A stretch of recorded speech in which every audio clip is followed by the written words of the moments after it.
Tô Lăng ngồi xếp bằng, đang nhắm hai mắt, lấy niệm lực cường hóa lực trường quanh thân. Sau khi nhìn thấy đoạn thông tin chữ viết này trong đầu, bên ngoài hắn, trên mặt không khỏi cười nhạt. Kế hoạch tìm kiếm tiến hóa Ngọc Dương của hắn, cuối cùng đã hoàn thành vào thời khắc này.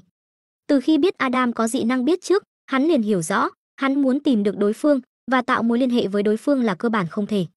Dị năng biết trước của đối phương nhất định chỉ có thể khiến đối phương chủ động tìm hắn.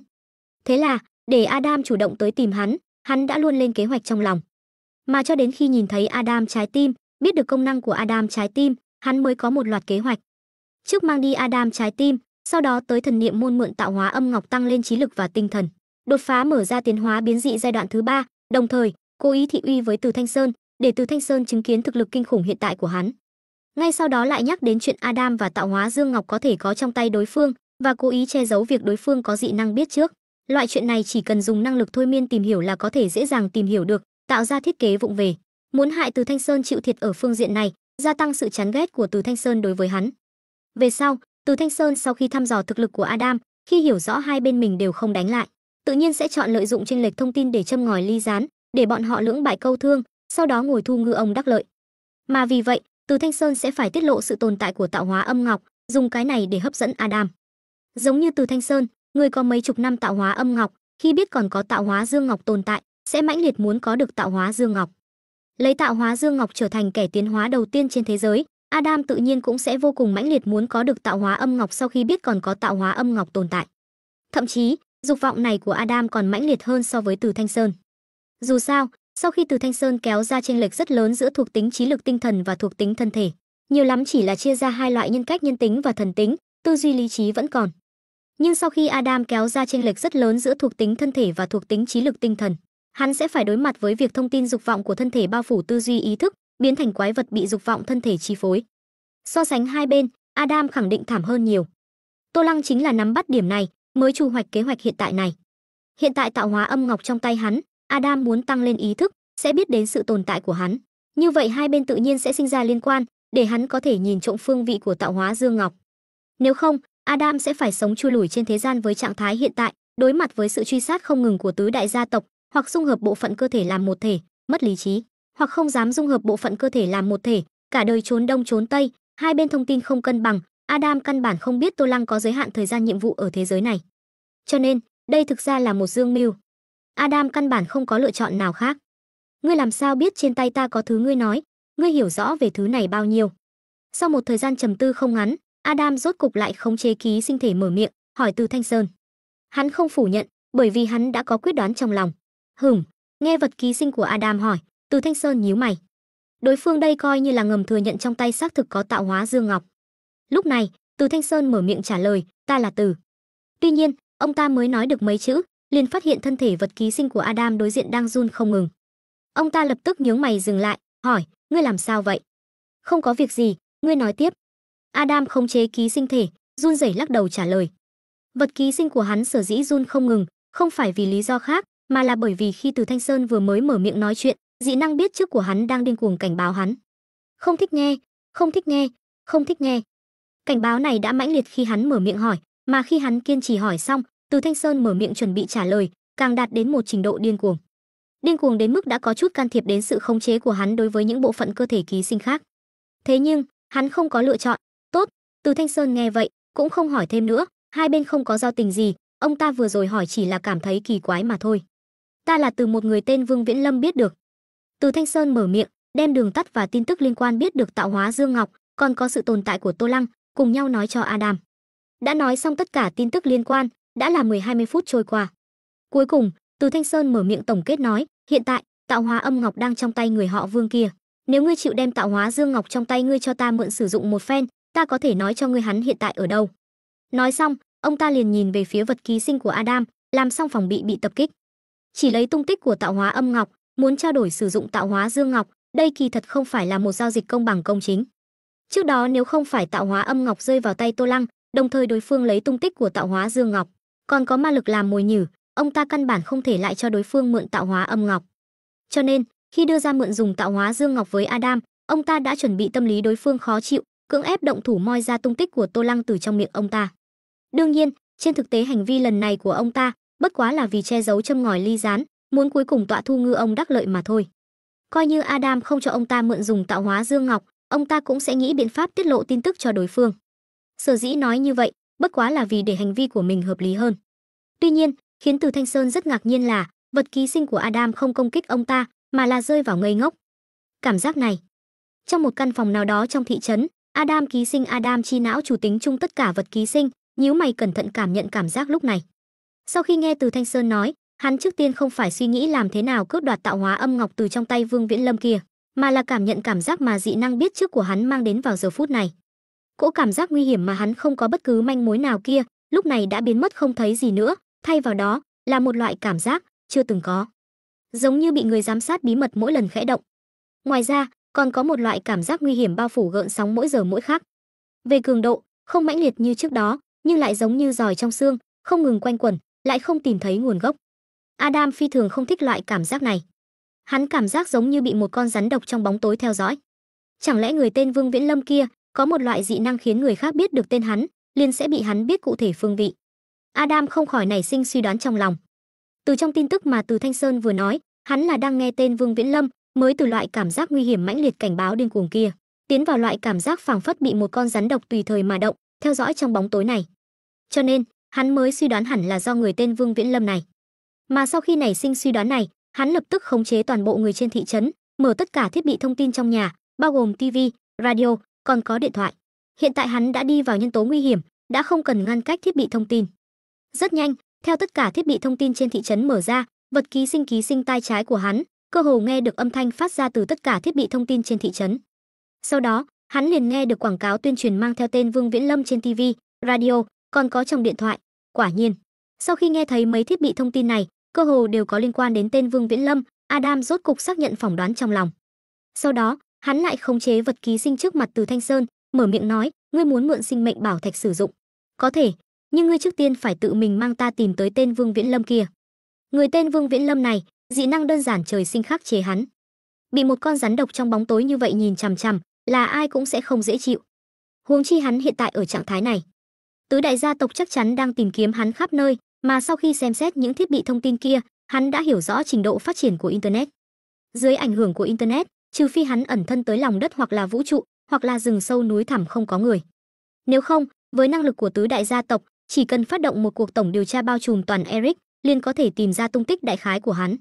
Hắn mặc dù có dị năng biết trước, nhưng không ngừng bị tìm thấy, sau đó không thể không di chuyển cũng là một chuyện cực kỳ đáng ghét. Đây là xây dựng ở Vương Viễn Lâm kia không làm việc cho tứ đại gia tộc. Nếu đối phương làm việc cho tứ đại gia tộc, hành tung của hắn sẽ bại lộ mỗi giờ mỗi khác. Cho nên, hắn nhất định phải tiêu diệt Vương Viễn Lâm này trước khi tên kia và tứ đại gia tộc có liên hệ.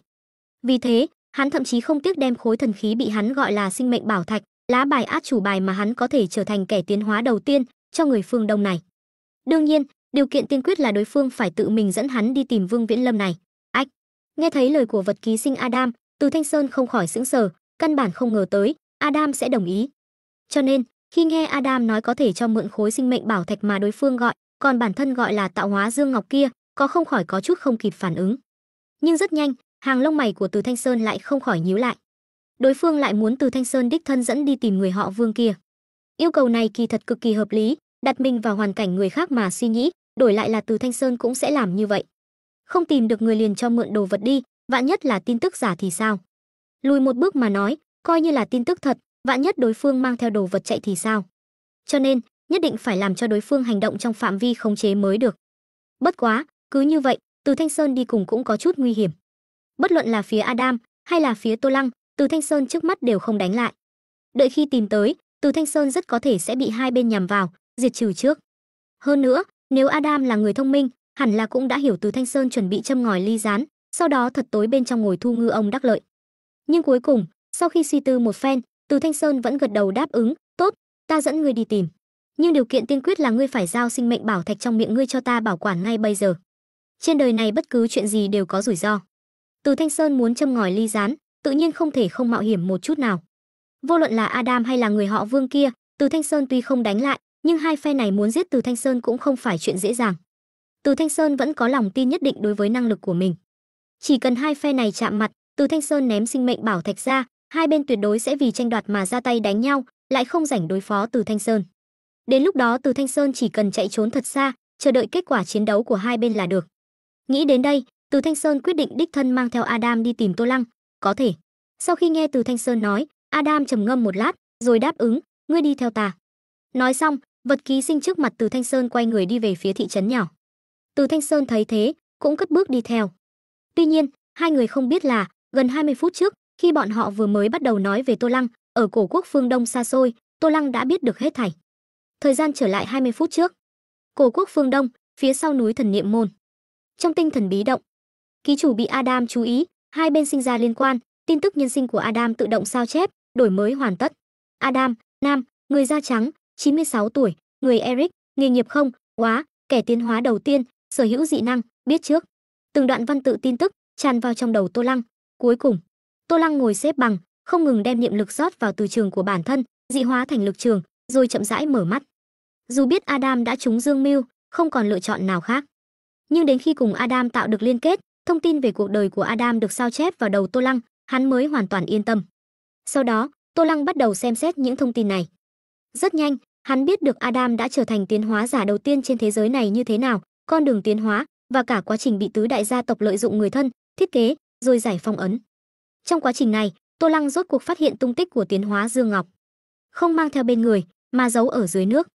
Trong thông tin về cuộc đời Adam, Adam gọi khối tiến hóa Dương Ngọc là sinh mệnh bảo thạch, giấu nó trong một tảng đá ngầm dưới đáy biển.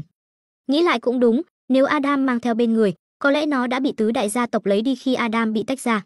Tất nhiên, khi đó tứ đại gia tộc có vì tiến hóa Dương Ngọc mà ra tay đánh nhau, không chết không thôi hay không, lại là một chuyện khác. Tóm lại, việc tứ đại gia tộc không có được tiến hóa Dương Ngọc là một giả thiết không cần nghĩ sâu xa. Về nguyên nhân Adam giấu tiến hóa Dương Ngọc, Tô Lăng cũng đã hiểu rõ qua thông tin về cuộc đời Adam. Biết được vị trí của tiến hóa Dương Ngọc, Tô Lăng không vội đi lấy. Nguyên nhân chủ yếu là, dù Tô Lăng biết được bí mật này qua thông tin về cuộc đời Adam, nhưng theo lý, trên thế giới này chỉ có Adam biết, nếu Tô Lăng đi lấy, sẽ rất kỳ quái. Trí tuệ nhân tạo của chính phủ siêu duy sát sẽ lại coi hành vi này của Tô Lăng là số liệu dị thường. Tô Lăng cần cân nhắc không chỉ trò chơi này, mà còn cả con đường sau này. Một nguyên nhân nữa là, Tô Lăng hiện đang ở cổ quốc phương Đông, còn nơi Adam giấu tiến hóa Dương Ngọc lại ở vùng biển bên kia Eric. Adam và Từ Thanh Sơn đang trên đường tới, trừ phi Tô Lăng ngồi máy bay chiến đấu có tốc độ gấp 6 lần vận tốc âm thanh, nếu không sẽ không thể đến trước. Vì những lý do này, Tô Lăng lựa chọn đợi Adam mang tiến hóa Dương Ngọc đến tận cửa. Dù kết quả thế nào, chỉ cần hai khối ngọc âm dương hợp nhất, trên thế giới này cũng chỉ có hắn, Ân. Nghĩ đến đây, Tô Lăng bỗng nhíu mày. Không, trên thế giới này còn có một số người có thể sử dụng tiến hóa ngọc sau khi hợp nhất. Đó là hai người chơi cấp A còn lại và những người chơi mới được những người chơi cao cấp trong phe đỏ kéo vào để tăng độ khó của trò chơi. Có lẽ đã đến lúc giải quyết những người chơi này. Vừa suy nghĩ, Tô Lăng vừa tiếp tục ngồi xếp bằng, khống chế niệm lực dị biến để cường hóa và hoàn thiện lực trường. Mấy tiếng sau, phía đông Eric, trên đại dương liền kề New Thành. Mặt biển xanh thẳm, một chiếc cano đang lao nhanh, hướng về một phía. Trong khoang thuyền, một người đàn ông trung niên da trắng đứng phía trước lái cano, ánh mắt tan rã, phối hợp điều khiển. Trên ghế sofa phía sau, Từ Thanh Sơn và nhóm ký sinh thể của Adam ngồi ở các vị trí khác nhau, ánh mắt nhìn thẳng về phía trước, không nói gì. Một lát sau, một ký sinh thể của Adam bỗng lên tiếng, dừng lại ở gần đây đi. Người điều khiển phía trước nghe vậy, lập tức làm theo, giảm tốc độ, từ từ dừng lại. Khi du thuyền dừng hẳn, một ký sinh thể của Adam ở rìa cano liền nhảy xuống, bùm một tiếng, rơi vào trong nước. Sinh mệnh bảo thạch ở dưới vùng biển này, đợi một lát. Một ký sinh thể của Adam ngồi gần Từ Thanh Sơn nhất, nói với Từ Thanh Sơn. Ân. Từ Thanh Sơn khẽ gật đầu, không nói thêm. Nhưng chú ý thấy, ký sinh thể của Adam vừa nhảy xuống biển, cơ thể lại dọc theo một bó cơ nhỏ bé bám vào rìa du thuyền. Nhìn kỹ, có thể thấy bó cơ này có lỗ, phảng phất như mũi, hít thở một cách quy luật. Thời gian trôi qua. Khoảng nửa canh giờ sau, soạt một tiếng, âm thanh trồi lên mặt nước đột ngột vang lên. Cùng với âm thanh đó, ký sinh thể của Adam vừa nhảy xuống biển cũng nổi lên. Từ Thanh Sơn lập tức nhìn vào vật thể hình cầu bằng kim loại trong tay ký sinh thể đó. Trong khoảnh khắc, Từ Thanh Sơn nảy sinh ý định cướp lấy vật thể này và suýt chút nữa đã hành động. May mắn, thuộc tính trí lực tinh thần cường đại đã giúp Từ Thanh Sơn nhanh chóng bình tĩnh lại. Bèo, một bó cơ bỗng nhiên duỗi dài, bao lấy vật thể hình cầu bằng kim loại, rồi nhanh chóng rút lại, khôi phục hình dạng ban đầu, là một ký sinh thể khác của Adam. Ký sinh thể này ký sinh cánh tay trái của Adam, thứ vừa co duỗi cũng là cánh tay trái. Bên trong là sinh mệnh bảo thạch. Sau khi lấy vật thể hình cầu bằng kim loại lên, ký sinh thể ký sinh bộ não của Adam lên tiếng, ngươi đã sử dụng tạo hóa âm ngọc, hẳn là hiểu vì sao ta lại bao bọc sinh mệnh bảo thạch trong vật thể này. Ân. Từ Thanh Sơn gật đầu, tỏ vẻ đã hiểu. Tạo hóa âm ngọc có tính phóng xạ, vậy tạo hóa dương ngọc tương ứng cũng vậy. Cho nên, Vật thể hình cầu bằng kim loại kia hẳn là kim loại có thể ngăn chặn tính phóng xạ của tạo hóa dương ngọc, có lẽ cũng là chỉ giống như hắn đã dùng. Trong lòng suy nghĩ, Từ Thanh Sơn nhìn về phía ký sinh thể của Adam vừa lên tiếng. Ký sinh thể đó hiểu ý, liền điều khiển ký sinh thể cánh tay trái ném vật thể hình quả tạ trong tay cho Từ Thanh Sơn. Từ Thanh Sơn không dùng tay bắt, mà khẽ động niệm lực, khống chế vật thể lơ lửng giữa không trung. Sau đó, dưới sự điều khiển của Từ Thanh Sơn, vật thể hình quả tạ giữa không trung bắt đầu vặn vẹo biến dạng, phảng phất bị áp lực cực lớn từ bốn phương tám hướng đè ép, rất nhanh liền rắc một tiếng, vỡ nát thành vô số mảnh vụn văng ra xung quanh. Nhưng những mảnh vụn này không văng ra xa, liền bị Từ Thanh Sơn dùng niệm lực khống chế, dừng lại giữa không trung. Giữa những mảnh vụn chì nhỏ bé, một viên ngọc thạch phát ra ánh huỳnh quang màu xanh lá cây, đang nằm yên trên một mảnh chì lớn hơn. Cùng lúc đó, tất cả mọi người trong cano, bao gồm cả các ký sinh thể của Adam, đều cảm nhận được một dòng nước ấm tràn ngập toàn thân. Một cảm giác cơ thể tràn đầy tinh lực, dùng thế nào cũng không hết, lập tức tự nhiên sinh ra. Quả nhiên là tạo hóa dương ngọc. Từ Thanh Sơn hai mắt sáng lên. Sự thay đổi trên cơ thể, trí lực và tinh thần đều cực kỳ cường đại, cảm nhận rất rõ ràng. Từ Thanh Sơn có thể cảm giác được, dưới sự bức xạ của dòng nhiệt lưu này, cơ thể này mỗi giây đều đang thay đổi mạnh mẽ. Tuy nhiên, Từ Thanh Sơn cũng cảm thấy ý thức cường độ và niệm lực của mình đang dần dần giảm bớt. Từng sử dụng tạo hóa âm ngọc, Từ Thanh Sơn hiểu rõ chuyện gì đang xảy ra. Được chưa? Ký sinh thể bộ não của Adam đột nhiên lên tiếng, kiểm tra hàng xong thì nhanh chóng bịt kín lại, không thì người lái thuyền này sắp không chịu nổi rồi. Nghe vậy, Từ Thanh Sơn lập tức sững sờ, quay đầu nhìn về phía người điều khiển phía trước. Chỉ thấy người lái cano bị thôi miên này, lúc này đang không ngừng thở hổn hển, tần suất hô hấp rất gấp rút, ánh sáng lý trí trong mắt đã sắp bị dục vọng cơ thể bao phủ. Người sử dụng tạo hóa âm ngọc, lực lượng tinh thần tăng lên, nhưng cơ thể sẽ dần dần suy yếu. Mà sử dụng tạo hóa dương ngọc thì ngược lại. Sau khi nghe Adam nói, Từ Thanh Sơn nhìn thoáng qua thuyền viên sắp bị dục vọng cơ thể bao phủ lý trí, liền gật đầu. Sau đó, Từ Thanh Sơn khẽ động ý nghĩ, dưới sự khống chế của niệm lực, bạch một tiếng, những mảnh vụn quả tạ đang lơ lửng giữa không trung liền bị đẩy trở lại, bao bọc lấy tạo hóa dương ngọc phát ra ánh huỳnh quang màu xanh lá. Chỉ trong nháy mắt, quả tạ vỡ nát ban đầu đã trở lại hình dạng cũ, trừ những tia lực phóng xạ không ngừng tràn ra từ khe hở của quả tạ, nhìn bên ngoài, quả tạ kim loại không có bất kỳ vết nứt nào.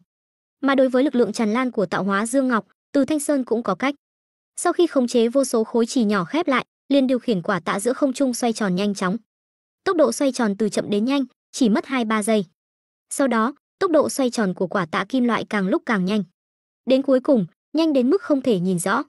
Khi tốc độ xoay tròn của quả tạ kim loại nhanh đến mức không thể nhìn rõ, Từ Thanh Sơn liền khống chế niệm lực, từ bốn phương tám hướng bắt đầu đè ép quả tạ đang xoay tròn ở tốc độ cao. Trong nháy mắt, dưới sự va chạm của lực xoáy tốc độ cao và lực đè ép bên ngoài, quả tạ lập tức nóng lên, trở nên đỏ rực. Cũng chính lúc quả tạ kim loại trở nên đỏ rực, những lực lượng tràn lan của tạo hóa dương ngọc từ khe hở cũng biến mất nhiệt độ cao khiến phần bên trong quả tạ vỡ vụn. Một lần nữa hàn gắn thành một thể thống nhất, phong tỏa lực phóng xạ của tạo hóa dương ngọc. Quá trình này, miêu tả thì phức tạp, nhưng thực tế chỉ mất vài giây. Nhóm ký sinh thể của Adam nhìn toàn bộ quá trình, trên mặt không có bất kỳ thay đổi nào, bởi vì loại chuyện này hắn cũng có thể dùng lực lượng tuyệt đối cường đại để làm được. Khi thấy Từ Thanh Sơn đã phong ấn sinh mệnh bảo thạch xong, hắn mới lên tiếng, "Đi thôi." "Ân." Từ Thanh Sơn nghe vậy, khẽ gật đầu. Sau đó, cano lại được khởi động, lao nhanh trên biển lớn xanh thẳm, hướng về phương đông. Cổ quốc phương Đông, Thần Niệm Môn.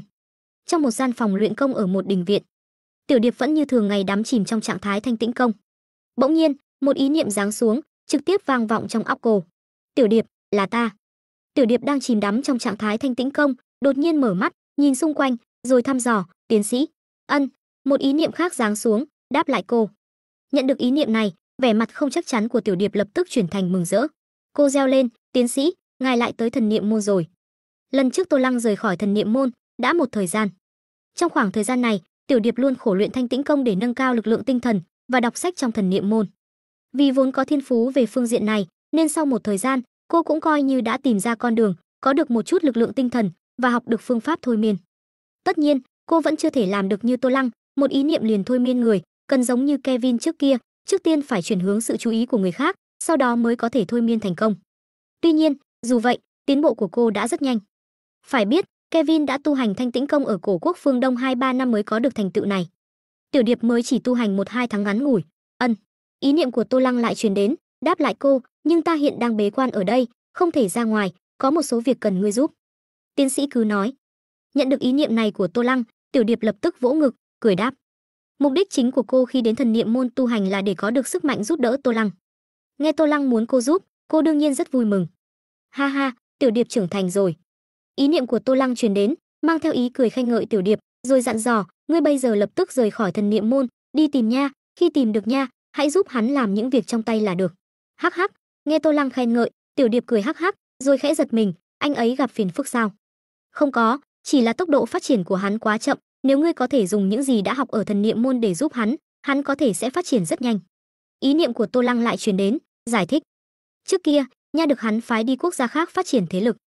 Hiện tại, tiến độ chỉ mới là tập hợp một số người ở địa phương, thành lập một bang phái nhỏ, tạo được chút danh tiếng. Dù sao mới chỉ trôi qua 1-2 tháng, cho dù nha là tiến hóa giả, có tố chất cơ thể vượt qua người thường 6-7 lần, nhưng cũng chỉ là có năng lực chiến đấu áp đảo trong số người thường, vẫn chưa tới mức có thể chống lại vũ khí hiện đại.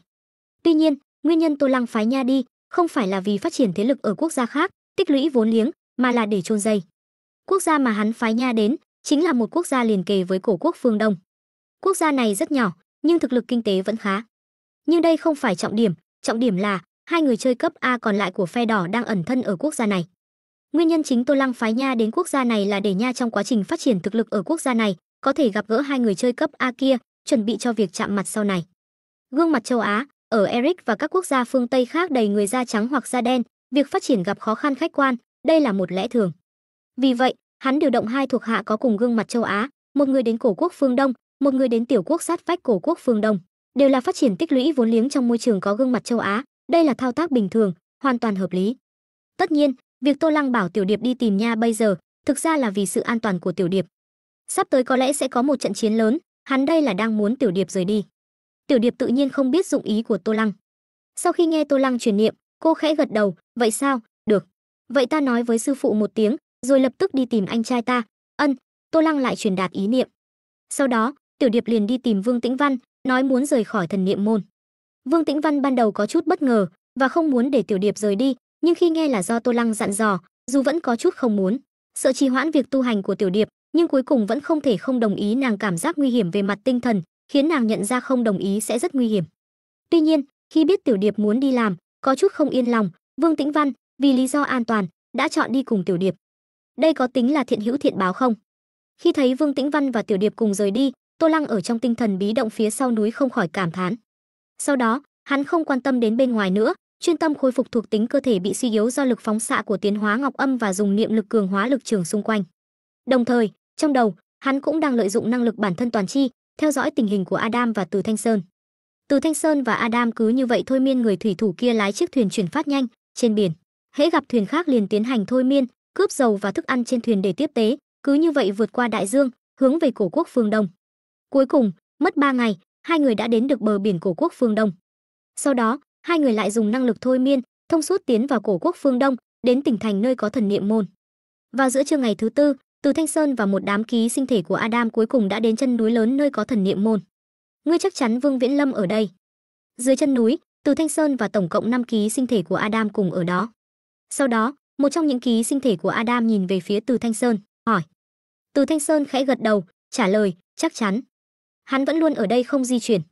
Ký sinh thể bộ não của Adam nheo mắt hỏi lại. Ách, chắc chắn, sao vậy? Từ Thanh Sơn nghe vậy, không khỏi khẽ giật mình, hỏi, sao vậy? Từ Thanh Sơn đã dùng dị năng bói toán để xác định vị trí đại khái của Tô Lăng, vẫn luôn ở thần niệm môn không rời đi. Lời nói của Adam khiến bản thân có chút bối rối. Đối phương hỏi như vậy là có ý gì? Tuy nhiên, Adam nghe Từ Thanh Sơn trả lời xong, lại không nói gì, mà nheo mắt, ngẩng đầu nhìn về phía đỉnh núi lớn. Hắn suy đoán người tên Vương Viễn Lâm này có dị năng, khi người khác biết tên nó, liền có thể khóa chặt vị trí của người biết. Vì vậy, hắn cảm thấy trong khoảng thời gian hắn đến đây, đối phương nếu thực sự biết được vị trí của hắn, chắc chắn sẽ di chuyển để tránh né hắn. Nhưng bây giờ xem ra, đối phương dường như không làm vậy. Chỉ có hai khả năng, một là hắn suy đoán sai, đối phương không có dị năng như hắn suy đoán. Hai là, đối phương có dị năng như hắn suy đoán, nhưng lại vô cùng tự tin vào thực lực bản thân. Nghĩ đến đây, Adam không khỏi cười nhạt. Nếu là trường hợp đầu, vậy đối phương không đủ để uy hiếp, còn nếu là trường hợp sau, vậy hãy để hắn xem, rốt cuộc là thực lực như thế nào, mới khiến đối phương tự tin như vậy. Nghĩ đến đây, Adam không nghĩ sâu xa nữa, trong 5 ký sinh thể cánh tay trái đột nhiên hóa cánh tay trái thành bó cơ, trói một ký sinh thể khác lại, rồi hất mạnh lên núi. Bành, một tiếng nổ lớn đột ngột vang lên. Cùng với tiếng nổ, ký sinh thể bị trói bay vọt lên đỉnh núi như đạn pháo. Ngay sau đó, 3 trong số 4 ký sinh thể còn lại ở chân núi hóa thành một khối u thịt, bụp một tiếng, nhờ vào lực dung hợp của bản thể, theo ký sinh thể đầu tiên bay vọt lên đỉnh núi. Ký sinh thể còn lại của Adam quay đầu nhìn về phía Từ Thanh Sơn, bình thản nói, đi thôi, lên thôi. Từ Thanh Sơn nhìn toàn bộ quá trình, hai mắt không khỏi co rút lại. Nghe ký sinh thể của Adam bên cạnh nói xong, mới như tỉnh mộng, rồi nhìn chằm chằm đối phương, hiểu rõ ký sinh thể còn lại này là đang đợi mình, thế là niệm lực chuyển động, thân hình bay lên không, hướng về đỉnh núi. Cùng lúc đó, trong tinh thần bí động phía sau núi, Tô Lăng duy trì hình thái ghen biến, chậm rãi đi ra, vút, hồ, cùng với một tiếng xé gió sắc nhọn, một bóng hình phóng lên tận trời, đi tới đỉnh núi lớn nơi có thần niệm môn. Một lúc sau, bóng hình này đột ngột trở nên bằng phẳng, hóa thành một tấm da người hình chữ nhật, trực tiếp giữ được cùng phong do thế xông lên mang đến, dừng lại thân hình. Sau đó, khi dừng lại giữa không trung, bóng hình này liền khôi phục hình người, rơi xuống mặt đất. Cạch cạch, theo hai tiếng chân chạm đất, người tới đánh giá thần niệm điện được xây dựng trên đỉnh núi. Bóng hình này không ai khác, chính là một trong những ký sinh thể của Adam bị ném lên bằng lực lớn. Cũng chính lúc ký sinh thể này dò xét thần niệm điện trên đỉnh núi, chỉ mới qua không tới 10 giây, ba khối u thịt cũng theo quỹ đạo bay lên của ký sinh thể này, bay lên đỉnh núi. Khi sắp dung hợp vào cơ thể của ký sinh thể này, ba khối u thịt bay lên liền nhúc nhích biến hóa, từ u thịt biến thành ba bóng hình. Chính là ba ký sinh thể khác của Adam. Nhờ vào lực hấp dẫn dung hợp giữa các bộ phận cơ thể, ba ký sinh thể này cũng theo đó bay lên đỉnh núi. Sau đó, bốn ký sinh thể của Adam lại đợi một lát, Từ Thanh Sơn và ký sinh thể cuối cùng của Adam cũng chậm rãi bay tới ký sinh thể cuối cùng của Adam, là do Từ Thanh Sơn dùng niệm lực ngự vật đưa tới. Hắn ở đâu? Khi Từ Thanh Sơn chở ký sinh thể cuối cùng của Adam lên, rơi xuống đất, một trong những ký sinh thể của Adam thờ ơ hỏi. Từ Thanh Sơn cũng không nói nhảm, trực tiếp giơ tay chỉ về phía sau núi của thần niệm điện, định nói, nhưng rất nhanh liền sững sờ.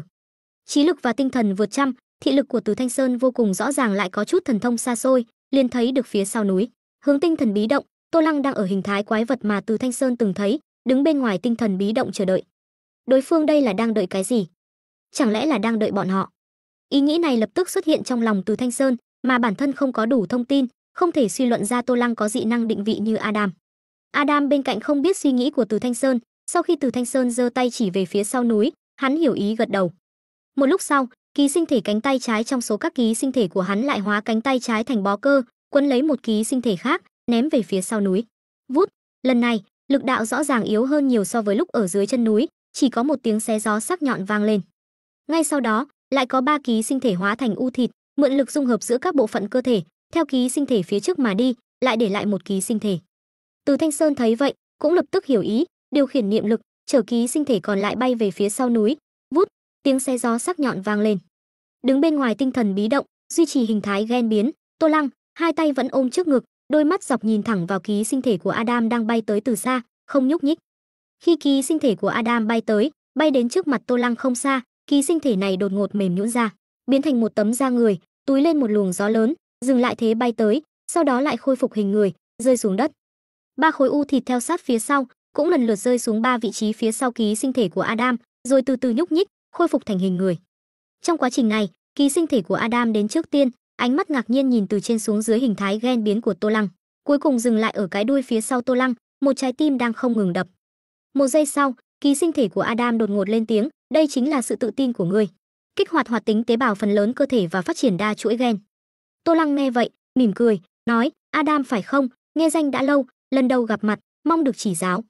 Adam không để ý tới lời khách sáo của Tô Lăng, mà nhìn thẳng vào Tô Lăng, hỏi thẳng, ngươi sau khi ta thoát khốn liền tuyên truyền mạnh mẽ tên của mình trên đài truyền hình phụ cận châu, mục đích là muốn cho ta biết tên ngươi, từ đó khóa chặt vị trí của ta. Ngươi có dị năng biết tên ngươi liền sẽ bị ngươi khóa chặt vị trí phải không? Nghe được lời này, Tô Lăng vẫn giữ nụ cười trên môi, không trả lời, mà nói, ta không biết ngươi đang nói gì, nhưng ta biết ngươi sẽ đến. Hai bên nói chuyện lạc đề, không thể dung hòa. Ký sinh thể của Adam thấy vậy, nhướng mày, cuối cùng lựa chọn thuận theo lời Tô Lăng. Chỉ thấy hắn nheo mắt nói, ngươi đã không biết ta đang nói gì, vậy sao lại biết ta sẽ đến, lại vì sao lại ở đây chờ? Hắn đang cố gắng dùng sự mâu thuẫn trong lời nói và hành vi của Tô Lăng để dẫn dắt chủ đề theo hướng hắn muốn. Hai bên không vừa gặp mặt liền ra tay đánh nhau, Adam muốn nghiệm chứng phỏng đoán trong lòng, còn Tô Lăng thì muốn thông qua đối thoại để cho hành vi của mình có được logic hoàn chỉnh. Đương nhiên là vì lão già kia. Sau khi ký sinh thể của Adam nói xong, Tô Lăng nhìn về phía sau lưng đối phương, ở thân niệm điện phía xa hơn, Từ Thanh Sơn đang dùng niệm lực ngự vật chở một ký sinh thể khác của Adam chậm rãi bay tới. Lão già này tính cách xảo trá, dựa vào việc ta biết được tung tích của tạo hóa Dương Ngọc, lại bị ta dùng vũ lực uy hiếp mượn đi tạo hóa âm ngọc vốn trên tay hắn. Hắn chắc chắn sẽ tìm cách tìm tới ngươi, châm ngòi ly gián giữa ta và ngươi, để ta và ngươi lưỡng bại câu thương, hắn thì trốn trong bóng tối hưởng lợi. Nói đến đây, Tô Lăng lại mỉm cười, Cho nên, ta đoán hắn sẽ đưa ngươi đến đây, rồi căn cứ vào tình hình của ngươi ở Eric, suy đoán phương thức các ngươi đến, thời gian chờ đại khái, tự nhiên là có thể tính ra thời gian các ngươi đến đây. Lời giải thích này ngươi hài lòng chưa? Nghe Tô Lăng giải thích, ký sinh thể của Adam không nói gì, nhíu mày. Lời giải thích này có vẻ hợp lý, giải thích được hành vi chờ đợi của Tô Lăng. Nhưng việc Tô Lăng ở bên kia Eric, ngay khi hắn vừa thoát khốn liền tuyên truyền mạnh mẽ tên mình trên TV, phát thanh, internet, vẫn không có cách nào giải thích. Cho nên, sự hoang mang trong lòng Adam vẫn chưa được giải đáp. Tuy nhiên, nhìn dáng vẻ Tô Lăng không có ý định trả lời, hắn cũng lười hỏi. Vừa vặn, ký sinh thể cuối cùng của hắn cũng đã đến. Trong lúc ký sinh thể của Adam trầm mặc, Từ Thanh Sơn cũng đã đưa ký sinh thể cuối cùng đến. Khi ký sinh thể cuối cùng này đến, một lát sau, 5 ký sinh thể của Adam cùng nhau vèo một tiếng, phóng ra 5 khối u thịt, tụ hợp giữa không trung. 5 khối u thịt này nhanh chóng nhúc nhích giữa không trung, một bóng người cũng theo đó dần dần thành hình. Đồng thời, một luồng khí tức kinh khủng, cường đại, cuồng bạo cũng từ bóng người dần dần thành hình này tràn ra. Trước khi đến, Từ Thanh Sơn đã kể cho Adam nghe về tình hình đại khái của Tô Lăng. Mặc dù Từ Thanh Sơn không tính ra được Tô Lăng mạnh bao nhiêu, nhưng có thể khẳng định mạnh hơn hắn không ít, mà Adam đã từng công kích qua từ trường phòng ngự của Từ Thanh Sơn, trong lòng có khái niệm về cường độ của nó. Thêm vào đó, hiện tại được tận mắt nhìn thấy Tô Lăng duy trì hình thái gen biến, là tiến hóa giả đầu tiên trên thế giới, Adam cũng đã từng trải qua giai đoạn thứ nhất và thứ hai. Cho nên, đối với cường độ thân thể của Tô Lăng, hắn đã có một tính toán đại khái.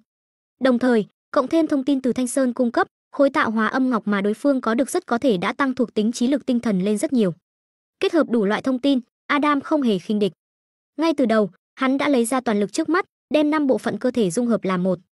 Mặc dù như vậy, hắn có thể sẽ không thể duy trì được sự bình tĩnh lý trí tuyệt đối, nhưng chỉ là dung hợp 5 bộ phận cơ thể, nhiều nhất cũng chỉ khiến hắn trở nên xúc động, chỉ cần sau đó giải trừ dung hợp là được. Tuy nhiên, ngay khi 5 bộ phận cơ thể của Adam tụ hợp, nhúc nhích thành hình người, Tô Lăng đang khoanh tay đứng đối diện đột nhiên hành động. Vút, trong nháy mắt, Tô Lăng duy trì hình thái gen biến mất tại chỗ. Khi xuất hiện lại, đã ở phía sau thân hình đang nhúc nhích của Adam, chỗ Từ Thanh Sơn đang lơ lửng giữa không trung. Giữa không trung, hai mắt Từ Thanh Sơn không khỏi mở to. Trí lực và tinh thần đều đã có sự biến đổi vượt ngưỡng trăm, hắn có thể nhìn rõ động tác của Tô Lăng, nhưng cường độ thân thể quá thấp, căn bản không kịp né tránh. Tuy nhiên, hắn ngay lập tức thôi động niệm lực, không ngừng gia cố từ trường phòng ngự xung quanh, đặc biệt là phía Tô Lăng. Nhưng một lát sau, khuôn mặt đầy vảy xanh của Tô Lăng chợt cười, để lại cho Từ Thanh Sơn một ấn tượng dữ tợn kinh khủng, đồng thời, đôi cánh sau lưng hắn đột nhiên mở ra. Vút, thân hình hắn lại biến mất, xuất hiện ở sau lưng Từ Thanh Sơn. Sau đó, bàn tay hắn với móng vuốt sắc nhọn như thú, vung ra, mang theo tiếng xé gió chói tai và luồng khí lưu màu trắng lớn, đánh úp về phía sau lưng Từ Thanh Sơn. Từ Thanh Sơn vẫn có thể nhìn rõ động tác của Tô Lăng, nhưng cơ thể không kịp phản ứng, chỉ có thể thôi động niệm lực, gia cố từ trường phòng ngự xung quanh từ trước ra sau. Cong cong cong cong. Từng trận âm thanh rung động không ngừng vang lên. Bàn tay Tô Lăng vung về phía giữa lưng Từ Thanh Sơn, đâm vào từ trường phòng ngự của nó, lập tức khuấy động những gợn sóng lớn. Chỉ một lát sau, liền nghe binh một tiếng. Từ trường phòng ngự sau lưng Từ Thanh Sơn vỡ nát. Nhưng rất nhanh, móng vuốt của Tô Lăng lại tiến thêm một chút, đâm vào một lớp từ trường phòng ngự khác. Sau đó lại giống như vừa rồi, khuấy động những gợn sóng lớn, tiếp tục một lát, từ trường phòng ngự binh một tiếng, vỡ nát. Tay Tô Lăng lại tiến thêm một chút, ngay sau đó lại đâm trúng một lớp từ trường phòng ngự, lặp lại như vậy. Nhìn từ bên ngoài, chỉ thấy Tô Lăng lách mình đến sau lưng Từ Thanh Sơn, vung tay ra, binh binh binh binh không ngừng cào nát hết lớp từ trường phòng ngự này đến lớp khác, giống như cào nát từng tấm kính trong suốt của Từ Thanh Sơn vậy. Mà quá trình này miêu tả có vẻ phức tạp, nhưng thực tế chỉ xảy ra trong chớp mắt. Mắt thấy bàn tay của Tô Lăng sắp xuyên thủng từng lớp, cào nát giữa lưng Từ Thanh Sơn, nhưng vào lúc này, bèo, một bó cơ mang theo ý sắc bén, đột nhiên từ phía trước hai người đánh tới, xuyên thẳng về phía cơ thể Tô Lăng. Tô Lăng thấy vậy, không chút nghĩ ngợi, lại chấn động đôi cánh sau lưng, vút một tiếng, lách mình né tránh. Hắn vừa trốn, cũng khiến Từ Thanh Sơn thoát được một kiếp. Nhưng dù vậy, trên mặt Từ Thanh Sơn vẫn còn vẻ kinh hãi. Giờ phút này, Từ Thanh Sơn mới hiểu được khoảng cách giữa mình và Tô Lăng lớn đến mức nào. Sao có thể như vậy? Tim Từ Thanh Sơn đập mạnh, nhưng trí lực và tinh thần vượt ngưỡng trăm vẫn giúp bản thân bình tĩnh suy nghĩ, không đúng. Thực lực của hắn không nên mạnh như vậy, từ trường phòng ngự của ta không thể yếu như vậy, cho dù lực lượng của hắn đủ để phá vỡ lớp từ trường phòng ngự đầu tiên, nhưng những lớp từ trường phòng ngự ta gia cố sau đó cũng không nên bị hắn phá dễ dàng như vậy, lực lượng nhục thân sẽ dần dần giảm đi. Trong lòng suy nghĩ, Từ Thanh Sơn bỗng nhiên ý thức được điều gì, vội vàng sờ lên người áo, trống rỗng. Trong nháy mắt, Từ Thanh Sơn biến sắc, ánh mắt nhìn xung quanh, tìm kiếm bóng dáng Tô Lăng. Ngươi đang tìm cái này? Một giọng nói đột nhiên vang lên từ phía trên. Từ Thanh Sơn ngẩng đầu, nhìn theo hướng âm thanh. Chỉ thấy trên không trung, Tô Lăng duy trì hình thái gen biến, tay phải đang nâng một vật thể hình cầu bằng kim loại to bằng nắm tay người thường, chính là quả tạ chứa tạo hóa dương ngọc. Ngươi đã lột xác ra niệm lực, hiểu rõ bản chất của từ trường phòng ngự. Từ Thanh Sơn nhìn chằm chằm Tô Lăng đang nâng quả tạ, chất vấn. Tô Lăng chỉ cười nhẹ, không trả lời. Mục đích của hắn từ đầu đến cuối là cướp đoạt dương ngọc trong tiến hóa ngọc. Cho nên, vào khoảnh khắc 5 bộ phận cơ thể của Adam dung hợp, hắn đã nắm bắt cơ hội, nhìn như tập kích Từ Thanh Sơn, thực ra là thừa dịp đối phương dồn toàn lực phòng ngự, dùng niệm lực lấy đi quả tạ chứa dương ngọc. Hiện tại âm dương hai ngọc đã ở trong tay, tiếp theo là làm thế nào để rời đi. Nghĩ đến đây, Tô Lăng không khỏi nhìn xuống khoảng đất trống trước tinh thần bí động phía dưới. Ở đó, 5 bộ phận cơ thể của Adam đã tụ hợp thành một bóng người. Bóng hình này rất thấp bé, chỉ cao khoảng 1m3, hiển nhiên là 5 bộ phận cơ thể chỉ có thể tụ hợp thành người lớn như vậy. Thế nhưng, Tô Lăng không hề có ý xem nhẹ. Bởi vì trong đầu hắn, thông tin do bản thân toàn chi phản hồi về Adam lúc này, tổng thuộc tính thân thể của bóng dáng có vẻ thấp bé này khoảng chừng hơn 300. Hắn và Từ Thanh Sơn lúc này đang lơ lửng giữa không trung, nhưng cảm giác nguy hiểm sau khi tinh thần cường đại lại luôn nhắc nhở hắn, Adam sau khi dung hợp vô cùng nguy hiểm. Nếu hắn mạo hiểm quay người bay đi, thứ nghênh đón hắn có lẽ sẽ là một kích sấm sét của đối phương. Hắc hắc hắc, giao sinh mệnh bảo thạch và khối tạo hóa âm ngọc trên tay ngươi cho ta, giúp ta làm việc, ta có thể cân nhắc không giết ngươi. Một tràng cười hắc hắc đột nhiên vang lên. Chỉ thấy ở khoảng đất trống trước lối ra tinh thần bí động phía dưới, Adam sau khi dung hợp chỉ cao 1m3, chậm rãi ngẩng đầu, vẻ mặt hưng phấn nhìn Tô Lăng trên không trung, nói. Sau khi nghe xong, Tô Lăng khẽ nheo mắt. Một giây sau, hắn điều khiển dạ dày nhúc nhích, há miệng, chiếc hộp chỉ chứa tiến hóa ngọc âm liền bị hắn nôn ra tay trái. Từ Thanh Sơn thấy vậy, lập tức biến sắc. Chẳng lẽ họ Vương thật sự muốn giao cả tạo hóa âm dương ngọc cho dị tộc này? Suy đoán này vừa xuất hiện, Từ Thanh Sơn lập tức chuẩn bị rời khỏi đây. Mà Adam phía dưới nhìn động tác của Tô Lăng, vẻ hưng phấn trên mặt càng thêm nồng đậm, mất đi sự bình tĩnh lý trí tuyệt đối, hắn cũng cho rằng Tô Lăng chuẩn bị ngoan ngoãn giao ra. Nhưng một lát sau, chỉ thấy Tô Lăng đồng thời dùng sức nắm chặt hai tay. Rắc rắc, rắc rắc. Cùng với hai tiếng vỡ vụn vang lên. Tô Lăng tay phải cào nát quả tạ, tay trái bóp nát hộp chỉ, đồng thời lộ ra âm dương hai ngọc của tiến hóa ngọc. Ngay sau đó, hắn liền vỗ mạnh hai tay, đập hai viên ngọc âm dương vào nhau. Trong nháy mắt, ánh sáng lam lục đại thịnh. Âm dương hai ngọc dung hợp. Mặc kệ hắn có thể rời đi thuận lợi hay không, trước tiên phải dung hợp âm dương hai ngọc thành duy khí để Adam và Từ Thanh Sơn, hai người bản địa của thế giới này đều không thể sử dụng được đã. Đây chính là suy nghĩ trước mắt của Tô Lăng. Mà ngay khi Tô Lăng vội vàng đem âm dương hai ngọc dung hợp, sắc mặt Adam phía dưới lập tức thay đổi.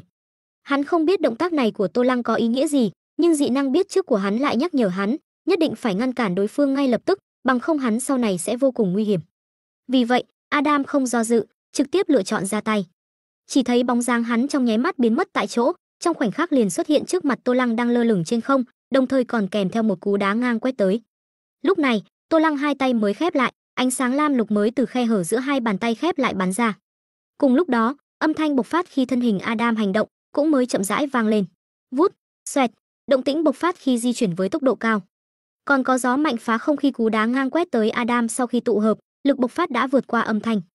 Mà bản thân Tô Lăng càng là không nhìn rõ động tác của đối phương, cho đến khi thân hình Adam xuất hiện bên cạnh hắn, chạm tới từ trường phòng ngự xung quanh hắn mới phản ứng được. Niệm lực toàn bộ triển khai. Từng lớp từ trường phòng ngự chồng lên trước người, cùng lúc đó, Tô Lăng nhanh chóng nâng hai bàn tay đang khép lại, chắn trước người. Một lát sau, binh binh binh binh, âm thanh như kính vỡ liên tục vang lên. Từ trường phòng ngự chồng chất trước người Tô Lăng, dưới cú đá này của Adam, vỡ vụn thành từng mảnh. Hơn 300 điểm thuộc tính thân thể bộc phát, kinh khủng biết bao. Lực trường niệm lực do trí lực và tinh thần của Tô Lăng mới chỉ vượt ngưỡng trăm, căn bản không thể ngăn cản được lực lượng thân thể kinh khủng như vậy. Tuy nhiên, Adam không mở ra giai đoạn tiến hóa thứ 3, lực lượng tinh thần không lột xác thành niệm lực, cũng không hiểu bản chất của từ trường phòng ngự, thuần túy là dùng lực lượng tuyệt đối đánh vỡ từ trường phòng ngự của Tô Lăng. Vì vậy, lực lượng của cú đá ngang này, sau khi bị từng lớp từ trường phòng ngự ngăn cản, cũng không ngừng suy giảm. Khi phá vỡ lớp từ trường phòng ngự cuối cùng trước người Tô Lăng, lực lượng đã giảm đi gần một nửa. Tuy nhiên, dù là một nửa lực lượng, cũng không phải là thứ Tô Lăng có thể ngăn cản. Phanh, cùng với một tiếng trầm đục vang lên. Cú đá ngang của Adam cuối cùng cũng đá trúng hai tay Tô Lăng đang chắn trước người. Một vòng khí kình ầm vang nổ tung từ chỗ va chạm giữa tay và chân hai người. Ngay sau đó, thân hình Tô Lăng bay ngược ra ngoài như đạn pháo, trực tiếp từ phía sau núi Thần Niệm Môn, vút một tiếng, bắn vào ngọn núi lớn đối diện. Oanh, một tiếng nổ lớn vang lên. Thân hình Tô Lăng va sụp đỉnh núi đối diện, khảm vào trong lòng núi. Trên núi bị va chạm, vô số đá vụn ào ào rơi xuống, một phần đỉnh núi càng là từ từ nghiêng đổ, sạt lở, rơi xuống dưới núi. Một kích với hơn 300 điểm thuộc tính thân thể, cho dù bị từ trường phòng ngự triệt tiêu gần một nửa lực lượng, cũng vô cùng khủng bố. Nếu là người bình thường chúng phải cú đá này, có lẽ sẽ bị đá nát thành huyết vụ đầy trời.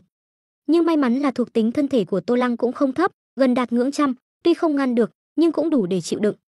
Chỉ nghe rắc rắc một tiếng, thân hình Tô Lăng từ trong lòng núi bay ra, lại trở về không trung. Chỉ có điều, hai tay hắn chắn trước người lúc này lại bị đá đến mức biến dạng nghiêm trọng. Tuy nhiên, hắn lại không để ý, mà lắc lư cánh tay, rắc rắc hai tiếng, xương cốt gãy liền được nối lại trong nháy mắt. Đồng thời, cánh tay bị đá đến mức khô quắt, nứt toác, máu chảy đầm đìa, cũng bắt đầu hồi phục với tốc độ mắt thường có thể thấy được.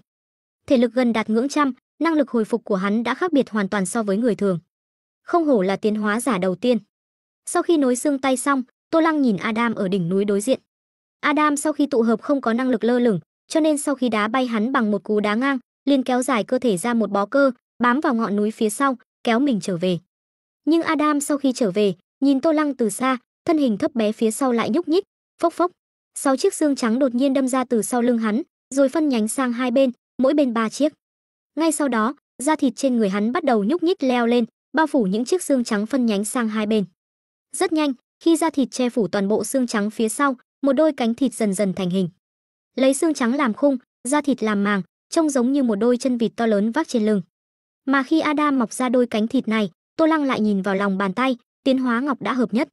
Lúc này, tiến hóa ngọc có hình dạng viên tròn, toàn thân màu xanh, không có bất kỳ ánh sáng nào phát ra, mà là thu liễm toàn bộ ánh sáng vào bên trong, đồng thời, không có một chút lực lượng nào bức xạ ra ngoài. Nhìn, giống như một khối ngọc thạch bình thường, giản dị tự nhiên.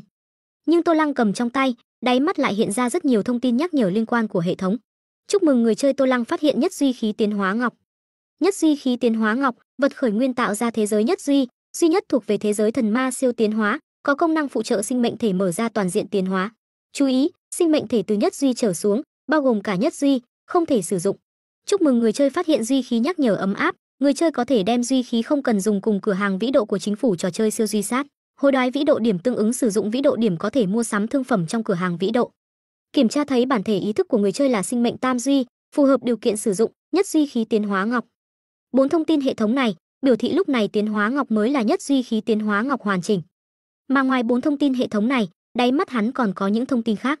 Ký chủ đang sử dụng nhất duy khí tiến hóa ngọc, lực lượng cộng 0.1, nhanh nhẹn cộng 0.1, thể lực cộng 0.1, trí lực cộng 0.1, tinh thần cộng 0.1. Ký chủ đang sử dụng nhất duy khí tiến hóa ngọc, lực lượng cộng 0.1, nhanh nhẹn cộng 0.1, thể lực cộng 0.1, trí lực cộng 0.1, tinh thần cộng 0.1. Ký chủ đang sử dụng nhất duy khí tiến hóa ngọc, lực lượng cộng 0.1, nhanh nhẹn cộng 0.1, thể lực cộng 0.1, trí lực cộng 0.1, tinh thần cộng 0.1. Từng thông tin hệ thống đang sử dụng tiến hóa ngọc không ngừng được làm mới. Cùng lúc đó, 3 loại thuộc tính thân thể và thuộc tính trí lực tinh thần của Tô Lăng cũng theo đó không ngừng mạnh lên. Không có suy yếu thân thể để tăng cường trí lực tinh thần, cũng không có suy yếu trí lực tinh thần để tăng cường 3 loại thuộc tính thân thể, mà là thân thể và ý thức cùng nhau mạnh lên. Đồng thời, giá trị tăng lên cũng từ 0.06 biến thành 0.1. Tần suất tăng cường cũng thay đổi nhanh hơn rất nhiều. Tuy nhiên, trước mắt có cường địch, Tô Lăng không có thời gian để tính toán tần suất tăng cường. Việc đầu tiên hắn làm chính là giơ tay, đưa nhất duy khí tiến hóa ngọc trong tay vào miệng, nuốt vào bụng. Sau khi nuốt nhất duy khí tiến hóa ngọc vào bụng, không chút do dự, Tô Lăng quay người bỏ chạy. Tuy nhiên, đó không phải là bỏ chạy, mà là kế hoãn binh. Trước mắt, thuộc tính thân thể của hắn vẫn không bằng Adam sau khi tụ hợp 5 bộ phận cơ thể, cho nên hắn chuẩn bị tạm thời tránh mũi nhọn. Mà nhất duy khí tiến hóa ngọc ở trong bụng, không ngừng tăng cường cường độ thân thể và ý thức của hắn. Hắn chỉ cần trì hoãn một thời gian là có thể tăng thuộc tính các hạng của thân thể, vượt qua Adam hiện tại, sau đó tiến hành phản sát. Mang ý nghĩ này, Tô Lăng chấn động đôi cánh sau lưng, vút một tiếng, tăng tốc bay về phía xa. Khi hắn bay đi, đôi cánh thịt phía sau Adam cũng vừa thành hình, nhìn thấy Tô Lăng bỏ chạy, gã lập tức gầm lên giận dữ, ngươi trốn không thoát. Cùng với tiếng nói, hai chân gã ầm vang đạp mạnh. Ầm ầm, một tiếng nổ lớn đột ngột bùng phát. Hơn 300 điểm thuộc tính thân thể, ẩn chứa lực lượng kinh khủng theo hai chân gã đạp xuống chút xuống phía sau núi nơi có tinh thần bí động, lập tức khiến mặt đất nơi gã đứng trực tiếp sụp đổ. Toàn bộ đỉnh núi phía sau núi trực tiếp ầm vang tan rã. Nhưng cùng lúc, thân thể Adam cũng mượn lực bộc phát kinh khủng này, như tia chớp, trong nháy mắt đuổi kịp Tô Lăng đang bỏ chạy. Lần này, gã trực tiếp dùng khuỷu tay làm vũ khí, hung hăng đánh vào sau lưng Tô Lăng. Tuy nhiên, lần này, Tô Lăng đã sớm có dự liệu, không phải vì hắn có thể nhìn rõ hoặc nghe được động tác của Adam, mà là hắn biết, hắn quay người bỏ chạy như vậy, chắc chắn sẽ phải đối mặt với một kích sấm sét của Adam, cho nên hắn đã dự đoán. Mà có lần công kích đầu tiên của Adam làm số liệu tham khảo, Tô Lăng trong lòng cũng đã tính toán đại khái được lực lượng và tốc độ sau khi bộc phát của Adam. Khi Adam đạp sụp thân núi, như tia chớp lao về phía hắn, đôi cánh sau lưng hắn lại chấn động, thân hình lập tức lao xuống phía dưới. Binh binh binh binh binh. Lại là từng lớp từ trường phòng ngự vỡ vụn như kính. Từ trường phòng ngự xung quanh Tô Lăng lại bị bẻ gãy nghiền nát. Nhưng bản thể hắn lại kịp thời lao xuống phía dưới, tránh được cú va chạm trực tiếp lần này của Adam. Vút, oanh. Khi bản thể Tô Lăng tránh được cú va chạm trực tiếp của Adam, thân hình Adam bay thẳng về phía trước một khoảng cách lớn. Lực lượng kinh khủng do Adam bộc phát mang theo cuồng phong và khí lưu lúc này mới chậm rãi thổi tới. Xoẹt, từng tiếng xé rách không ngừng vang lên. Trên người Tô Lăng cũng theo đó nứt ra từng vết thương nhỏ. Mặc dù tránh được cú va chạm trực tiếp của Adam, nhưng lực lượng kinh khủng do hơn 300 điểm thuộc tính thân thể của Adam bộc phát, mang theo cuồng phong và khí lưu cũng sắc bén đến cực hạn, trực tiếp cắt đứt trên người Tô Lăng từng vết thương. Tuy nhiên, so với hậu quả bị Adam va chạm trực tiếp, những vết thương nhỏ bé này căn bản không đáng kể. Thuộc tính thân thể không ngừng tăng lên, sắp đạt ngưỡng trăm của Tô Lăng, trong khoảnh khắc liền khiến những vết thương nhỏ này tự lành. Đối với việc Tô Lăng tránh được cú va chạm của mình, Adam rõ ràng có chút kinh ngạc. Gã lúc này mở rộng đôi cánh sau lưng, những màng da bao quanh gai xương lập tức phồng lên, tạo ra cuồng phong, nhanh chóng khiến thân hình Adam dừng lại trên không. Ngay sau đó, gã quay người quan sát Tô Lăng đang đáp xuống, đôi cánh sau lưng vừa thu lại, thân hình thuận theo tác dụng của trọng lực, nhanh chóng lướt xuống. Lúc này, cả hai đều ở trên không, không có điểm tựa, tốc độ nhanh chậm hoàn toàn quyết định bởi khối lượng bản thân dưới tác dụng của trọng lực. Cơ thể Adam tuy thấp bé, nhưng hơn 300 điểm thuộc tính thân thể, mật độ cơ bắp và xương cốt đều mạnh hơn Tô Lăng rất nhiều, khối lượng thực tế cũng lớn hơn Tô Lăng. Tuy nhiên, Tô Lăng dưới hình thái gen biến, trên người đều là vảy màu xanh, những vảy này rất bóng, lực ma sát với không khí rất nhỏ, vì vậy, mặc dù khối lượng cơ thể Adam lớn hơn Tô Lăng, nhưng tốc độ lướt xuống của hai người lại không chênh lệch quá lớn, Adam nhanh hơn một chút, mà khoảng cách giữa hai người trên không trung đang dần dần rút ngắn. Đối với điều này, Tô Lăng cũng không hoảng hốt. Hắn đã sớm dự đoán được Adam sẽ nhanh hơn hắn. Hắn lao xuống chính là vì lợi dụng địa hình hạn chế tốc độ của đối phương. Khoảng cách giữa hai người tuy đang dần dần rút ngắn, nhưng cùng lúc, thân hình hai người cũng từ trên cao nhanh chóng tiếp cận mặt đất. Mà nơi thần niệm môn tọa lạc, nằm ở vùng tây nam của cổ quốc phương Đông, khắp nơi đều là núi non có độ cao khác nhau, địa thế dốc đứng. Nơi thần niệm môn xây dựng chính là bên ngoài hoang dã, xung quanh đều là núi lớn liên miên. Mặc dù cổ quốc phương Đông đã xây dựng từng con đường trong những ngọn núi lớn này, kết nối giao thông xung quanh, nhưng núi lớn vẫn còn rất nhiều. Thân hình Tô Lăng và Adam rất nhanh liền rơi vào một vùng núi lớn. Khi sắp tiếp cận mặt đất, Adam cũng đã đến gần sau lưng Tô Lăng. Sau đó, Adam liền vung tay, cánh tay gã nhanh chóng mềm nhũn thành bó cơ, vút một tiếng, đánh về phía sau lưng Tô Lăng. Mà Tô Lăng đã có kinh nghiệm trước đó, cũng đã sớm dự đoán được khoảng cách an toàn giữa hai người, đôi cánh sau lưng chấn động, thay đổi phương vị bay, tránh né công kích của Adam, đồng thời rơi xuống một con đường dưới mặt đất. Binh binh binh binh binh. Lại là một trận âm thanh từ trường phòng ngự vỡ vụn vang lên. Ngay sau đó, phanh, một tiếng vang trầm đột ngột vang lên. Cho dù Tô Lăng đã dự đoán và né tránh, nhưng bàn tay Adam đánh phá từ trường phòng ngự, vẫn đánh trúng vai sau của Tô Lăng. Khoảng cách thuộc tính thân thể giữa hai người quá lớn, không phải cứ dự đoán là có thể hoàn toàn né tránh. Tô Lăng có thể tránh, chỉ là tránh được yếu hại. Oanh, một tiếng nổ vang, Tô Lăng bị đánh trúng vai sau, toàn thân lại giống như đạn pháo bay ra ngoài, hung hăng đập vào con đường lớn trên mặt đất. Rầm, rắc rắc rắc rắc. Hàng rào thép hai bên đường trực tiếp bị đập đến biến dạng đứt đoạn, mặt đường càng bị cọ sát tạo thành một đường hầm vỡ vụn rộng lớn, thân hình Tô Lăng mới khó khăn lắm dừng lại. May mắn là trên con đường này rất ít xe cộ qua lại, Tô Lăng đập xuống không trúng bất kỳ chiếc xe nào, cũng không có người nhìn thấy. Adam một kích thành công, thân hình cũng rơi xuống đường lớn. Sau đó gã liền muốn thừa thắng truy kích, nhưng vào lúc này, những hàng rào thép bị thân hình bay tới của Tô Lăng đập đứt và biến dạng nghiêm trọng, đột nhiên tự động nổi lên. Thấy cảnh này, Adam không khỏi sững sờ. Một lát sau, những hàng rào thép đang lơ lửng này liền vù vù vù cùng nhau hoặc nện, hoặc đâm về phía Adam. Niệm lực khống chế. Adam cười khinh miệt, chỉ bằng những thứ này mà muốn đối phó gã. Gã trực tiếp đứng tại chỗ, căn bản không thèm để ý đến những hàng rào thép đang đánh tới.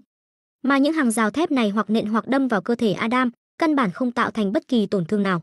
Hơn 300 điểm thuộc tính thân thể kinh khủng, không phải là thứ những vật này có thể làm tổn thương.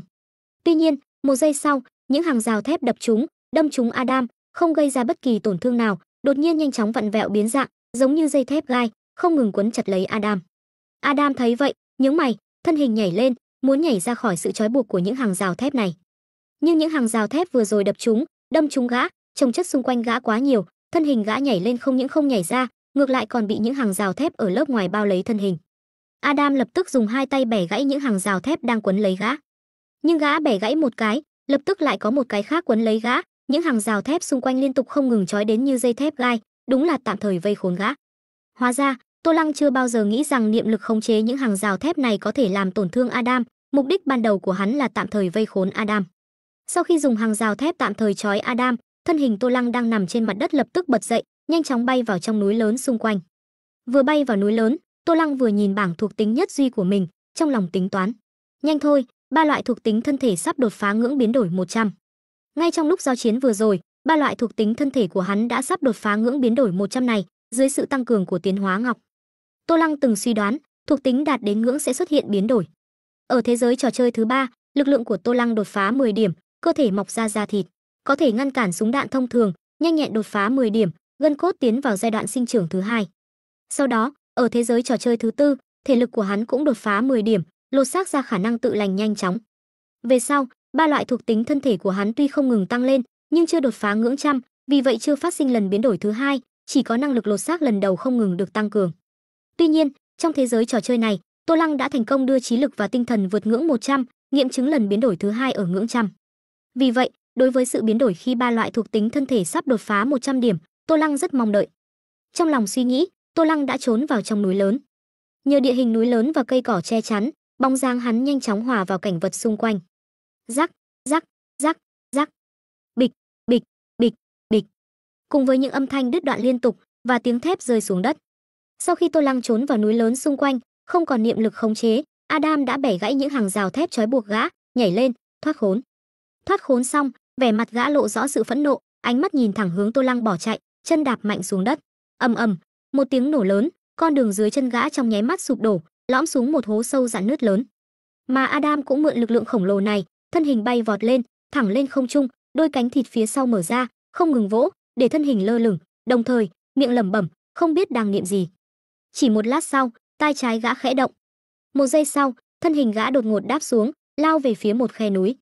Khi sắp rơi xuống đất, đôi cánh thịt sau lưng gã thu lại, thân hình xoay trên không, lộn nhào, lấy tư thế hai chân hướng xuống, giống như sao băng rơi xuống.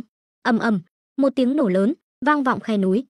Khe núi nơi Adam rơi xuống, ầm vang sụp đổ, cây cỏ nghiêng đổ, xuất hiện một hố tròn rạn nứt lớn. Đồng thời, một trận cuồng phong lan tỏa bốn phía, thổi hoa cỏ cây cối xung quanh xào xạc, chập chờn điên cuồng. Mà trong những hoa cỏ cây cối chập chờn điên cuồng này, một bóng dáng màu xanh thuận gió chạy nhanh, luồn lách giữa rừng núi cao ngất, lông mày nhíu chặt. Có thể dùng sóng âm phản xạ để phân biệt vị trí của ta, cơ thể hắn đã tiến hóa đến mức này rồi sao? Sau khi bỏ chạy vào núi lớn, Tô Lăng lập tức tìm một khe núi ẩn thân. Hắn hiểu, với độ nhạy ngũ quan được tăng cường bởi lực lượng tinh thần của Adam, chỉ cần bay lên cao quan sát, chỉ cần một chút gió thổi cỏ lay đối phương đều có thể phát hiện. Cho nên, hắn chọn ẩn thân một chỗ, bất động. Nhưng hắn không ngờ, Adam lại có thể dùng phương thức sóng âm phản xạ tìm đến hắn.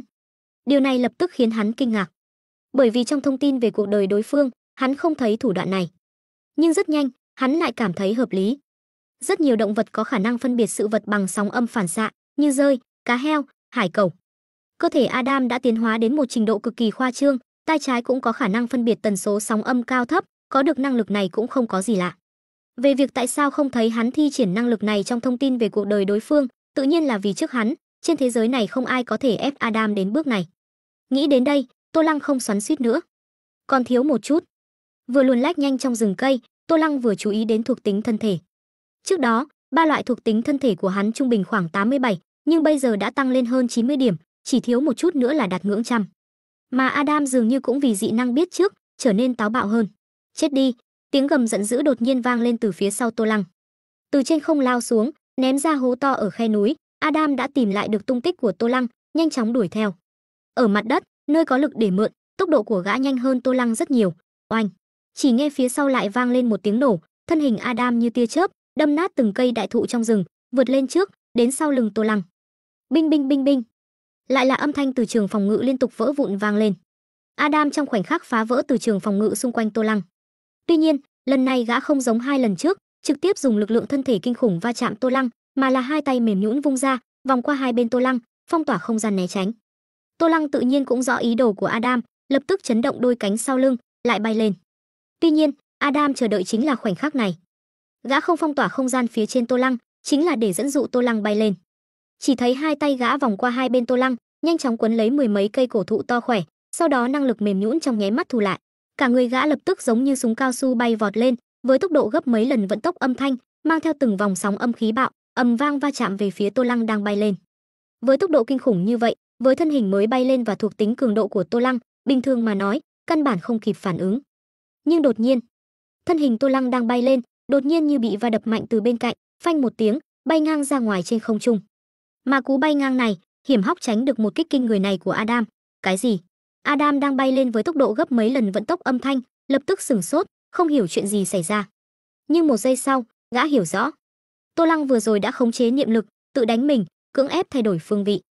Lực lượng tinh thần chưa lột xác thành niệm lực, lại thêm 5 bộ phận cơ thể dung hợp, bị dục vọng cơ thể ảnh hưởng đến lý trí, Adam trong tiềm thức không tính đến năng lực niệm lực trong chiến đấu.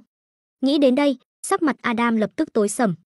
Đôi cánh thịt sau lưng gã lại mở ra, giữ cùng phong làm chậm thế bay lên. Nhưng gã vừa rồi bay lên với tốc độ gấp mấy lần vận tốc âm thanh, thế năng lớn, trong lúc nhất thời căn bản không thể triệt tiêu, mất một lúc lâu mới khó khăn lắm dừng lại. Sau khi dừng lại, Adam nhanh chóng quay đầu, quan sát mặt đất, chuẩn bị lại dùng phương thức âm thanh biện vị tìm kiếm bóng dáng Tô Lăng, gã cho rằng Tô Lăng chắc chắn lại lợi dụng lúc này bỏ trốn. Nhưng một lát sau, khi gã quan sát mặt đất, trên mặt không khỏi khẽ giật mình. Chỉ thấy dưới mặt đất trong rừng cây, Tô Lăng không hề ẩn nấp. Một màn này lập tức khiến Adam rất bất ngờ. Đối phương đây là nhận mệnh. Trong rừng cây, cuối cùng, đứng trong rừng cây, Tô Lăng nhìn giao diện thuộc tính nhất duy của mình. Thuộc tính: lực lượng 100.08, nhanh nhẹn 99.47, thể lực 97.84, trí lực 112.44, tinh thần 112.44. Theo lại một lần tiến hóa ngọc tăng tất cả thuộc tính 0.1, lực lượng của Tô Lăng cuối cùng đã đột phá ngưỡng 100. Mà ngay khi thuộc tính lực lượng đột phá 100, cơ thể Tô Lăng cũng theo đó biến đổi.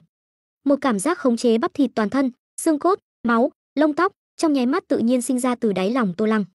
Tô Lăng có thể cảm nhận rõ ràng từng bộ phận cơ thể, đồng thời chỉ cần một ý niệm, liền có thể điều động những bộ phận cơ thể này, ngưng tụ khí lực về một chỗ, hoặc là đơn độc khống chế một bộ phận tổ chức cơ thể vận động. Đây là một loại khống chế hoàn toàn đối với cơ thể. Cảm giác này vô cùng kỳ diệu. Đây chính là sự biến đổi sau khi thuộc tính lực lượng đột phá ngưỡng trăm sao. Cảm nhận kỹ sự biến đổi này, Tô Lăng không khỏi có chút mê mẩn. Mà ngay khi Tô Lăng mê mẩn trong cảm giác khống chế toàn thân này, đột nhiên, vút, một tiếng xé gió kịch liệt đột nhiên vang lên từ đỉnh đầu. Tô Lăng nhướng mày, ngẩng đầu nhìn lại. Chỉ thấy Adam đã dừng thế bay lên, lại dùng phương thức trước đó, hai chân hướng xuống, lao về phía vị trí Tô Lăng đang đứng. Khối lượng lớn, cùng với gia tốc trọng lực, Adam lao xuống mang theo một trận cuồng phong và khí lưu bạo ngược, thanh thế vô cùng to lớn. Tuy nhiên, lần này, đối mặt với cú rơi không kích này của Adam, Tô Lăng không hề né tránh. Chỉ thấy hắn ngẩng đầu nhìn Adam đang lao xuống với uy thế cuồng bạo, ý nghĩ khẽ động, cùng với một trận rầm rầm rầm rầm vang động, thân hình cao hơn 3 mét. Hình thể cân xứng của hắn đột nhiên bành trướng cơ bắp, thân hình cao lên, nhanh chóng đạt đến hơn 5 mét, bắp thịt cuồn cuộn thô kệch. Thiên địa hợp nhất. Sau khi thi triển thiên địa hợp nhất, ngay sau đó, Tô Lăng liền bày tư thế, tay trái giơ lên, tay phải nắm chặt thành quyền, kéo duỗi ở eo, máu toàn thân nhanh chóng lưu động, vận chuyển toàn thân, bắt đầu không ngừng tụ lực. Gần như trong chớp mắt, toàn bộ thân hình hắn bắt đầu sung huyết, huyết quản nổi lên bên ngoài cơ thể, vẻ ngoài vốn đã kinh khủng dữ tợn, lại càng thêm dữ tợn đáng sợ. Mà đây chỉ là biểu hiện bên ngoài, bên trong, đáy mắt Tô Lăng, cột thuộc tính của hắn đang điên cuồng biến đổi. Vốn dĩ lực lượng, nhanh nhẹn, thể lực, ba loại thuộc tính này đều tương đối cân đối, lực lượng vượt ngưỡng trăm, nhanh nhẹn kém một chút vượt ngưỡng trăm, thể lực kém 3 điểm vượt ngưỡng trăm. Nhưng theo Tô Lăng bắt đầu tạo dáng tụ lực, thuộc tính nhanh nhẹn và thể lực của hắn bắt đầu giảm xuống nhanh chóng như đồng hồ bấm giờ. Mà thuộc tính lực lượng của hắn thì điên cuồng tăng vọt. Chỉ trong vài nháy mắt, thuộc tính nhanh nhẹn và thể lực gần đạt ngưỡng trăm của hắn, liền nhanh chóng cộng dồn vào thuộc tính lực lượng. Thêm vào đó, sau khi thi triển thiên địa hợp nhất, thuộc tính lực lượng của Tô Lăng từ 100 trong nháy mắt tăng vọt lên 150. Giờ khắc này, ba loại ngưng tụ, thuộc tính lực lượng của Tô Lăng đạt đến mức đáng sợ 346. Oanh! Một luồng khí tức cuồng bạo mang theo mùi máu tươi, ầm vang lấy Tô Lăng làm trung tâm, lan tỏa xung quanh. Cùng lúc đó, một kích từ trên trời rơi xuống của Adam cũng đã đến mặt đất. Tô Lăng dùng nắm đấm tụ lực ẩn chứa 346 khoảng cách này, ầm vang nghênh đón. Oanh! Một tiếng nổ rung trời, nổ tung tứ phương. Ngay sau đó, một vòng khí kình kinh khủng lấy hai người làm trung tâm ầm vang bùng nổ. Giống như gió lốc cấp 10 quét qua, lật tung tất cả hoa cỏ cây cối, bùn đất xung quanh. Mặt đất ầm ầm bắt đầu chìm xuống, không ngừng rạn nứt, một hố lớn giống như hố thiên thạch dần dần hình thành. Mà núi lớn xung quanh cũng chấn động kịch liệt, vô số đá vụn lan xuống. Về phần cuồng phong sinh ra, thổi ra mấy cây số vẫn không hề yếu bớt, khiến chim thú trong phạm vi vài dặm kinh hãi, chạy trốn tứ phía. Động tĩnh kinh người này kéo dài rất lâu, mới từ từ ngừng lại. Khi mọi thứ đã yên ắng, tất cả đều kết thúc. Chỉ thấy trong một vùng núi lớn, một hố thiên thạch to lớn xuất hiện. Mà xung quanh hố thiên thạch này là bùn đất và hoa cỏ cây cối bị lật tung, có thể nói là hỗn độn, vô cùng lộn xộn. Tuy nhiên, so với sự bừa bộn lộn xộn xung quanh, hố thiên thạch trên không, hai chân đứt gãy máu me đầm đìa của Adam đang lơ lửng giữa không trung, lại càng lộ vẻ huyết tinh và thê thảm. Nhưng lúc này, Adam không có thời gian để ý đến đôi chân đứt gãy. Ánh mắt gã giờ phút này đang nhìn chằm chằm xuống hố thiên thạch to lớn phía dưới. Ở dưới đáy hố thiên thạch to lớn, Tô Lăng đã giải trừ thiên địa hợp nhất, chỉ duy trì hình thái gen biến, đang không ngừng thở hổn hển, vẻ mặt mang theo chút khiêu khích, ngẩng đầu nhìn Adam trên không trung. So với thảm trạng của Adam, hắn trông hoàn hảo không chút tổn hại, chỉ là có vẻ tiêu hao rất lớn, khiến hắn không ngừng thở dốc. Ngươi vậy mà đạt đến trình độ này. Trên không trung, Adam nhìn chằm chằm Tô Lăng, nói, ngưng tụ toàn bộ lực lượng vào một điểm. Không ngờ ngươi lại đạt đến trình độ này, là công năng của sinh mệnh bảo thạch và khối tạo hóa âm ngọc kia sao? Nhưng ta không cảm nhận được lực lượng phóng xạ của hai khối bảo thạch trên cơ thể ngươi, rốt cuộc ngươi đã làm gì? Trong lúc Adam nói chuyện, mặt đất đột nhiên bay lên hai khối u thịt, bụp bụp hai tiếng, đánh trúng hai chân đứt gãy của gã. Ngay sau đó, hai chân đứt gãy của gã liền nhúc nhích, lại khôi phục dáng vẻ chưa bị thương. Mà đối mặt với chất vấn của Adam, Tô Lăng lại cười nhẹ, không nói gì. Adam thấy vậy, sắc mặt lập tức trầm xuống, hừ lạnh nói, đừng tưởng rằng ngươi đạt đến trình độ này, có thể ngưng tụ toàn bộ lực lượng vào một điểm là có thể chống lại ta. Ngưng tụ toàn bộ lực lượng vào một điểm tuy có thể bộc phát lực lượng xác thực cường đại, nhưng đối với bản thân cũng tiêu hao rất lớn. Ngươi bây giờ. Gã chưa nói hết câu, liền đột ngột dừng lại. Bởi vì khi gã nói câu này, Tô Lăng trong hố thiên thạch bỗng nhiên điều khiển cái đuôi giơ lên trước người. Mà ở chóp đuôi Tô Lăng, trái tim Adam vốn luôn được Tô Lăng đeo ở đỉnh, đã trở nên khô quắt, ảm đạm, đập chậm chạp. Tô Lăng đang dùng trái tim Adam để bổ sung tiêu hao vừa rồi. Thấy cảnh này, Adam vừa dừng lời, vẻ mặt vừa trở nên nghiến răng nghiến lợi. Tên khốn này lại dùng trái tim của gã để bổ sung tiêu hao sau cú đấm vừa rồi. Cũng chính lúc Adam nghiến răng nghiến lợi, phía dưới hố thiên thạch, Tô Lăng bỗng nhiên khẽ động trong lòng. Ngay tại khoảnh khắc trước, thuộc tính nhanh nhẹn của hắn cuối cùng cũng đã đột phá ngưỡng biến đổi 100. Cũng chính lúc thuộc tính nhanh nhẹn đột phá ngưỡng trăm, tổ chức da thịt toàn thân Tô Lăng đột nhiên như sóng nước, bắt đầu lay động. Nhìn qua, toàn bộ người hắn phảng phất biến thành nước, quanh co khúc khuỷu không ngừng đong đưa. Mà theo sự quanh co khúc khuỷu đong đưa này, Tô Lăng có thể cảm nhận rõ ràng, kết cấu tổ chức cơ thể mình đang nhanh chóng biến đổi. Đơn vị cơ bản kết cấu và công năng của cơ thể người là tế bào. Mà tế bào cơ thể người không hoàn toàn giống nhau, dựa theo sự sắp xếp phân tử khác nhau, tế bào cũng có công năng và hình thái riêng. Nhưng khi thuộc tính nhanh nhẹn đột phá ngưỡng 100, bắt đầu biến đổi, Tô Lăng lập tức cảm thấy mình dường như có được năng lực khống chế sự sắp xếp phân tử của tế bào cơ thể. Mà năng lực này cho phép hắn có thể khiến cơ thể không còn bị giới hạn ở hình thái đơn nhất. Nói thẳng ra là, hắn cảm thấy hắn cũng có thể giống như Adam, điều khiển từng bộ phận cơ thể tiến hành mềm hóa và các loại biến hóa về hình dạng và hình thái.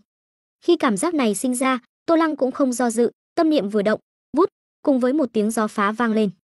Toàn bộ người hắn nhanh chóng mềm hóa thành một bó cơ, với tốc độ cực nhanh bay lên, nhảy ra khỏi hố thiên thạch to lớn theo hình vòng cung rơi xuống mặt đất bên ngoài hố thiên thạch to lớn. Sau đó, thân hình hắn giống như đất sét, chảy ra một vùng. Nhưng rất nhanh, hắn lại điều khiển cơ thể nhúc nhích, khôi phục lại hình dạng bình thường. Trải nghiệm mềm hóa cơ thể này khiến Tô Lăng rất mới lạ, hắn không nhịn được nâng hai tay lên xem xét kỹ lưỡng. Có được năng lực mềm hóa tế bào cơ thể này, chiến đấu tiếp theo của hắn sẽ dễ dàng hơn nhiều. Trước đó hắn luôn bị hạn chế bởi tính hạn chế của cơ thể người, mặc dù đã sớm dự đoán được công kích của Adam, nhưng lại khó mà hoàn toàn tránh né. Nhưng bây giờ, năng lực mềm hóa sau khi thuộc tính nhanh nhẹn biến đổi, khiến cơ thể hắn không còn bị giới hạn ở kết cấu cơ thể người thông thường, hắn muốn hoàn toàn tránh né công kích của Adam sẽ dễ dàng hơn nhiều. Nghĩ đến đây, tâm trạng Tô Lăng lập tức thoải mái hơn không ít.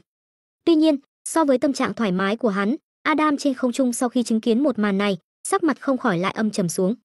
Tuy nhiên, lần này gã không chất vấn như trước. Một lần có thể nói là trùng hợp, nhưng hai lần tuyệt đối không phải trùng hợp. Khi thấy da thịt trên người Tô Lăng giống như sóng nước lay động, gã đã trải qua sự biến đổi cơ thể này, về cơ bản có thể xác nhận suy đoán vừa rồi. Sự biến đổi trên cơ thể tên này tuyệt đối là do sinh mệnh bảo thạch và khối bảo thạch gọi là tạo hóa âm ngọc mang lại. Adam hồi tưởng lại tình hình lúc đó, sau khi tên này đập hai khối bảo thạch vào nhau, hai khối bảo thạch liền không còn phóng ra lực lượng thần bí nữa. Kết hợp với lời nói của lão già châu Á kia, là tên này nói cho lão già kia, trên tay có sinh mệnh bảo thạch.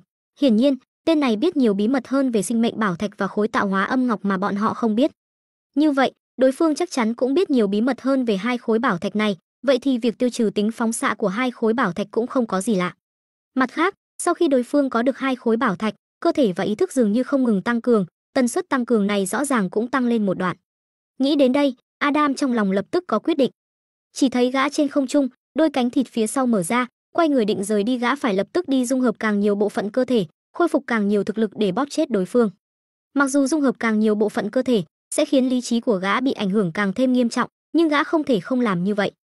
Nếu không, tiếp tục để đối phương trưởng thành, chắc chắn sẽ trở thành phiền phức lớn. Thậm chí, gã còn có thể có nguy cơ vẫn lạc. Tuy nhiên, Ngay khi gã chuẩn bị rời đi, đột nhiên, vút, một thân cây đại thụ đột nhiên từ dưới đất bắn nhanh lên, lướt qua vị trí phía trước gã định bay đi. Thân hình Adam vô thức dừng lại, sau đó tối sầm mặt, quay đầu nhìn lại. Chỉ thấy dưới mặt đất, thân hình Tô Lăng từ từ nổi lên, đi tới đối diện gã. Trong quá trình nổi lên này, Tô Lăng còn vừa từ từ đi lên, vừa cười khiêu khích, "Sao, muốn chạy trốn? Vừa rồi ngươi đánh thoải mái như vậy, bây giờ là lúc ngươi phải trả nợ. Chỉ bằng ngươi." Adam lạnh lùng hừ một tiếng, vẻ mặt khinh thường nói, "Nếu không phải ngươi giống như chó chạy trốn khắp nơi, chính diện chiến đấu ngươi đã chết mấy lần rồi." Nói xong, gã cũng lười để ý đến Tô Lăng, định rời đi. Vừa rồi gã chỉ là do đường phía trước bị chặn đột ngột, vô thức sửng sốt một chút. Nhưng nếu gã thực sự muốn rời đi, thân cây kia căn bản không làm tổn thương được gã, Tô Lăng cũng không thể ngăn cản được gã. Tuy nhiên, đúng lúc này, Tô Lăng lại lên tiếng lần nữa. "Đến đây, chính diện chiến đấu, ta thỏa mãn ngươi." Lời nói cuồng vọng từ miệng Tô Lăng phát ra. Cùng với tiếng nói, cơ thể hắn đột nhiên bắt đầu rầm bành trướng cao lên, trong khoảnh khắc, liền lại biến thành bộ dáng khôi ngô cao hơn 5 mét, bắp thịt cuồn cuộn. Thiên địa hợp nhất. Mà Adam nghe những lời cuồng vọng của hắn, không khỏi lại dừng lại, quay đầu nhìn lại. Chính diện chiến đấu. Trong khi nói chuyện, ánh mắt gã nhìn từ trên xuống dưới Tô Lăng đang thi triển thiên địa hợp nhất, vẻ mặt lộ ra sự nghi hoặc. Mặc dù dáng vẻ này của đối phương trông cực kỳ khoa trương cường đại, nhưng đối với gã mà nói, vẫn không đáng chú ý. Gã biết điều này. Gã tin tưởng, đối phương cũng biết điều này. Cho nên, gã nhất thời có chút không rõ Tô Lăng đang giở trò gì. Tuy nhiên, đối mặt với sự dò xét của Adam, Tô Lăng chỉ cười dữ tợn, nói, "Ta ở mặt đất chờ ngươi." Nói xong, Tô Lăng dùng niệm lực khống chế bản thân, nhanh chóng rơi xuống đất. Adam thấy vậy, khẽ cau mày. Nhưng một lát sau, gã vẫn thu đôi cánh thịt phía sau lại, mặc cho thân hình rơi xuống đất. Mặc dù không hiểu rõ đối phương muốn làm gì, nhưng nếu đối phương thực sự có can đảm chính diện chiến đấu với gã, gã vừa vặn mượn cơ hội này giết đối phương.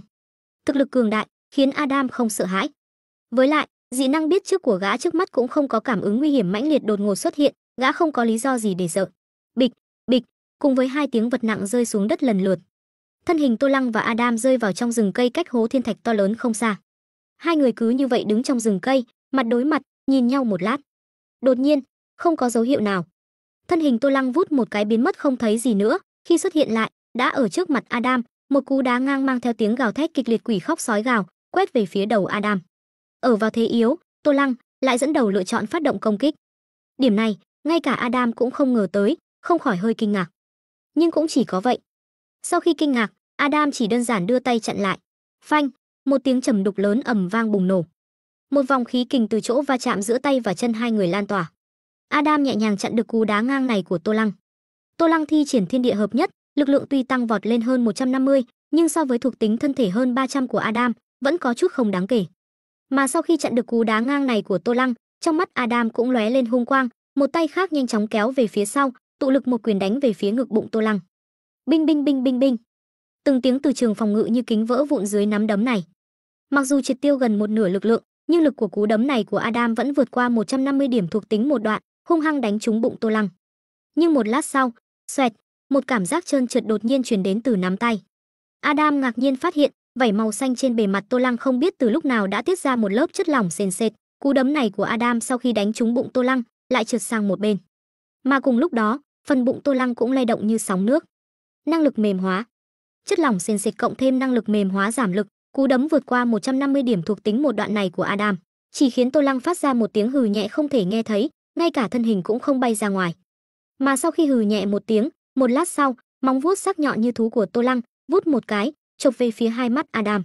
Adam thấy vậy, lập tức đạp chân xuống đất. Chỉ nghe oanh một tiếng, mặt đất nổ tung, thân hình gã nhanh chóng lùi về phía sau, trong nháy mắt kéo dài khoảng cách giữa hai người. Sau đó, Adam cau mày nhìn Tô Lăng. Lúc này, gã mới phát hiện, toàn bộ vảy màu xanh trên người Tô Lăng cơ bản đều bị một lớp chất lỏng sền sệt bao phủ. Sao, lại muốn chạy trốn? Adam kéo dài khoảng cách, Tô Lăng khẽ cười, buông lời khiêu khích. Ngươi có thể tùy ý khống chế nhiều loại năng lực gen. Nghe Tô Lăng nói vậy, Adam vẫn giữ nguyên vẻ mặt lạnh tanh, cau mày nhìn chằm chằm cơ thể Tô Lăng, đáp. Adam cực kỳ chắc chắn, trong những lần giao chiến trước, trên người Tô Lăng không hề có những chất nhờn trơn trượt này. Nói cách khác, chất nhờn trên người Tô Lăng là mới được tiết ra. Nhưng đây là chuyện không tưởng. Lực lượng gen một khi được khai mở, liền được định đoạt, là loại lực lượng gen nào thì sẽ hiển lộ ra tất cả đặc tính của loại lực lượng gen đó ngay từ đầu. Sự khác biệt duy nhất là có thể khống chế hai trạng thái bán hóa thú và hoàn toàn hóa thú. Mà bộ dạng quái dị của Tô Lăng rõ ràng là trạng thái hoàn toàn hóa thú, theo lẽ thường, tất cả đặc tính gen được hiển thị sẽ xuất hiện ngay từ đầu mới đúng. Nhưng lớp chất nhờn kia lại xuất hiện sau đó. Chỉ có một cách giải thích, Tô Lăng có hai hoặc nhiều loại lực lượng gen, hơn nữa có thể tùy ý khống chế. Nghĩ đến đây, Adam quan sát tỉ mỉ ngoại hình gen biến của Tô Lăng. Trước đó gã không chú ý, nhưng giờ đây, vì kinh ngạc trước khả năng khống chế nhiều loại gen của Tô Lăng, gã mới phát hiện bản thân không thể nhận ra hoàn toàn hóa thú của Tô Lăng thuộc loại động vật nào. Lân phiến có điểm giống loài cá, lại có chút giống loài rắn trong nhóm bò sát. Nhưng hai loài này không có móng vuốt. Hơn nữa, phần chân kéo dài của Tô Lăng trông có vẻ giống chân của bọ ngựa, nhưng những gai xương sắc nhọn lồi ra ở khớp thì hoàn toàn chưa từng thấy qua. Còn có cái đuôi hình mũi khoan mọc đầy gai nhọn phía sau và dịch nhờn vừa tiết ra trên thân. Đây rốt cuộc là động vật gì? Adam càng nghĩ càng nhíu chặt mày. Năng lực của Tô Lăng trong giai đoạn gen tiến hóa này có chút vượt quá nhận thức của gã. Bất quá, trên thế giới này, số lượng động vật vô kể, Adam cũng không phải nhà nghiên cứu giống loài, dù không nhận ra gen mà Tô Lăng sử dụng, nhưng cũng không nói gì, mà không để ý đến suy nghĩ của Adam. Tô Lăng sau khi nghe Adam chất vấn, vẫn cười nhẹ, không trả lời. Biết rõ tầm quan trọng của thông tin, hắn tự nhiên sẽ không tiết lộ nửa câu. Mặc dù đã xem qua thông tin về cuộc đời Adam, nhưng cẩn thận không bao giờ thừa, hắn chỉ có thể nhìn thấy thông tin đó, chứ không thể nhìn thấy suy nghĩ và tư duy của Adam, ai biết tiết lộ thông tin sẽ dẫn tới rủi ro gì. Cần tắc vô ái náy, trong chiến đấu, hắn sẽ không nói nửa câu vô nghĩa. Hai lần khiêu khích vừa rồi đều có thâm ý, mục đích là để giữ chân Adam. Hiện tại lực lượng và nhanh nhẹn của hắn liên tiếp đột phá mốc 100, sinh ra biến đổi, mặc dù lực lượng biến đổi tụ lực cần thời gian, nhưng nhanh nhẹn biến đổi mềm hóa lại cho phép hắn khống chế thân thể, giảm lực tác động một cách tốt hơn. Lại thêm từ trường phòng ngự tầng tầng, có thể triệt tiêu gần một nửa lực lượng của Adam, hắn lại kích hoạt đặc tính dịch nhờn của gen loài cá. Những điều này cộng lại, tuy vẫn không thể chiến thắng Adam, nhưng đã đủ để hắn miễn cưỡng chống lại Adam. Quan trọng nhất, trong bụng hắn còn có tiến hóa ngọc không ngừng tăng cường chỉ số thuộc tính. Cho nên, chỉ cần có thể kéo dài trận chiến, để tiến hóa ngọc không ngừng tăng cường các thuộc tính, dần dà, hắn có thể chiếm thế thượng phong.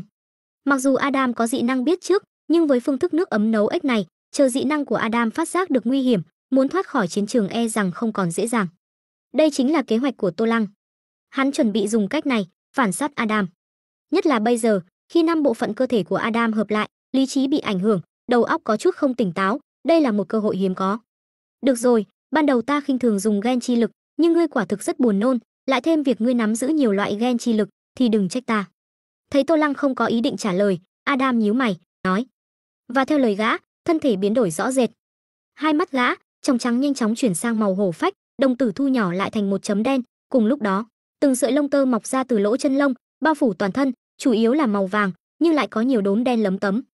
Tay chân, bắp chân và khuỷu tay gã cũng nhanh chóng trở nên thon dài, móng tay 5 ngón mọc ra vuốt thú sắc nhọn. Chỉ trong nháy mắt, Adam biến thành một con báo săn hình người đứng thẳng. Adam kích phát chuỗi gen, là chuỗi gen báo săn. Khi kích phát chuỗi gen, hoàn toàn hóa thú thành hình người báo săn, Adam không nói nhảm, thân hình biến mất tại chỗ. Đợi đến khi xuất hiện lần nữa, đã ở trước mặt Tô Lăng. Xoẹt, không nói lời nào, bàn tay mọc vuốt thú sắc nhọn từ trên hướng xuống, xé rách một luồng khí lưu màu trắng, một chảo sắc bén chộp tới Tô Lăng. Đã ngươi dính nhớp nháp, vậy ta liền trực tiếp dùng lực xé rách lớp màng dính. Đó chính là suy nghĩ của Adam. Binh binh binh binh binh. Âm thanh từ trường phòng ngự vỡ vụn gần như đồng thời vang lên. Một chảo này của Adam, cả tốc độ lẫn lực lượng đều đạt đến cực hạn của cơ thể. Với chỉ số cơ thể và tinh thần hơn 100 của Tô Lăng, nếu không có từ trường phòng ngự, hắn căn bản không thể nhìn rõ động tác của Adam. Mà cho dù nhìn rõ, cơ thể hắn cũng không kịp phản ứng, giống như khi đối phó với Từ Thanh Sơn. Bất quá, có từ trường phòng ngự, Tô Lăng tại Adam cận thân, chạm đến lực trường biên giới, trong nháy mắt liền cảm ứng được. Thế là, khi móng vuốt sắc bén của Adam xé rách từ trường phòng ngự, hắn cũng khống chế thân thể trở nên mềm mại, đồng thời lùi lại, cố gắng tránh né. Nhưng cuối cùng, giữa hai bên vẫn có chênh lệch.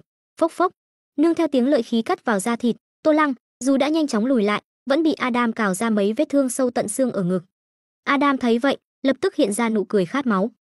Nhưng ngay sau đó, gã liền nhíu mày. Bởi vì, Tô Lăng, dù ngực bị xé toạc ra mấy vết thương sâu, nhưng những vết thương kia lại không hề đổ máu. Một giọt cũng không. Ngươi, sắc mặt Adam lại trầm xuống. Tô Lăng thì cười nhẹ, nhìn hắn, nói, hiện tại giữa chúng ta, trận chiến mới thực sự bắt đầu. Ngay trong hai hiệp giao thủ với Adam, thuộc tính thể lực của Tô Lăng rốt cục đột phá mốc 100, sinh ra biến đổi lần 2. Mà thể lực biến đổi lần 2, năng lực thu được chính là siêu cấp tự lành. Lại thêm lực lượng và nhanh nhẹn biến đổi lần 2, ba cái kết hợp, Tô Lăng nghiễm nhiên đã có bất tử chi thân giống Adam. Đương nhiên, nói là bất tử chi thân nhưng kỳ thật cũng chưa đạt tới trình độ đó. Hai người vẫn bị giới hạn bởi quy luật bảo toàn khối lượng. Bọn họ tuy có thể tự do khống chế từng biến đổi nhỏ trên cơ thể, dù bị thương, thậm chí bị phá hoại cũng sẽ không gây ra vết thương chí mạng, nhưng tự lành chữa trị thân thể, còn có các loại vận động và chiến đấu đều cần tiêu hao năng lượng. Trước đó Adam bị tứ đại gia tộc thiết kế tách rời, cũng là nhờ được ngâm trong bể dinh dưỡng thời gian dài, cung cấp năng lượng liên tục mới có thể duy trì hoạt tính.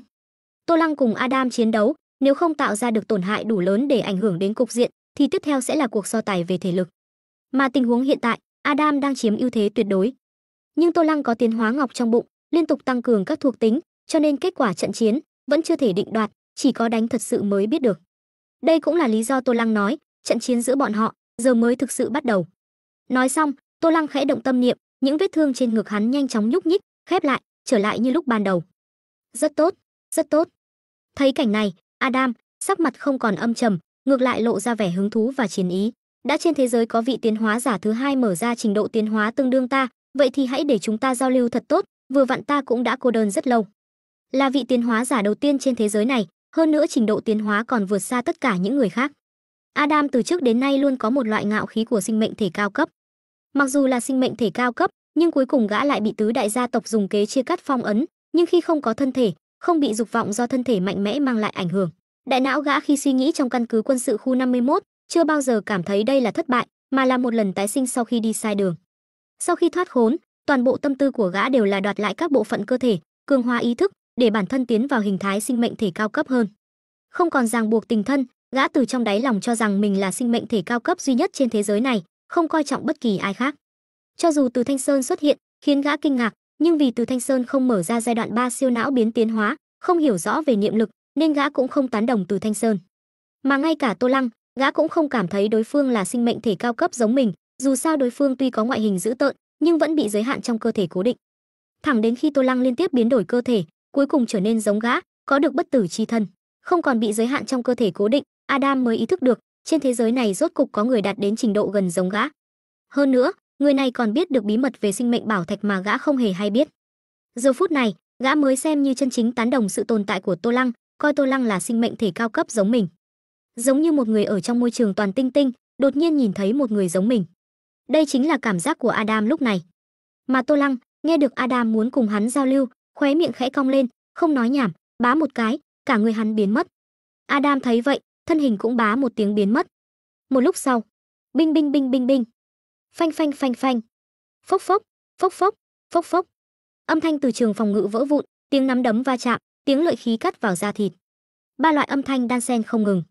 Tô Lăng và Adam, hai bóng người giao chiến kịch liệt trong rừng cây, trên bầu trời, trên núi đá. Từng luồng khí kình liên tục nổ tung ở những nơi khác nhau. Hai bóng người di chuyển nhanh đến mức mắt thường không thể nhìn rõ. Tô Lăng tuy có chỉ số cơ thể không bằng Adam, nhưng Adam lại kém Tô Lăng về mặt tinh thần. Bởi vậy, Tô Lăng dù không nhìn rõ hành động của Adam, nhưng rìa từ trường phòng ngự có thể giúp hắn phát giác. Mà Adam, với chỉ số cơ thể hơn 300, tốc độ vượt xa Tô Lăng, nhưng tinh thần gã lại không bằng Tô Lăng, cho nên tốc độ chuyển động tâm niệm không bằng. Cơ thể mạnh mẽ bộc phát tốc độ và lực lượng kinh người, nhưng phản ứng thần kinh và tốc độ tính toán của não bộ lại không bằng Tô Lăng. Mỗi một đòn tấn công của Adam, Tô Lăng đều có thể nhanh chóng tính toán ra phương án ứng phó ít tổn thương nhất và nhanh chóng phản ứng, phòng ngự. Đủ loại nhân tố kết hợp, hai người chiến đấu trong lúc nhất thời khó phân thắng bại. Đương nhiên, chỉ số cơ thể Adam vượt trội hơn Tô Lăng rất nhiều, nên hai người chiến đấu, Adam vẫn chiếm thượng phong. Theo trận chiến càng ngày càng kịch liệt, khu vực núi lớn này, rừng cây, núi đá, mặt đất đều bị dư chấn phá hủy, cây cối gãy đổ, núi đá nổ tung, mặt đất trở nên lởm chởm.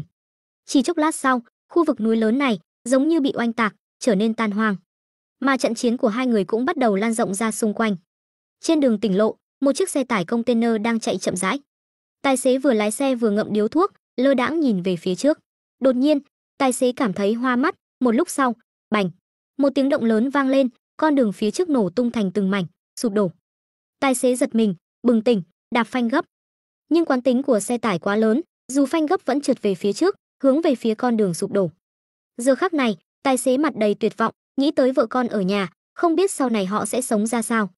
Mắt thấy xe tải sắp rơi xuống hố lớn, đúng lúc này, một bóng người từ trong hố bay vọt lên, húc vào đầu xe tải, khiến đầu xe biến dạng nghiêm trọng, đồng thời hất văng xe tải, khiến nó lệch khỏi đường, rơi xuống phía trước đoạn đường sụp đổ.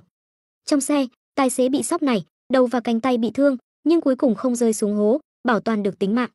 Mà bóng người húc bay xe tải, thân hình mọc đầy vảy xanh, dừng lại giữa không trung, nhíu mày nhìn chiếc xe tải bị lệch, một lúc sau, thân hình nhoáng một cái, biến mất tại chỗ. Cũng ngay sau khi biến mất, phía xa đột nhiên truyền đến tiếng nổ lớn, một ngọn núi nhỏ nổ tung. Đồng thời, một bóng người với tốc độ vượt âm thanh lao nhanh về phía này. Một lúc sau, xung quanh con đường này bắt đầu vang lên những tiếng nổ kịch liệt. Binh binh binh binh binh. Phanh phanh phanh phanh. Nương theo những tiếng nổ, khu vực này khắp nơi bắt đầu vỡ nát, nổ tung, sụp đổ. Mà cảnh tượng này lập tức chấn động tất cả những người trên các phương tiện và người dân ở các thôn xóm gần đó. Cái này, rốt cuộc là chuyện gì xảy ra? Mọi người ở gần con đường tỉnh lộ này kinh hãi không biết làm sao. Với cường độ tinh thần của người bình thường, cả tốc độ bắt hình ảnh lẫn phản ứng thần kinh đều không thể nhìn thấy trận chiến của Tô Lăng và Adam, mà căn bản là không nhìn thấy bóng dáng hai người. Trong mắt người bình thường, chỉ có thể nhìn thấy dư chấn của trận chiến, phá hoại cảnh vật xung quanh, căn bản không thể nhìn rõ hai người. Bởi vậy, trong mắt họ, khu vực này đột nhiên nổ tung liên tục, gió lớn nổi lên, núi non, mặt đất, đường xá, ruộng đồng liên tục nổ tung. Trong lúc nhất thời, mọi người vừa kinh vừa sợ, nhao nhao bỏ chạy. Có người vừa chạy vừa hô lớn, đây là oanh tạc, mọi người mau tìm chỗ trốn, lão ngải khai chiến với chúng ta rồi. Mặc dù không nhìn thấy máy bay ném bom trên bầu trời, nhưng tình huống trước mắt, trong nhận thức của người bình thường, không khác gì bị oanh tạc. Có người bỏ chạy, cũng có người vì sợ hãi mà trốn vào trong nhà hoặc dưới gầm xe. Trong số này, có người may mắn không sao, cũng có người bất hạnh bị dư chấn của trận chiến ảnh hưởng, bị thương nặng, thậm chí tử vong. Tô Lăng và Adam không hề cố kỵ những người này, điên cuồng chiến đấu. Bất quá, chiến trường của hai người không ngừng di chuyển, dần dần rời khỏi khu vực này, để lại một vùng hỗn loạn và thương vong. Tiếng khóc, tiếng la hét, tiếng kêu cứu vang lên từ khắp nơi. Khi chiến trường di chuyển, khu vực này không còn nổ tung nữa, những người may mắn sống sót, có người lái xe rời đi, có người báo cảnh sát, cũng có người giúp đỡ cứu chữa những người bị thương. Dư chấn của trận chiến giữa Tô Lăng và Adam có thể so sánh với hai cỗ máy bay ném bom hình người. Mà phía cổ quốc phương Đông cuối cùng cũng bị trận chiến này kinh động. Alo, xin chào, đây là trung tâm báo án, xin hỏi có chuyện gì không? Cái gì? Khai chiến với lão ngải, bị oanh tạc. Thưa anh, đây là trung tâm báo án, xin anh đừng đùa, lãng phí tài nguyên công cộng. Nhận được nhiều cuộc gọi báo án, tại khu vực núi Thần Niệm Tây Nam, nghi ngờ bị máy bay ném bom oanh tạc. Sao có thể? Máy bay ném bom nước ngoài muốn bay vào nước ta là không thể, còn chưa vào đến biên giới đã bị cảnh cáo, 3 lần cảnh cáo không nghe sẽ bị bắn hạ, làm sao có thể có máy bay ném bom? Cục trưởng, cảnh sát địa phương đã đến kiểm tra, xác thực có dấu vết bị oanh tạc, nhưng kỳ lạ là không phát hiện bất kỳ thuốc nổ nào còn sót lại, đây là hình ảnh tư liệu. Chuyển tin này cho quân đội, đã vượt quá phạm vi chức năng của chúng ta. Cái gì? Khu vực Tây Nam nghi ngờ bị oanh tạc. Rốt cuộc là chuyện gì? Tiểu Trương, nói rõ cho tôi nghe. Không có thuốc nổ oanh tạc, chẳng lẽ là vũ khí kiểu mới? Lập tức phái 2 máy bay chiến đấu đi xem xét. Thủ trưởng, máy bay chiến đấu truyền tin về, máy dò hồng ngoại không phát hiện máy bay, nhưng phát hiện 2 sinh vật có nhiệt lượng đặc thù, nghi ngờ là sinh mệnh thể. Có ý gì? Anh muốn nói là, tại khu vực Tây Nam, 2 người đang tiến hành oanh tạc. Tôi cũng không thể tin được, nhưng có vẻ như, thật sự là 2 người đang chiến đấu. Từng tầng thông tin được báo cáo. Nhưng sau khi biết kết quả, toàn bộ chính phủ phía cổ quốc phương Đông chấn động. Mặc dù trong lãnh thổ cổ quốc phương Đông cũng có tiến hóa giả và dị nhân như đệ tử Thần Niệm môn, nhưng mạnh mẽ đến mức này, bọn họ vẫn là lần đầu gặp. Phản ứng đầu tiên là muốn ngăn cản 2 người chiến đấu trong lãnh thổ. Nhưng Tô Lăng và Adam đều là những tồn tại tiến hóa đỉnh cao của nhân loại, trận chiến của 2 người, ngay cả quốc gia cũng khó can thiệp. Bởi vì 2 người quá nhanh, hình thể lại nhỏ, mắt thường không thể nhìn rõ, vũ khí công nghệ tuy có thể quét ra bằng hồng ngoại, nhưng không thể khóa mục tiêu chính xác. Hơn nữa, trận chiến diễn ra trong lãnh thổ, khắp nơi đều có dân chúng sinh sống, quốc gia cũng không thể tiến hành oanh tạc trên diện rộng. Cho nên, phía cổ quốc phương Đông, trong lúc nhất thời, không có biện pháp nào tốt để ngăn cản. Bất quá, chính phủ cổ quốc phương Đông rất nhanh nghĩ ra một biện pháp khác, đó là để những người đặc biệt trong nước ngăn cản. Mệnh lệnh nhanh chóng được truyền xuống. Chính quyền địa phương khu vực Tây Nam lập tức tìm kiếm những người đặc biệt. Đứng mũi chịu sào chính là Thần Niệm môn. Nhưng khi chính phủ tìm đến Thần Niệm môn, nhìn thấy ngọn núi của Thần Niệm môn bị sụp đổ một phần, lập tức trợn tròn mắt, mà không đề cập đến việc chính phủ cổ quốc phương Đông tìm kiếm những người đặc biệt. Trận chiến giữa Tô Lăng và Adam, sau một thời gian dài, cuối cùng cũng đến bước ngoặt. Một khu vực núi lớn hiểm trở. Binh binh binh binh binh. Phanh phanh phanh phanh phanh. Âm thanh từ trường phòng ngự vỡ vụn và tiếng nắm đấm va chạm không ngừng vang lên. Từng luồng khí kình hình vòng liên tục nổ tung, phá hủy núi lớn, rừng cây, đường xá xung quanh. Tô Lăng và Adam, 2 bóng người không ngừng di chuyển và va chạm trên mặt đất và cả không trung. Tô Lăng vốn ở thế yếu, dần dần có thể đỡ được những cú đấm phá vỡ từ trường phòng ngự của Adam và phản đòn. Tuy đòn tấn công của hắn đánh lên người Adam, theo cũ không gây nhiều tác dụng, nhưng đã thay đổi cục diện bất lợi hoàn toàn. Adam tự nhiên cũng chú ý tới điểm này, dị năng biết trước của gã đối với mức độ nguy hiểm từ Tô Lăng cũng không ngừng tăng lên. nhưng chưa từng có ai có thể chống đỡ được mật độ công kích dày đặc như vậy của gã, đồng thời còn có thể phản công, cho nên dù đã nhận ra, nhưng cảm giác hưng phấn khi chiến đấu hết mình khiến gã không quá để ý, dù sao nếu có nguy hiểm, gã đều có thể thong dong rời đi. Cứ như vậy, cán cân trận chiến bắt đầu từ nghiêng hẳn về một bên, dần dần hướng về cân bằng. Theo thời gian trôi qua, dần dần, Adam bắt đầu cảm thấy lực lượng cần thiết để phá vỡ từ trường phòng ngự của Tô Lăng ngày càng lớn. Đồng thời sau khi phá vỡ lớp phòng ngự, lực phản đòn từ nắm đấm của Tô Lăng cũng ngày càng mạnh. Đồng thời, những cú đấm của Tô Lăng đánh lên người gã, rốt cục bắt đầu có chút cảm giác đau. Dị năng biết trước đối với nguy hiểm từ Tô Lăng cảnh báo cũng ngày càng mãnh liệt. Khi cảm giác nguy hiểm này đạt đến mức báo động trong lòng Adam sau một lần va chạm với Tô Lăng, đột nhiên nhanh chóng kéo giãn khoảng cách, sau đó không chút do dự, xoay người rời đi. Nhưng Tô Lăng đột nhiên cười dữ tợn, nói: "Giờ mới muốn đi, ngươi đi được sao?" Cùng với tiếng nói, sau lưng Tô Lăng đột nhiên oanh một tiếng, một luồng động lực to lớn bỗng nhiên xuất hiện, đẩy tốc độ của hắn tăng lên đáng kể, với tốc độ sét đánh, lao thẳng về phía Adam. Giờ khắc này, hắn rốt cục phô bày sức mạnh kết hợp giữa niệm lực và cơ thể. Thân thể và ý thức vốn là một thể, một trong một ngoài. Niệm lực sinh ra từ ý thức, tự nhiên cũng liên quan mật thiết đến thân thể. Niệm lực có thể dị hóa từ trường cơ thể thành từ trường phòng ngự, tương tự cũng có thể tác dụng lên thân thể, tăng cường sức mạnh. Adam chỉ có thân thể cường đại, nhưng không đột phá giai đoạn 3 siêu não biến để biến đổi lực lượng tinh thần thành niệm lực có thể ảnh hưởng hiện thực. Mà từ Thanh Sơn, người đã biến đổi lực lượng tinh thần thành niệm lực, lại không có thân thể mạnh mẽ để bộc phát. Cho nên, chỉ có Tô Lăng, người vừa có thân thể mạnh mẽ, vừa có niệm lực, mới có thể bộc phát ra sức mạnh chồng chất này. Lúc này, Tô Lăng dùng niệm lực làm gốc, gia tăng lên lưng như lực đẩy, tăng tốc độ lên một đoạn, vượt qua cả vận tốc âm thanh. Adam rõ ràng kinh ngạc trước tốc độ đột ngột tăng lên của Tô Lăng. Tuy nhiên, tốc độ bình thường của gã vốn đã vượt qua vận tốc âm thanh.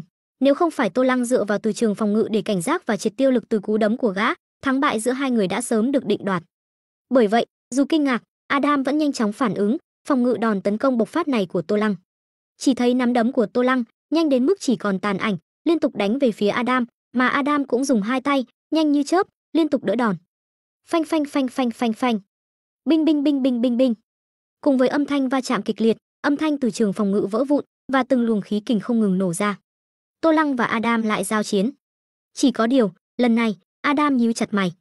Tô Lăng dù kết hợp niệm lực với thân thể, bộc phát ra tốc độ gần bắt kịp gã, nhưng lực từ nắm đấm vẫn quá nhẹ, khó gây tổn thương, nhiều lắm chỉ là chút cảm giác đau.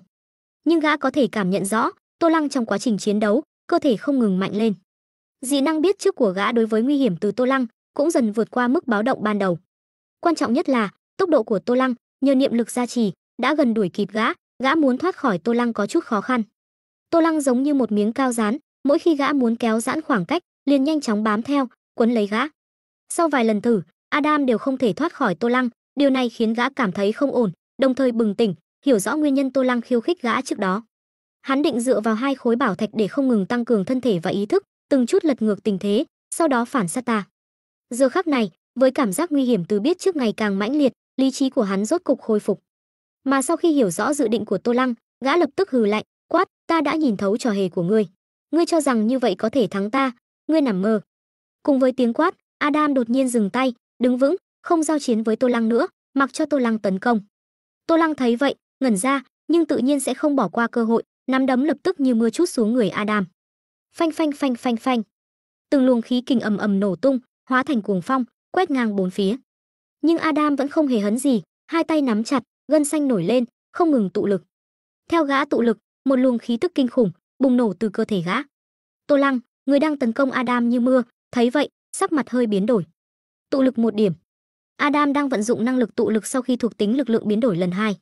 Với chỉ số cơ thể trung bình hơn 300 của đối phương, tụ lực sẽ tạo ra chỉ số kinh khủng hơn 900, gần phá mốc ngàn. Uy lực khủng khiếp đó, Tô Lăng chỉ nghĩ thôi đã thấy rợn tóc gáy.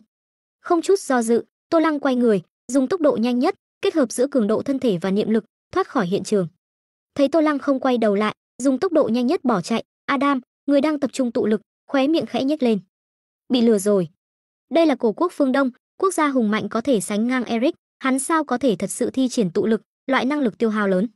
Đến lúc đó, thể lực tiêu hao quá lớn, các phương diện cơ thể suy giảm, bị quốc gia này nhằm vào thì sao? Gã không phải thời kỳ toàn thịnh, có thể không kiêng nể.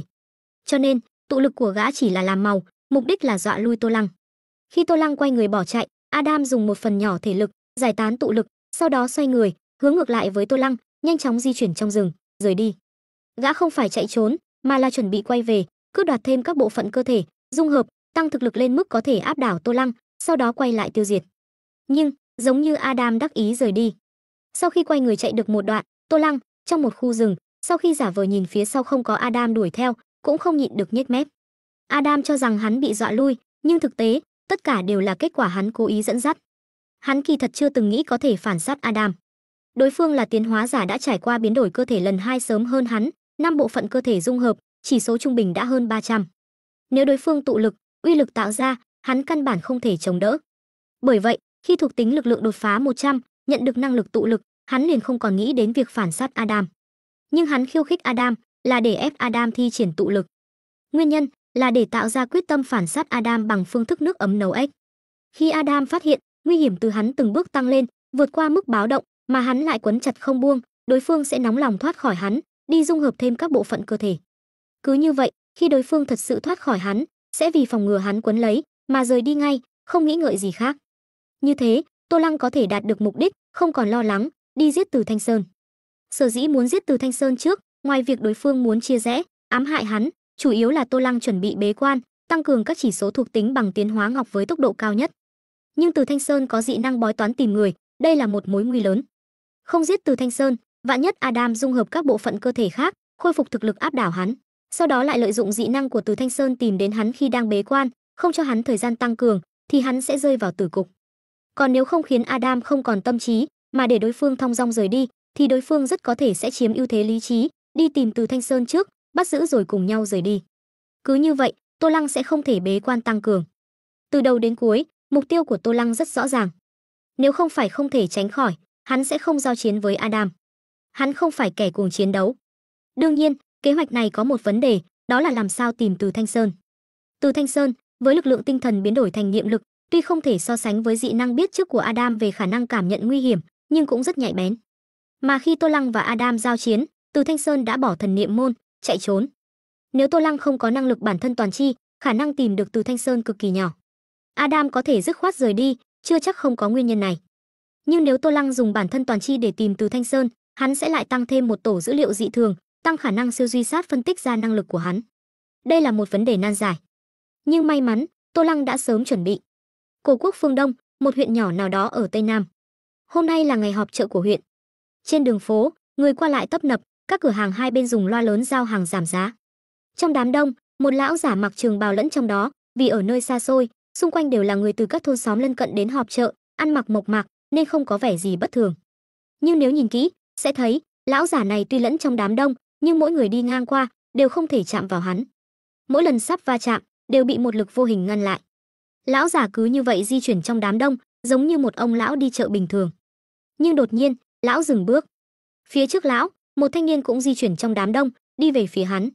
Tuy nhiên, khác với sự ẩn nấp của lão, thanh niên đi đến đâu, những người xung quanh đều bị thôi miên, tự động tránh đường. Rất nhanh, thanh niên đến trước mặt lão, cách không xa. Sắc mặt lão biến đổi, không trốn, chỉ khàn giọng nói, ngươi làm sao tìm được ta? Lão đã chứng kiến trận chiến của hai kẻ không phải người. Cho nên, lão biết với năng lực của mình, chạy trốn là không thể. Nhưng lão không hiểu, lão nhân lúc hai người giao chiến, rời khỏi núi thần niệm, trên đường không có quy luật, ngay cả bản thân cũng không biết đi đâu, tại sao đối phương lại tìm được. Hơn nữa, lại trong thời gian ngắn như vậy. Lão thật sự không hiểu. Mà nghe lão hỏi, thanh niên chỉ cười nhẹ, nói, ngươi già rồi, quá ỷ lại thần thông dị năng, ngươi sờ vào trong áo. Đó là thứ ta đặt vào khi lấy Dương Ngọc, tên khoa học là thiết bị truy tìm, có thể định vị thời gian thực. Cái gì? Nghe thanh niên nói, lão sững sờ, vội vàng đưa tay vào trong áo, lục lọi. Rất nhanh, lão tìm thấy một vật nhỏ, cỡ hạt đậu, đính vào trong áo. Lão chậm rãi lấy ra, giơ lên trước mặt, đó là một thiết bị truy tìm định vị. Lão già, kiếp sau nhớ đuổi kịp thời đại. Một tiếng cười nhẹ lại vang lên từ thanh niên. Cùng với tiếng nói, là một bàn tay nhanh như chớp, chém thẳng vào ngực lão. Binh binh binh binh binh, phốc phốc, cùng với âm thanh từ trường phòng ngự vỡ vụn và tiếng lợi khí đâm vào da thịt. Một bàn tay mọc đầy vảy xanh, móng vuốt sắc nhọn, xuyên thủng ngực lão, lấy ra một trái tim đang đập.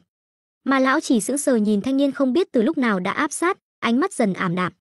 Trong quá trình này, đám đông xung quanh vẫn đi lại, thờ ơ với cảnh tượng máu me, như không hề nhìn thấy. Một đời thiên tuyển giả, người có được nửa khối tiến hóa ngọc, môn chủ thần niệm môn, Từ Thanh Sơn, cứ như vậy vẫn lạc. Trong đại dương mênh mông, nước biển theo lực hút của mặt trăng không ngừng lên xuống.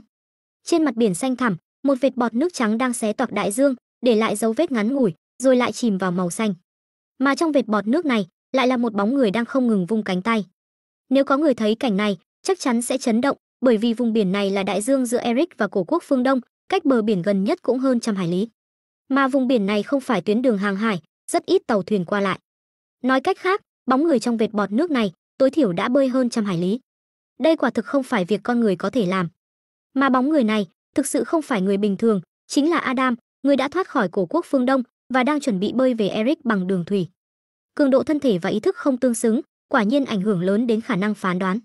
Sau một thời gian dài bơi qua đại dương, dưới sự tác động của nước biển lạnh, lý trí của Adam rốt cục khôi phục hoàn toàn. Đồng thời, gã cũng hiểu rõ mưu kế của Tô Lăng. Dưới sự quấy nhiễu của dục vọng từ thân thể mạnh mẽ, gã vừa rồi tưởng rằng mưu kế của mình thành công, giờ nghĩ lại, gã xấu hổ vô cùng. Tuy nhiên, hắn tuy khiến ta không còn tâm trí, không kịp mang theo lão già châu Á kia, nhưng lão già đó hẳn đã sớm trốn thoát khi ta và hắn giao chiến, hắn muốn tìm cũng không dễ. Nghĩ đến ý thức của lão già châu Á kia còn mạnh hơn gã, dù không có dị năng biết trước để cảm nhận nguy hiểm, nhưng cũng có cảm giác nguy hiểm về mặt tinh thần. Lại thêm dị năng tìm người, có thể đảo ngược vị trí để lẩn tránh, Tô Lăng muốn tìm lão già đó hẳn không dễ. Adam vừa bơi nhanh, vừa tự an ủi. Nhưng đột nhiên, dị năng biết trước của gã đột nhiên tăng vọt, một cảm giác nguy hiểm mãnh liệt bao trùm toàn thân, khiến gã rợn tóc gáy. Đây là cảm giác gã chưa từng có kể từ khi có dị năng biết trước. Chuyện gì xảy ra? Trên mặt Adam lộ ra vẻ chấn kinh đã nhiều năm không thấy. Tử vong, tử vong, tử vong. Cảm giác nguy hiểm lần này trực tiếp cảnh báo mức độ gần như tử vong. Trong khoảnh khắc đó, trong lòng Adam lóe lên rất nhiều suy đoán, có suy đoán 3 gia tộc còn lại của Eric chuẩn bị tiêu diệt các bộ phận cơ thể khác của gã, nhưng nhanh chóng bị bác bỏ. Dù 3 gia tộc còn lại chuẩn bị tiêu diệt hoàn toàn các bộ phận cơ thể khác, nhưng gã vẫn còn 5 bộ phận độc lập, không thể tử vong, nhiều nhất chỉ là nguyên khí đại thương, thực lực khó khôi phục lại thời kỳ toàn thịnh. Huống hồ, vô duyên vô cớ, gã lại không làm gì 3 gia tộc kia, 3 gia tộc đang phong ấn các bộ phận cơ thể còn lại của gã, không có lý do gì đột nhiên tiêu diệt. Loại bỏ suy đoán này, gã lại suy đoán, có phải hành tung của mình bị lộ, Eric và cổ quốc phương Đông chuẩn bị tấn công gã bằng vũ khí hạt nhân. Gã đang ở đại dương, nếu tấn công bằng vũ khí hạt nhân, có thể giảm thiểu tổn thất, tác dụng phụ nhiều lắm là ô nhiễm vùng biển này, chỉ cần kịp thời kiểm soát, có thể khống chế hiệu quả. Nhưng suy đoán này cũng bị gã bác bỏ ngay sau đó. Khi biết tên Tô Lăng, Adam đã sử dụng các thiết bị điện tử và mạng lưới, biết được trình độ khoa học kỹ thuật của thế giới này chưa đủ để theo dõi chính xác vị trí của gã. Hơn nữa, sự phá hoại gã gây ra cho thế giới này còn lâu mới đến mức phải sử dụng vũ khí hạt nhân. Tứ đại gia tộc khống chế Eric không phải một lòng vì lợi ích của mọi người. Bọn họ căn bản không quan tâm đến sự sống chết của người khác, mục tiêu theo đuổi là kéo dài tuổi thọ, trường sinh, thậm chí vĩnh sinh. Bởi vậy, không đến mức bất khả kháng, tứ đại gia tộc sẽ không dễ dàng tiêu diệt các bộ phận cơ thể khác của gã. Về điểm này, Adam rất rõ. Hơn nữa, sử dụng vũ khí hạt nhân để tiêu diệt gã, cần có một lý do. Vô duyên vô cớ tấn công hạt nhân vào một vùng biển, tất cả các quốc gia liên quan đến vùng biển này sẽ yêu cầu một lời giải thích hợp lý. Dù Eric là cường quốc số 1, có thể cứng rắn không đưa ra bất kỳ lời giải thích nào, nhưng cuối cùng cũng sẽ khiến các quốc gia khác phái người điều tra nguyên nhân. Đến lúc đó, việc tứ đại gia tộc nghiên cứu cơ thể gã để theo đuổi vĩnh sinh sớm muộn bại lộ. Mà một khi bại lộ, đó là lúc chiến tranh thế giới thứ 3 bắt đầu. Cơ hội vĩnh sinh là tài nguyên mới đủ để khiến tất cả các quốc gia phát điên. Đến lúc đó, đừng nói đến cường quốc số 1, dám không giao ra, cùng lắm thì cá chết lưới rách, ai cũng đừng hòng vĩnh sinh. Giữa các quốc gia trên thế giới là như thế thực tế. Biết rõ điều này, Adam nhanh chóng loại bỏ nhiều suy đoán, cuối cùng khóa chặt một suy đoán. Suy đoán này là Tô Lăng tìm được lão già châu Á và đã giết đối phương. Bất cứ chuyện gì xảy ra đều không thể vô duyên vô cớ, chắc chắn là đã làm gì đó dẫn đến hiệu ứng domino. Mà trong những việc gã làm gần đây, chỉ có việc trở mặt với Tô Lăng là có khả năng cao nhất dẫn đến nguy hiểm như vậy. Đối phương có sinh mệnh bảo thạch và ý thức bảo thạch, có thể đồng thời tăng cường cơ thể và ý thức, giờ lại giết lão già châu Á có dị năng tìm người.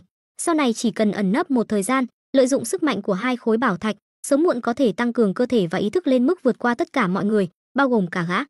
Như vậy, việc đối phương thống trị toàn cầu chỉ là sớm muộn. Mà gã, vị tiến hóa giả đầu tiên, có sức mạnh uy hiếp lớn nhất đối với đối phương, đồng thời giữa hai bên còn có mối thù. Đối phương nếu thật sự có sức mạnh vượt qua mọi người, đồng thời muốn thống nhất toàn cầu, người đầu tiên muốn tiêu diệt chính là gã. Nghĩ đến đây, sắc mặt chấn kinh của Adam dần chuyển thành ngưng trọng. Suy đoán này nếu là thật, thì việc ứng phó tiếp theo sẽ liên quan đến sinh tử của gã. Sau khi suy nghĩ một lát, ánh mắt Adam đột nhiên trở nên lạnh lẽo. Muốn giết ta không dễ như vậy. Việc liên quan đến nguy cơ sinh tử, Adam không còn cố kỵ. Gã lại bắt đầu vung cánh tay, bơi nhanh trong đại dương, với tốc độ nhanh nhất quay về Eric. Sau đó, gã trực tiếp dùng thực lực và hình thái sau khi dung hợp, dùng phương thức xâm nhập, lần lượt đến 3 gia tộc còn lại. Với chỉ số cơ thể hơn 300, lại có năng lực thôi miên tinh thần, còn lựa chọn phương thức xâm nhập, Adam cực kỳ thuận lợi giải phong các bộ phận cơ thể bị phong ấn bởi gia tộc Dupont. Tuy nhiên, gã không dung hợp các bộ phận cơ thể đã giải phong, mà để mỗi bộ phận ký sinh trên một lãnh đạo cấp cao của gia tộc Dupont, gián tiếp khống chế hơn phân nửa gia tộc. Sau đó, Adam vừa khống chế bản thể sau khi dung hợp, tiếp tục giải phong các bộ phận cơ thể bị phong ấn bởi hai gia tộc còn lại, vừa lợi dụng quyền thế của gia tộc Dupont tại Eric, bắt đầu điều tra tất cả thông tin về Vương Viễn Lâm và phái người bắt giữ tất cả những người có liên quan đến Vương Viễn Lâm trong thông tin. Adam chuẩn bị giống như tứ đại gia tộc trước đây, dùng người thân của gã để thiết kế gã, lợi dụng người bên cạnh Vương Viễn Lâm để thiết kế đối phương, dẫn đối phương ra tiêu diệt, không cho đối phương cơ hội lợi dụng hai khối bảo thạch để tăng cường. Mà khi Adam làm tất cả những điều này, Tô Lăng, người đã giết Từ Thanh Sơn, thì đến một khu rừng sâu hiểm trở, không người ở cổ quốc phương Đông. Đối với tất cả những gì Adam làm, năng lực bản thân toàn chi trong đầu hắn thấy rõ ràng. Nếu hắn thật sự là Vương Viễn Lâm, chiêu này có lẽ sẽ hữu dụng. Nhưng cực kỳ đáng tiếc, hắn không phải Vương Viễn Lâm. Nơi này không tệ. Thân hình lơ lửng chậm rãi hạ xuống, Tô Lăng quan sát xung quanh, khẽ gật đầu. Lúc này, hắn đang ở dưới một sườn đồi, xung quanh là rừng rậm và núi lớn, một dòng suối nhỏ chảy róc rách dưới chân, không có bất kỳ con đường nào, chứng tỏ nơi này cơ bản không có người đến. Tô Lăng nếu không phải cố ý tìm kiếm nơi hẻo lánh này, đồng thời dùng niệm lực bay thẳng xuống, thì cả đời cũng khó có thể đến đây. Chọn xong địa điểm, Tô Lăng khẽ động tâm niệm, niệm lực phát động, trong nháy mắt di chuyển vô số tảng đá nhẵn bóng trong dòng suối, giữa không trung nhanh chóng xoay tròn, rèn luyện, sau một lúc, xếp thành một ngôi nhà đá bên bờ suối. Ngay sau đó, Tô Lăng tiến vào trong nhà đá, thân hình lơ lửng ngồi xếp bằng, bắt đầu dùng niệm lực đã biến đổi ở giai đoạn 3 siêu não biến, tác động lên các phương diện của cơ thể, thăm dò giai đoạn 4 dị năng biến. Tiến hóa ngọc tăng cường cơ thể và ý thức một cách tự chủ, không cần Tô Lăng cố ý sử dụng, chỉ cần thỏa mãn điều kiện sinh mệnh 3 chiều là được. Việc hắn bế quan thực sự muốn làm là thăm dò giai đoạn 4 dị năng biến. Kỳ thật, giai đoạn 4 dị năng biến, Tô Lăng đã coi như đột phá. Niệm lực của hắn dị hóa từ trường cơ thể, tạo thành từ trường phòng ngự, đã là một loại dị năng. Tuy nhiên, dị năng từ trường phòng ngự không cho Tô Lăng thấy con đường tiến hóa sau giai đoạn 4. Bởi vậy, Tô Lăng không thể không tiếp tục thăm dò. Niệm lực sinh ra từ ý thức, nhưng ý thức rốt cuộc là gì, dù là thế giới hiện thực hay thế giới này, đều không có khái niệm rõ ràng. Từ Thanh Sơn có được dị năng bói toán cũng là do biến hóa bên trong ý thức của hắn, ta tuy đã xem qua thông tin về cuộc đời hắn, nhưng không thể nhìn thấu ý thức của hắn. Muốn thăm dò dị năng, Tô Lăng biết có hai con đường. Một là tác động niệm lực lên thân thể, một là tác động niệm lực lên ý thức. Nhưng đối với ý thức, Tô Lăng không hiểu rõ, dù muốn hệ thống học tập và giải thích về ý thức, nhưng trong thế giới hiện thực, hắn vẫn ở trạng thái tê liệt, không thể chủ động học tập. Hơn nữa, hắn trong hiện thực cũng che giấu không ít bí mật, nhất là năng lực bản thân toàn chi, không tiện để lộ dị thường. Vậy nên, đối với bản chất của ý thức là gì và làm thế nào để tác động niệm lực lên ý thức, trước mắt hắn không có manh mối. Mặc dù hắn biết, dị năng của những người tiến hóa trong thế giới này, rất nhiều đều sinh ra từ ý thức, ví dụ như quay lại chi nhãn của Doãn Ân và tin tức xâm lấn của Mickey Darren. Nhưng việc liên quan đến ý thức, mà trò chơi siêu duy sát vốn lấy ý thức làm chủ, đồng thời còn có yếu tố thần bí, thậm chí liên quan đến văn minh và sinh mệnh thể cao cấp, không cẩn thận có thể đẩy ý thức vào hoàn cảnh nguy hiểm. Cho nên, Tô Lăng, trước khi có nhận thức rõ ràng về bản chất của ý thức, vì an toàn, hắn không định dùng ý thức của mình để thử nghiệm, mà từ bỏ con đường ý thức, con đường duy nhất để hắn thăm dò dị năng, chỉ còn thân thể. So với ý thức, Tô Lăng không có nhiều lo lắng về thân thể. Đầu tiên, hắn đã trải qua 5 thế giới trò chơi, mỗi thế giới, cơ thể nhân vật hắn nhập vào đều khác nhau. Mà theo thông tin nhắc nhở từ hệ thống, bảng thuộc tính một chiều của hắn đều là sau này được đưa vào cơ thể nhân vật. Điều này khiến Tô Lăng luôn ẩn ẩn có một suy đoán. Đó chính là, liệu thân thể nhân vật trong siêu duy sát có phải đều tồn tại giống như dữ liệu trò chơi và sẽ không ảnh hưởng đến ý thức người chơi. Suy đoán này không phải vô căn cứ, mà là kết hợp từ những sự kiện trong 5 thế giới trò chơi hắn đã trải qua. Trò chơi siêu duy sát này, càng chơi, hắn càng thấy nó không đơn giản. Ý nghĩa đại diện của thế giới một chiều. NPC trong mỗi thế giới trò chơi đều sống động như thật. Thậm chí còn có cả sinh mệnh 3 chiều xuyên vào.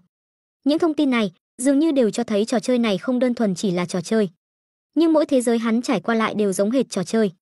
Nếu không phải hắn có năng lực bản thân toàn chi, biết được thông tin về cuộc đời của mỗi NPC, thì trong góc nhìn của hắn, siêu duy sát ngoại trừ việc có thể ảnh hưởng đến hiện thực, thì thuộc tính trò chơi vẫn tương đối nặng. Mà sau khi biết những thông tin này, cộng thêm việc sớm đã cảm thấy siêu duy sát liên quan đến văn minh và sinh mệnh cao cấp, Tô Lăng không khỏi suy đoán. Có lẽ trong mắt sinh mệnh cao cấp, mọi thứ ở chiều không gian thấp hơn họ, rất có thể đều có thể tùy ý sáng tạo.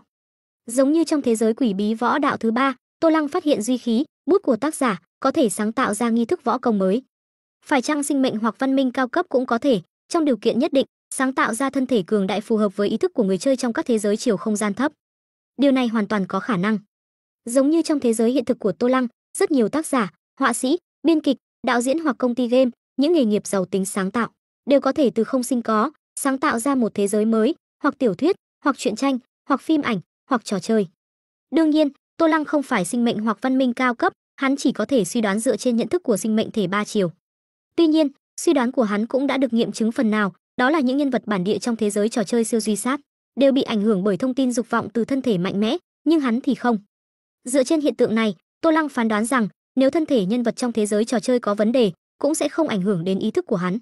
Không phải mỗi trận trò chơi, các người chơi nhập vai vào nhân vật, ngoại trừ những người có thể hoàn thành nhiệm vụ cấp S như hắn, cơ bản đều sẽ bỏ cuộc giữa chừng. Nếu có ảnh hưởng, trò chơi này sau một thời gian hoạt động, hẳn đã sớm xảy ra vấn đề mới đúng. Dựa trên suy đoán này, hắn mới lựa chọn thân thể làm vật thí nghiệm cho giai đoạn 4 dị năng biến.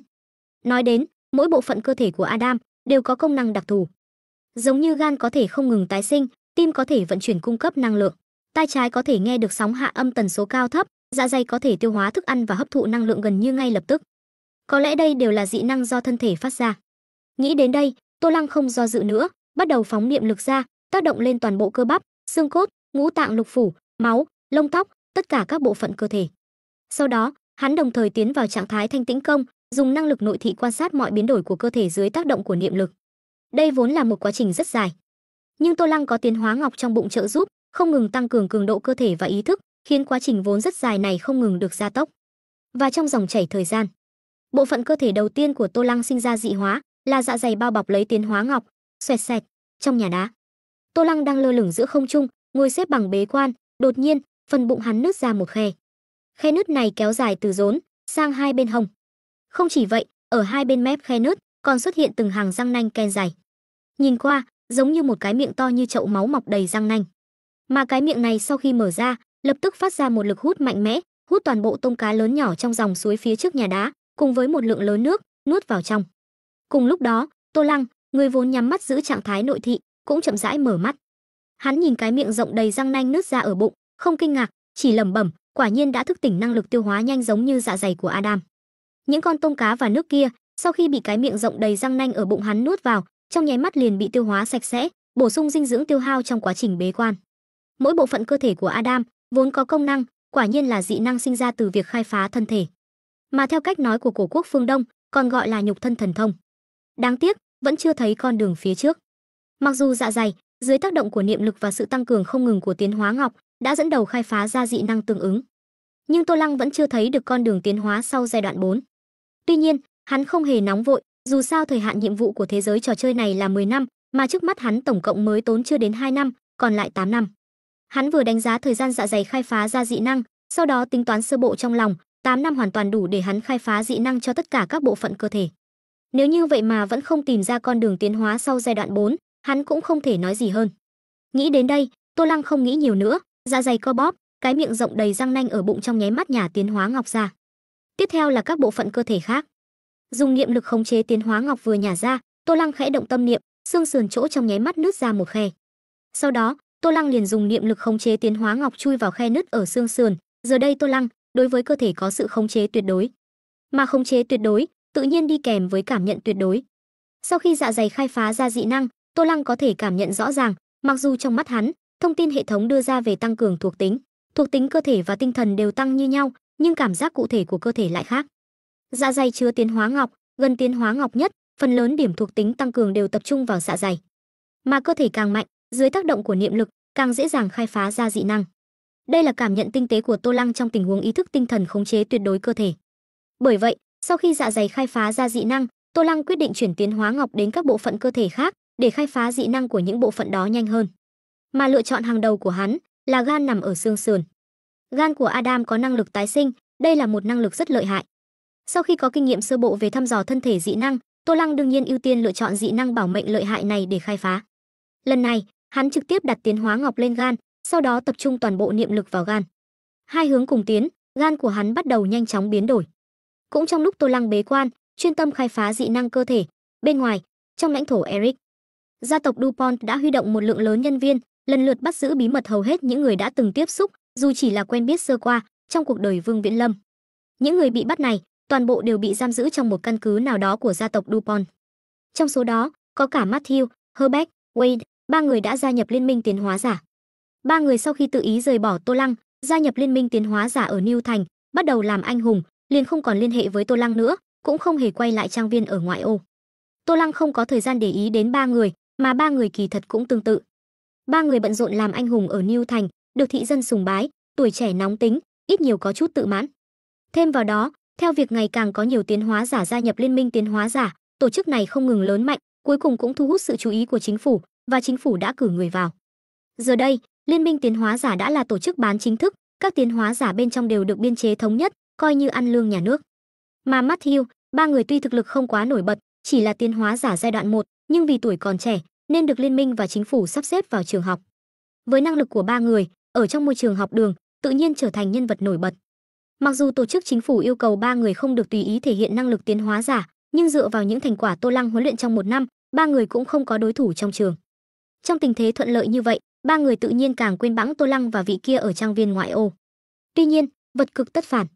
Khi danh tiếng của ba người đang lên, vào một buổi chiều tối bình thường, sau khi ba người tham gia hoạt động câu lạc bộ ở trường và rời đi, đã bị bắt cóc đến đây. Dù ba người là tiến hóa giả, đồng thời dưới sự huấn luyện của Tô Lăng, có kỹ năng cận chiến và nhiều kỹ thuật vượt xa người cùng giai đoạn, nhưng đối mặt với quái vật khổng lồ như gia tộc DuPont, vẫn không đáng kể. Một bãi đất trống. Từng người, già trẻ, nam nữ, bị nhân viên bảo vệ căn cứ cầm súng áp giải đến đây, sau đó đẩy vào giữa bãi đất. Ở một góc bãi đất, Matthew, Herbert, Wade, ba người bị ba tên đàn ông trung niên lực lưỡng đè xuống, trói chặt trên mặt đất, bị ba tên đàn ông trung niên mặt không biểu cảm ôm lấy hai tay, một chân đạp lên đầu. Rất nhanh, khi không còn ai bị đưa đến, nơi này đã tập trung mấy chục người. Một lát sau, đám người cầm súng xung quanh tách ra, một thanh niên da trắng dáng người gầy gò bước đến, chính là Adam sau khi 5 bộ phận cơ thể hợp nhất. Ông không nói lời nào, lực lượng tinh thần của Adam trong nháy mắt bộc phát. Theo lực lượng tinh thần của gã bộc phát, ánh mắt của tất cả mọi người ở đây đều trở nên tan rã. Sau đó, thanh niên da trắng dáng người gầy gò hờ hững lên tiếng, ai có thể liên lạc với Vương Viễn Lâm thì giơ tay. Trong đám người, từng người có ánh mắt tan rã lần lượt giơ tay lên. Adam thấy vậy, lập tức nói tiếp, các ngươi lập tức liên lạc với Vương Viễn Lâm. Nói xong, gã khống chế người xung quanh đưa đến điện thoại hoặc máy tính. Tuy nhiên, những người này sau một hồi thao tác, không một ai liên lạc được với Vương Viễn Lâm. Thấy thế, Adam lập tức nhíu mày. Mặc dù vốn không ôm hy vọng gì, nhưng khi phát hiện những người có liên quan đến Vương Viễn Lâm này đều không thể liên lạc được với đối phương, gã vẫn không tránh khỏi có chút thất vọng. Không lãng phí thời gian nữa, gã lập tức khống chế những nhân viên vũ trang của gia tộc DuPont xung quanh đeo khăn trùm đầu màu đen, cầm súng, đi đến hai bên đám người. Đồng thời, những người bị gã thôi miên có liên quan đến Vương Viễn Lâm cũng dưới sự khống chế của gã, từng người xếp thành hàng. Hàng trước ngồi xuống, hàng sau theo thứ tự ngồi xổm, cho đến hàng cuối cùng đứng thẳng, để tất cả mọi người đều lộ mặt. Nhìn qua, giống như đang chụp ảnh tốt nghiệp. Sau đó, có người cầm máy quay đến, bắt đầu quay phim đám người.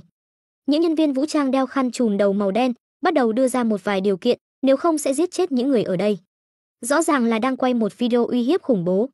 Sau khi bắt giữ những người có liên quan đến Vương Viễn Lâm, tiếp theo là để đối phương biết, dẫn đối phương ra. Nhưng đáng tiếc, không ai ở đây liên lạc được với Vương Viễn Lâm, Adam chỉ có thể quay một video bắt cóc khủng bố để phát tán, cho đối phương biết. Rất nhanh, đoạn video quay lại liền được đưa đến các đài truyền hình lớn và mạng internet của Eric, nhanh chóng lan truyền. Chỉ trong chốc lát, toàn cầu xôn xao. Chao ôi, thời đại nào rồi, trên thế giới sao còn có chuyện này xảy ra? Trời ạ, tôi có cảm giác như tỉnh mộng sau hơn 10 năm. Giả dối, bây giờ làm sao còn có thể có chuyện này xảy ra? Chẳng phải bây giờ chúng ta có liên minh tiến hóa giả và nhiều anh hùng sao? Các anh hùng mau đi cứu người đi. Sao tôi cảm thấy là giả nhỉ? Trong video này không có giết người, bây giờ là thời đại giải trí, có lẽ là người làm chương trình dàn dựng. Không phải giả, không phải giả, trong đó có người yêu của tôi. Mấy ngày gần đây anh ấy mất tích, tôi đã báo cảnh sát, nhưng cảnh sát cũng không tìm thấy. Xin mọi người, ai có thể cứu anh ấy? Tôi cũng có thể làm chứng, trong đó có giáo sư đại học của tôi. Ông ấy là một người uyên bác, thân thiện, trời ơi, nguyện Chúa phù hộ ông ấy. Tôi cũng có thể chứng minh. Theo video được công bố trên mạng, trong nháy mắt liền gây ra tranh luận sôi nổi. Có người kinh ngạc vì thời đại này vẫn còn xảy ra chuyện như vậy, cũng có người nghi ngờ tính chân thực của sự việc. Càng có người kêu gọi các anh hùng trong liên minh tiến hóa giả gần đây nổi tiếng trên mạng đi cứu người. Ngoài ra, còn có người cho rằng đó là kịch bản, là người làm chương trình dàn dựng, dù sao trên mạng đã có rất nhiều sự kiện tự biên tự diễn như vậy. Đương nhiên, số người này chỉ là thiểu số. Đồng thời, sau khi những người này lên tiếng châm biếm, lập tức bị bạn bè trên mạng và người thân của những người trong video nhận ra và công kích, dẫn đến bạo lực mạng từ nhiều người. Mà đa số mọi người đều lo lắng cho những người trong video, tìm mọi cách liên hệ với các tài khoản chính phủ để cầu cứu. Tuy nhiên, hành động này tự nhiên không có tác dụng gì. Video này vốn do gia tộc DuPont, một trong những kẻ khống chế hậu trường của Eric, công bố. Những lời cầu cứu của cư dân mạng trên internet về bản chất cũng là cầu cứu gia tộc DuPont. Rõ ràng có một sự mỉa mai kẻ dưới đường kia là ai, sao lại kiện cáo bản quan. Cuối cùng, chuyện này cứ như vậy không được giải quyết. Theo độ nóng của video giảm xuống, số người thảo luận và chú ý cũng giảm theo. Internet là như vậy, vì luôn có những điều mới mẻ xảy ra, độ nóng đến nhanh và cũng đi nhanh. Tuy nhiên, khi độ nóng của video khủng bố này giảm xuống không lâu, đột nhiên, độ nóng của sự việc lại tăng lên, đồng thời nhanh chóng chiếm lĩnh vị trí đầu bảng xếp hạng quốc tế, một lần nữa khiến toàn cầu xôn xao. Tất cả không vì lý do gì khác, chỉ vì đoạn video khủng bố này có phần tiếp theo. Phần tiếp theo giết người. Dường như không đạt được điều kiện trong video, sau một thời gian ngắn, trên mạng lại xuất hiện một video. Cùng bối cảnh, cùng đội hình. Sau một đoạn độc thoại bày tỏ điều kiện không được thỏa mãn, trong video tiếp theo này, những nhân viên vũ trang cầm súng, đeo khăn trùm đầu màu đen, trực tiếp không chút do dự, kéo ra khỏi đội ngũ con tin mấy người, sau khi quật ngã con tin xuống đất, đối diện với ống kính, giơ súng bắn một tràng đùng đùng đùng. Trực tiếp bắn đến khi máu tươi bắn tung tóe, con tin run rẩy không động đậy mới dừng lại. Cảnh giết người gọn gàng này, trong nháy mắt làm căng thẳng thần kinh nhạy cảm của mọi người trên mạng. Trong lúc nhất thời, đoạn video tiếp theo này được đẩy lên độ nóng chưa từng có, liên tục chiếm giữ vị trí đầu bảng xếp hạng độ nóng quốc tế trong nhiều ngày, càng gây ra sự phê phán và lên án mạnh mẽ từ chính phủ các quốc gia trên thế giới. Cư dân mạng dưới video càng phẫn nộ chửi rủa, cũng đến các tài khoản mạng xã hội của các anh hùng trong liên minh tiến hóa giả, dùng mọi cách đạo đức giả để ép những anh hùng này đi cứu người. Đáng tiếc, các anh hùng của liên minh tiến hóa giả căn bản không thể xác định được địa điểm xảy ra sự việc từ video, cho dù thật sự biết rõ, đại đa số cũng không nhất định dám đi cứu. Đại đa số tiến hóa giả lựa chọn gia nhập liên minh tiến hóa giả chẳng qua là vì có một môi trường sống và làm việc yên tĩnh, đồng thời trong phạm vi có thể thỏa mãn cảm giác thành tựu tâm lý và sự ngưỡng mộ của người khác khi giúp đỡ người khác. Những người thật sự có thể quên mình vì người khác, sẵn sàng hy sinh bản thân để cứu người khác, cuối cùng vẫn là số ít. Thế là, dù sự việc này nóng lên trên mạng, dẫn đến sự lên án của các quốc gia, chính phủ Eric không thể không ra mặt giải thích và tổ chức đội ngũ tìm cách cứu viện, nhưng cuối cùng vẫn không thể ngăn cản video giết người thứ 3 xuất hiện. Sau khi video thứ 2 được phát tán 3-4 tháng, khi độ nóng lại giảm xuống, mọi người lại dần quên đi sự việc này, video giết người thứ 3 lặng lẽ xuất hiện trên mạng. Video này không có bất kỳ lời nói nhảm nào, cùng bối cảnh và đội hình, những nhân viên vũ trang cầm vũ khí, đeo khăn trùm đầu màu đen lại một lần nữa kéo một số con tin ra khỏi đội ngũ, sau khi đẩy ngã xuống đất, giơ súng bắn một loạt. Đến đây, con tin trong video này đã bị bắn chết 1/3. Mà theo video giết người thứ 3 xuất hiện, độ nóng và sự phẫn nộ của cư dân mạng tất nhiên không cần phải nói, sức ảnh hưởng của sự việc này càng trực tiếp bùng nổ. Toàn cầu các quốc gia, thậm chí là những quốc gia nhỏ nghèo khó ở vùng sâu vùng xa, mọi người gần như đều biết đến sự kiện uy hiếp giết người liên tục khủng bố này. Độ chú ý của sự việc này cũng không còn giống như hầu hết các sự kiện trên mạng, độ nóng nhanh chóng tan biến. Trong tình huống các quốc gia bắt đầu từ lên án mạnh mẽ chuyển sang chủ động lên tiếng và tích cực tổ chức nhân viên tìm cách cứu những con tin còn sống, độ nóng của sự việc bắt đầu tăng cao, luôn có người chú ý. Và trong sự chú ý cao độ như vậy, video thứ 4, dưới con mắt của gần như toàn cầu, được phát tán trên mạng. Vẫn là bối cảnh đó, đội hình đó, nhưng lần này, trong video không còn giết người nữa, mà là nhân viên vũ trang và con tin trên tay, cùng nhau cầm một tấm áp phích được mở ra. Trên áp phích, rõ ràng là một người. Người này không phải ai khác, chính là Vương Viễn Lâm mà Tô Lăng nhập vai. Sau đó, video xuất hiện một đoạn phụ đề, là một đoạn giới thiệu vắn tắt về Vương Viễn Lâm và một đoạn có nội dung đại ý là ai có thể tìm thấy người này, để người này công khai xin lỗi trực tiếp, sẽ thả tất cả những người còn lại. Trong tình huống toàn cầu chú ý, video thứ 4 này vừa ra, tất cả mọi người trên thế giới đều biết đến Tô Lăng. Phản ứng đầu tiên của mọi người là, người này là ai? Sau khi nghi ngờ Tô Lăng là ai, phản ứng thứ hai là, lập tức xem lại có từng gặp người này không. Trong tình huống toàn cầu chú ý, nếu có thể cứu những người còn lại trong video, dù chỉ là cung cấp một manh mối, đó cũng là một việc được ghi vào sử sách, đủ để được ca ngợi. Đây vẫn chỉ là đối với cá nhân. Nếu là một quốc gia, có thể trong sự kiện này, đóng vai chúa cứu thế, thành công cứu những con tin còn lại, thì quốc gia này sau này sẽ có được danh tiếng và hào quang đạo đức to lớn, được toàn cầu tôn sùng. Bởi vậy, từ khi video thứ 4 xuất hiện, trong lúc nhất thời, bất kể là cá nhân hay quốc gia, đều rất sốt sắng tìm kiếm Tô Lăng. Mà không thể không nói, kế sách này của Adam rất cao minh. Gã đây là chuẩn bị để toàn cầu đạo đức giả với Tô Lăng. Chỉ cần Tô Lăng đứng ra, công khai xin lỗi trực tiếp. Yêu cầu này không đặt người ta vào nguy hiểm. Nếu đặt người ta vào nguy hiểm, có lẽ sẽ có người đứng ở góc độ của Tô Lăng để suy nghĩ, dù sao vấn đề giết ít cứu nhiều là một vấn đề triết học điển hình và khó lựa chọn. Là cuộc đọ sức giữa chủ nghĩa tự do và chủ nghĩa tập thể. Nhưng chỉ là xin lỗi, sẽ không lên đến mức độ này. Chuyện tiện tay mà có thể cứu được nhiều người như vậy, nếu Tô Lăng không chịu đứng ra, thì toàn cầu sẽ trách cứ hắn. Adam lợi dụng chính điểm này. Mà nếu Tô Lăng thật sự đứng ra, trực tiếp công khai xin lỗi, thì Adam, người đã nắm trong tay hơn phân nửa lãnh đạo cấp cao của gia tộc DuPont, sẽ không chút do dự khởi động vũ khí hạt nhân mà gia tộc DuPont nắm giữ để tiến hành tấn công xuyên lục địa. Liên quan đến sinh tử của bản thân, Adam, người giờ đây không còn ràng buộc, sẽ không quan tâm đến việc liệu nhân loại có thể sống sót hay không, hành tinh này có còn thích hợp để sinh sống hay không. Đã tiến hóa thành sinh mệnh thể cao cấp, gã tự tin rằng dù chiến tranh thế giới thứ 3 nổ ra, thế giới bị tàn phá hoàn toàn, trở về thời kỳ có hoàn cảnh khắc nghiệt hơn trước đây, gã vẫn có thể tồn tại. Cho nên, điều gã muốn làm là bằng mọi cách ép Tô Lăng xuất hiện, nhân lúc đối phương chưa lợi dụng sinh mệnh bảo thạch và ý thức bảo thạch để vượt qua gã. Tuy nhiên, sự việc không phát triển như Adam dự đoán. Theo Adam, phát động toàn cầu tìm kiếm đối phương, lại thêm việc uy hiếp gần như tất cả những người quen biết từ nhỏ đến lớn của đối phương, Tô Lăng chắc chắn sẽ không nhịn được mà xuất hiện, hoặc là bị phát hiện tung tích và bị đạo đức giả. Thế nhưng, sau khi video thứ 4 được công bố, toàn cầu quả thực dấy lên một làn sóng tìm kiếm Vương Viễn Lâm. Nhưng theo thời gian trôi qua, thoáng chốc mấy tháng trôi qua, không có bất kỳ quốc gia nào phát hiện tung tích của Vương Viễn Lâm. Hơn nữa, đối phương cũng không có bất kỳ dấu hiệu nào bị dẫn ra. Adam thấy vậy, không khỏi rất khó hiểu. Gã không tin đối phương không nhìn thấy những động tĩnh này. Cơ thể càng mạnh, nhu cầu năng lượng hàng ngày càng lớn, lượng thức ăn cần ăn cũng càng lớn. Đương nhiên, cơ thể mạnh mẽ có thể ăn một lượng lớn trước, dự trữ năng lượng, sau đó cố gắng ít hoạt động mạnh, giảm tiêu hao năng lượng, để đạt được hiệu quả chỉ cần ăn một lần trong một thời gian ngắn. Nhưng dù vậy, cách một khoảng thời gian cũng cần phải ăn một lần. Mà bây giờ toàn cầu đang chú ý cao độ như vậy, chỉ cần ra ngoài tiếp xúc với bên ngoài, thì tất nhiên sẽ hoặc chủ động hoặc bị động tiếp nhận thông tin này. Bởi vậy, Adam cực kỳ tin chắc, đối phương chắc chắn biết gã đã làm gì. Mà như vậy vẫn không thể ép đối phương xuất hiện, Adam thật sự không thể hiểu được. Chẳng lẽ đối phương không có tình cảm sao? Những người gã bắt giữ đều là bạn bè, người thân, những người hắn yêu thích nhất. Trong điều tra của gã cũng không có bất kỳ dấu hiệu nào cho thấy đối phương là người có nhân cách phản xã hội, chuyện này rốt cuộc là thế nào? Hoang mang lo sợ, Adam cuối cùng lựa chọn tiếp tục tung ra video giết người mới. Khi toàn cầu giáo giết truy lùng Vương Viễn Lâm một thời gian dài không có kết quả, video giết người thứ 5 được tung lên mạng.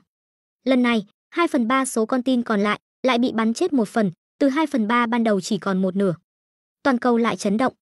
Trên mạng và ngoài đời thực đều bùng nổ vô số cuộc biểu tình. Các tổ chức cứu hộ của các quốc gia trên thế giới ùn kéo đến, bắt đầu truy tìm địa chỉ IP của video, mong tìm ra manh mối. Đáng tiếc, cuối cùng phát hiện, cả 5 video, mỗi lần đăng tải đều có IP khác nhau, hơn nữa còn thông qua nhiều máy chủ trung gian. Mỗi IP truy ra được người đứng sau, dù có dùng thủ đoạn thẩm vấn nào, căn bản cũng không biết có chuyện đăng tải video. Bất lực, các quốc gia trên thế giới chỉ có thể trơ mắt nhìn những video giết người liên tục được tung lên mạng. Mà mọi người trên toàn cầu, vốn phẫn nộ và phản đối trên mạng, cũng dần chuyển thành tuyệt vọng và cầu xin. Tuyệt vọng là vì thấy sự kiện này không được giải cứu và lan rộng như họ tưởng tượng, nên tuyệt vọng. Cầu khẩn là cầu xin kẻ đứng sau những video này, đừng giết người hay tung video nữa ở phần bình luận. Hành vi phá vỡ các giá trị quan phổ quát này khiến rất nhiều người có chút suy sụp tinh thần, phòng tuyến tâm lý sụp đổ. Và trong bầu không khí như vậy, quốc gia nhỏ láng giềng, giáp ranh với cổ quốc phương Đông, tại thủ đô, trong một căn hộ sang trọng nào đó ở trung tâm thành phố, hai thiếu niên nam nữ đang ngồi nghiêm túc trên ghế sofa trong phòng khách, xem đi xem lại video phát liên tục trên TV. Trong video, chính là video giết người thứ 5 vừa được tung ra không lâu. Nhìn những con tin bị bắn chết trong video, hai người cau mày, vẻ mặt nghiêm túc. Hai thiếu niên nam nữ này không ai khác, chính là Nha và Tiểu Điệp. Lần này tuy vẫn chưa đến lượt Matthew ba người họ, nhưng cứ tiếp tục như vậy thì sớm muộn cũng đến. Tiểu Điệp, bên em đã liên lạc được với tiến sĩ chưa? Nha nhíu mày xem video phát liên tục trên TV, nói với Tiểu Điệp bên cạnh. Tiểu Điệp nghe xong, lắc đầu, trả lời, vẫn chưa. Sự kiện video khủng bố toàn cầu này, từ khi bắt đầu đến nay đã hơn nửa năm, gần 1 năm. Tương tự, Tiểu Điệp đến đây giúp Nha cũng gần bằng đó thời gian. Nha và Tiểu Điệp vốn đang chuyên tâm mở rộng thế lực ở đây, khi sự kiện video này tung ra video thứ 2, lại bùng nổ, đã chú ý đến trong video có Matthew, Herbeck, Wade ba người. Bọn họ lập tức liên lạc với Tô Lăng, báo cáo sự việc, nhận được câu trả lời chắc chắn là để họ không cần để ý, tiếp tục chuyên tâm mở rộng thế lực ở đây, tự Tô Lăng sẽ xử lý. Nhận được câu trả lời của tiến sĩ, hai người tự nhiên nghe theo, không để ý đến chuyện này nữa. Nhưng ai biết, sự việc tiếp theo lại ngày càng nghiêm trọng, biến thành như bây giờ. Mà họ, hơn 2 tháng trước, đã không liên lạc được với Tô Lăng. Điều này khiến hai người vô cùng lo lắng. Nhưng năng lực của hai người có hạn, ngay cả các đội cứu hộ do các quốc gia trên thế giới tổ chức cũng không tìm ra kẻ đứng sau video, hai người họ tự nhiên cũng không có khả năng đó. Đương nhiên, trải qua gần 3 năm trưởng thành, hai người cũng không còn là trẻ con, trước mắt đang tích cực tìm cách liên lạc với Tô Lăng và điều tra kẻ đứng sau video, chỉ là trước mắt hiệu quả quá nhỏ. Được rồi, vậy Tiểu Điệp, em về trước đi, đừng để sư phụ em nghi ngờ. Nghe Tiểu Điệp nói, Nha thở dài, gật đầu, nói. Tiểu Điệp đến đây, không ở cùng Nha, mà ở cùng Vương Tĩnh Văn ở một nơi khác. Tuy Tiểu Điệp đã học thành tài, nhưng chỉ về mặt tinh thần, về thể chất vẫn là người thường, cho nên sau khi đến, cô lấy thân phận người thường, âm thầm giúp Nha xử lý một số kẻ mạnh miệng. Mà hai người đều không muốn để Vương Tĩnh Văn biết sự kiện video toàn cầu này, trong đó Matthew ba người có liên quan đến họ, cho nên khi hai người bàn bạc chuyện này, đều tránh mặt Vương Tĩnh Văn. "Vâng anh, điều tra có tin tức gì nhớ báo cho em ngay." Tiểu Điệp nghe Nha nói xong, gật đầu, trả lời. Nha nghe vậy, cũng gật đầu. Sau đó, Tiểu Điệp liền đứng dậy khỏi ghế sofa, chuẩn bị rời đi. Nhưng khi cô đi đến cửa căn hộ, đột nhiên tai khẽ động, dường như nghe thấy âm thanh gì đó, động tác liền dừng lại. Nha thấy vậy khẽ giật mình, định lên tiếng hỏi. Liền thấy Tiểu Điệp nhanh chóng đưa tay lên miệng, làm động tác im lặng. Ngay sau đó, Tiểu Điệp lấy điện thoại di động ra, tùy ý mở một ứng dụng, nhanh chóng gõ một hàng chữ vào ô nhập liệu. Anh, ngoài hành lang có người mai phục, nghe nhịp thở và nhịp tim không phải người thường.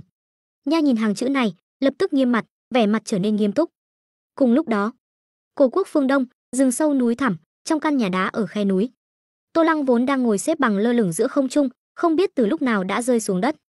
Hơn nữa, cơ thể hắn cũng bắt đầu xuất hiện những biến đổi chưa từng có, da thịt trên thân và mặt bắt đầu nhúc nhích không ngừng, dọc theo từng thớ thịt, cả người trông vô cùng quỷ dị. Tô Lăng có biết hành động của Adam không? Tự nhiên là biết. Với năng lực bản thân toàn chi của Tô Lăng, ngay khi Adam bắt đầu hành động, hắn đã biết. Chỉ có điều, Tô Lăng không hề để ý. Hắn tuy nhập vai vào Vương Viễn Lâm của thế giới này, nhưng không phải Vương Viễn Lâm thật. Adam bắt người thân bạn bè trong đời Vương Viễn Lâm để uy hiếp, thì liên quan gì đến Tô Lăng hắn? Trong đám người bị Adam bắt giữ, cũng chỉ có Matthew, Herbert, Wade ba người là có chút quan hệ với Tô Lăng. Nhưng đáng tiếc, chung quy là khác biệt màu da, ba người sau đó đều dần dần xa cách Tô Lăng, gia nhập cái gọi là liên minh tiến hóa giả, càng không chủ động liên lạc với Tô Lăng nữa. Cho nên Tô Lăng đối với việc ba người bị Adam bắt giữ, cũng không có ý định cứu. Nếu chỉ là chuyện tiện tay, hắn ngược lại không ngại ra tay. Nhưng nếu liên quan đến ván cờ giữa mình và Adam, vậy thì chỉ có thể để họ tự cầu phúc. Về phần Tiểu Điệp, hắn chẳng qua là qua loa cho xong. Bây giờ Tô Lăng căn bản không quan tâm đến chuyện bên ngoài, một lòng chuyên chú vào việc khai phá giai đoạn 4 dị năng biến. Theo thời gian trôi qua, thuộc tính cơ thể và ý thức tinh thần của hắn đều tăng lên, gần một nửa các cơ quan tổ chức trong cơ thể cũng dưới tác dụng của niệm lực, lần lượt biến đổi ra dị năng tương ứng, chỉ là hắn vẫn chưa thấy con đường tiến hóa sau giai đoạn 4. Nhưng Tô Lăng không hề nóng vội, thời gian nhiệm vụ còn rất dài, hắn chuẩn bị chờ tất cả các cơ quan tổ chức trong cơ thể đều biến đổi ra dị năng rồi tính tiếp. Tuy nhiên, sau đó, việc Adam công bố ảnh chụp và thông tin của hắn trong sự chú ý của toàn cầu, quả thực có chút ngoài dự liệu của hắn, và đánh hắn trở tay không kịp. Tương tự, khi đối phương có ý định hành động này, Tô Lăng đã biết. Nhưng Tô Lăng không thể ngăn cản, không nói đến việc người ở nước khác, ngoài tầm với, cho dù ở gần, hắn cũng không thể ngăn cản. Adam đã từng bước đoạt lại tất cả các bộ phận cơ thể, một khi hợp nhất những bộ phận này, trở thành thể hoàn chỉnh, hiện tại hắn căn bản không phải đối thủ. Cho nên, Tô Lăng cuối cùng cũng chỉ có thể nhìn đối phương thực hiện hành vi này. Mà khi gần như toàn cầu biết đến sự tồn tại của Tô Lăng, một lượng thông tin khổng lồ trong nháy mắt nhấn chìm Tô Lăng. Tô Lăng, người chưa từng tiếp nhận một lượng thông tin lớn như vậy cùng một lúc, đại não trực tiếp ngừng hoạt động. Nhưng đại não ngừng hoạt động đồng thời, lại khiến Tô Lăng trên phương diện nhận thức ý thức, đón nhận bước ngoặt và tìm được con đường tiến hóa tiếp theo của giai đoạn 4. Đây là trong hư vô mông lung hoàn toàn. Tô Lăng quan sát xung quanh bằng một loại tầm nhìn. Hắn không cảm thấy cơ thể, chỉ có một loại khái niệm nhận thức bản thân tồn tại. Mà trong tầm nhìn của hắn, xung quanh mờ mịt và hư vô, không nhìn rõ bất cứ thứ gì. Nhưng ở phía dưới tầm nhìn của Tô Lăng, lại có vô số ánh sáng rực rỡ tuôn trào, giống như biển san hô. Tò mò, tầm nhìn của Tô Lăng nhìn về phía những luồng sáng tuôn trào đó, mang theo chút ý định thăm dò. Một giây sau, tầm nhìn của hắn đột nhiên được kéo gần.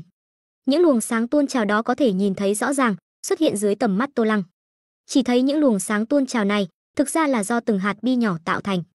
Khi Tô Lăng nhìn chăm chú vào những luồng sáng do những viên bi nhỏ này tạo thành, lập tức có một loại cảm giác có thể chỉ huy những luồng sáng do những viên bi nhỏ này tạo thành. Thế là, hắn khẽ động tâm niệm, thử nghiệm chỉ huy những viên bi nhỏ này. Mà theo suy nghĩ của hắn, những viên bi nhỏ này quả nhiên rất nghe lời, di chuyển theo sự chỉ huy của hắn. Sau một hồi di chuyển, Tô Lăng đột nhiên trong lòng khẽ động, chỉ huy những viên bi nhỏ này tản ra, không còn tụ lại thành quầng sáng. Ai ngờ, mệnh lệnh này vừa truyền đi, những viên bi nhỏ kia lại có chút kháng cự. Nhưng cuối cùng, những viên bi nhỏ đó vẫn theo sự chỉ huy của Tô Lăng, phân tán ra bốn phía. Mà theo những viên bi nhỏ này phân tán, quầng sáng đó cũng không còn sáng rõ, đồng thời, những viên bi nhỏ sau khi phân tán cũng từng hạt trở nên mờ nhạt, cho đến khi cuối cùng hoàn toàn dập tắt. Cũng ngay khi viên bi nhỏ cuối cùng tắt lịm, trong đầu Tô Lăng đột nhiên xuất hiện một đoạn thông tin. Ký chủ đã dùng ý chí 3 chiều tiêu diệt ý thức của sinh mệnh thể 1 chiều Dexter Maun. Nhìn thấy thông tin này, Tô Lăng lập tức giật mình. Hắn vừa chỉ huy quầng sáng do những viên bi nhỏ tạo thành, lại là ý thức của một sinh mệnh thể một chiều. Vậy thì phía dưới những quầng sáng dày đặc này, chẳng lẽ đều là ý thức của từng sinh mệnh thể một chiều? Nghĩ đến việc mình trong lúc vô tình đã tiêu diệt ý thức của một sinh mệnh thể một chiều, Tô Lăng chợt nhớ đến một câu nói đã từng đọc. Đứa trẻ phá hủy tổ kiến, có lẽ không phải cố ý, có lẽ chỉ là nhất thời hiếu kỳ. Hắn vừa rồi rõ ràng đã trở thành đứa trẻ đó. Ý thức sinh mệnh thể ba chiều lại có quyền khống chế tuyệt đối đối với ý thức sinh mệnh thể một chiều. Phát hiện này khiến Tô Lăng không khỏi có chút nhíu mày, mặc dù hắn hiện tại không có cơ thể, cũng không có lông mày. Nhưng phát hiện này khiến hắn liên tưởng đến một kết luận đáng sợ. Nếu ý thức sinh mệnh thể ba chiều có quyền khống chế tuyệt đối đối với ý thức sinh mệnh thể một chiều, vậy thì sinh mệnh thể có chiều không gian cao hơn ba chiều, phải chăng cũng có quyền tương tự đối với ý thức sinh mệnh thể ba chiều? Hơn nữa, nơi hắn đang ở hiện tại là nơi nào? Tại sao lại có thể nhìn thấy nhiều ý thức sinh mệnh thể một chiều như vậy? Bởi vì trong đầu hiện ra một thông tin, Tô Lăng trong lòng trong nháy mắt xuất hiện từng nghi hoặc. Ngay trong những nghi hoặc này, đột nhiên, Tô Lăng nghĩ đến một chuyện. Nếu như hắn nhìn thấy những quầng sáng phía dưới này là ý thức sinh mệnh thể một chiều, vậy thì phải chăng hắn cũng giống như những sinh mệnh thể một chiều này, bị sinh mệnh thể chiều không gian cao hơn dòm ngó? Vừa nghĩ đến đây, Tô Lăng vô thức thay đổi tầm nhìn, nhìn lên phía trên mình. Một giây sau, hắn thấy được một đôi mắt to lớn, hờ hững, không chút tình cảm, đang lẳng lặng từ trên cao nhìn xuống. Tuy nhiên, đôi mắt to lớn này không phải đang quan sát hắn, mà là đang quan sát tất cả các sinh mệnh thể ở tầng dưới, bao gồm cả hắn. Mà ngay khi tầm nhìn của Tô Lăng hướng lên trên, đôi mắt không chút tình cảm, hờ hững kia mới chậm rãi tập trung về phía hắn. Cũng ngay khi đôi mắt này bắt đầu tập trung vào Tô Lăng, ý thức của hắn lập tức báo động mãnh liệt. Oanh, rừng sâu núi thẳm, trong khe núi vắng vẻ. Tô Lăng đột nhiên mở mắt, mà trong mắt hắn là sự kinh ngạc không thể kiềm chế. Đôi mắt kia là trí tuệ nhân tạo của siêu duy sát. Nhớ lại đôi mắt đến từ chiều không gian cao kia, dù chỉ là trí tuệ nhân tạo không có bất kỳ tia cảm xúc nào, Tô Lăng vẫn vô cùng sợ hãi. Tuy nhiên, may mắn là khi đôi mắt chiều không gian cao kia tập trung nhìn hắn, ý thức của hắn đã kịp thời trở về cơ thể từ vùng hư vô mông lung kia. Hẳn là không bị phát hiện, nếu không năng lực bản thân toàn chi hẳn là sẽ có nhắc nhở tương ứng. Nghĩ đến đây, Tô Lăng vừa cảm thấy may mắn lại không khỏi cảm thấy đáng tiếc. Nếu có thể liên hệ với trí tuệ nhân tạo của siêu duy sát. Lắc đầu, Tô Lăng không nghĩ sâu về chuyện không có khả năng này, mà tập trung vào trạng thái hiện tại của bản thân. Khi Tô Lăng tập trung vào trạng thái hiện tại của bản thân, đột nhiên, một tiếng kêu khẽ không khỏi phát ra từ miệng hắn. Điều khiến Tô Lăng vô cùng kinh ngạc là, từng bộ phận cơ thể của hắn, vậy mà đều đã biến đổi ra dị năng. Vốn dĩ khi tiếp nhận lượng thông tin khổng lồ từ gần như toàn bộ mọi người trên thế giới này, từng bộ phận cơ thể của hắn mới chỉ có một nửa biến đổi ra dị năng, một nửa còn lại vẫn chưa. Hơn nữa, nửa còn lại này, độ khó biến đổi cao hơn nhiều so với nửa ban đầu. Bởi vì nửa còn lại này, chủ yếu tập trung ở thân thể, tứ chi và đại não, mà không phải là các cơ quan tổ chức đơn nhất như ngũ tạng lục phủ. Nhưng bây giờ xem xét, thế mà toàn bộ đều đã hoàn thành thức tỉnh biến đổi dị năng, điều này cũng không trách Tô Lăng lại kinh ngạc. Vốn dĩ theo tính toán của hắn, dù có tiến hóa ngọc không ngừng tăng cường cả cơ thể và ý thức, nửa còn lại của cơ thể này cũng phải mất 1-2 năm mới có thể hoàn thành biến đổi. Lại không ngờ, khi ý thức của hắn trở về cơ thể, vậy mà lại Đột nhiên, Tô Lăng phản ứng lại. Hắn tính toán thời gian các bộ phận cơ thể biến đổi ra dị năng là khi hắn chuyên chú tập trung niệm lực vào một bộ phận cơ thể duy nhất. Nhưng khi hắn tiếp nhận lượng thông tin khổng lồ của toàn cầu, dẫn đến đại não ngừng hoạt động, không thể chuyên chú tập trung niệm lực vào một cơ quan tổ chức nào đó của cơ thể. Nói cách khác, nửa còn lại của cơ thể hắn là dưới tác dụng của niệm lực vô thức, cùng nhau hoàn thành biến đổi. Tính như vậy, thời gian ý thức của hắn ở vùng hư vô chi địa kia dài hơn nhiều so với thời gian hắn tính toán. Nghĩ đến đây, Tô Lăng lúc này mới có ý thức nhìn ra môi trường bên ngoài. Chỉ thấy căn nhà đá hắn dựng lên để bế quan đã sớm mọc đầy rêu xanh, đồng thời còn có cỏ dại mọc cao từ các khe nứt của nhà đá. Mà bên ngoài nhà đá, khe núi dòng suối vốn non xanh nước biếc đã từ lâu trở nên tùm cỏ dại. Từng mảng cỏ dại cao lớn, còn có các loại cây cối, cũng so với trước khi đại não Tô Lăng chưa ngừng hoạt động, rõ ràng đã cao lớn hơn rất nhiều. Nhìn qua, bên ngoài nghiễm nhiên đã biến thành một khu rừng nguyên sinh. Nhìn thấy sự biến đổi bên ngoài như vậy, Tô Lăng nhíu mày, vội vàng kiểm tra phản hồi của năng lực bản thân toàn chi, còn có thông tin hệ thống siêu duy sát và giao diện thuộc tính một chiều của bản thân để phán đoán khoảng thời gian đại não hắn ngừng hoạt động rốt cuộc đã trôi qua bao lâu. Rất nhanh, hắn có câu trả lời. Hơn 3 năm.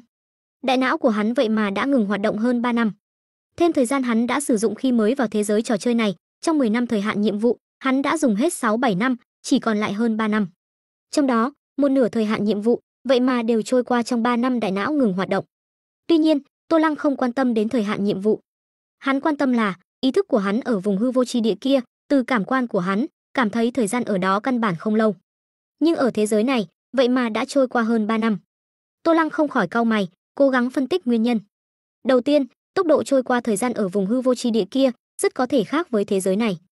Lúc đó, Cấp độ ý thức của hắn ở giữa một tầng, mà ở phía dưới hắn là vô số luồng sáng tuôn trào. Sau đó khi hắn thử chỉ huy, đã nhận được thông tin rằng những luồng sáng đó là ý thức của sinh mệnh thể một chiều.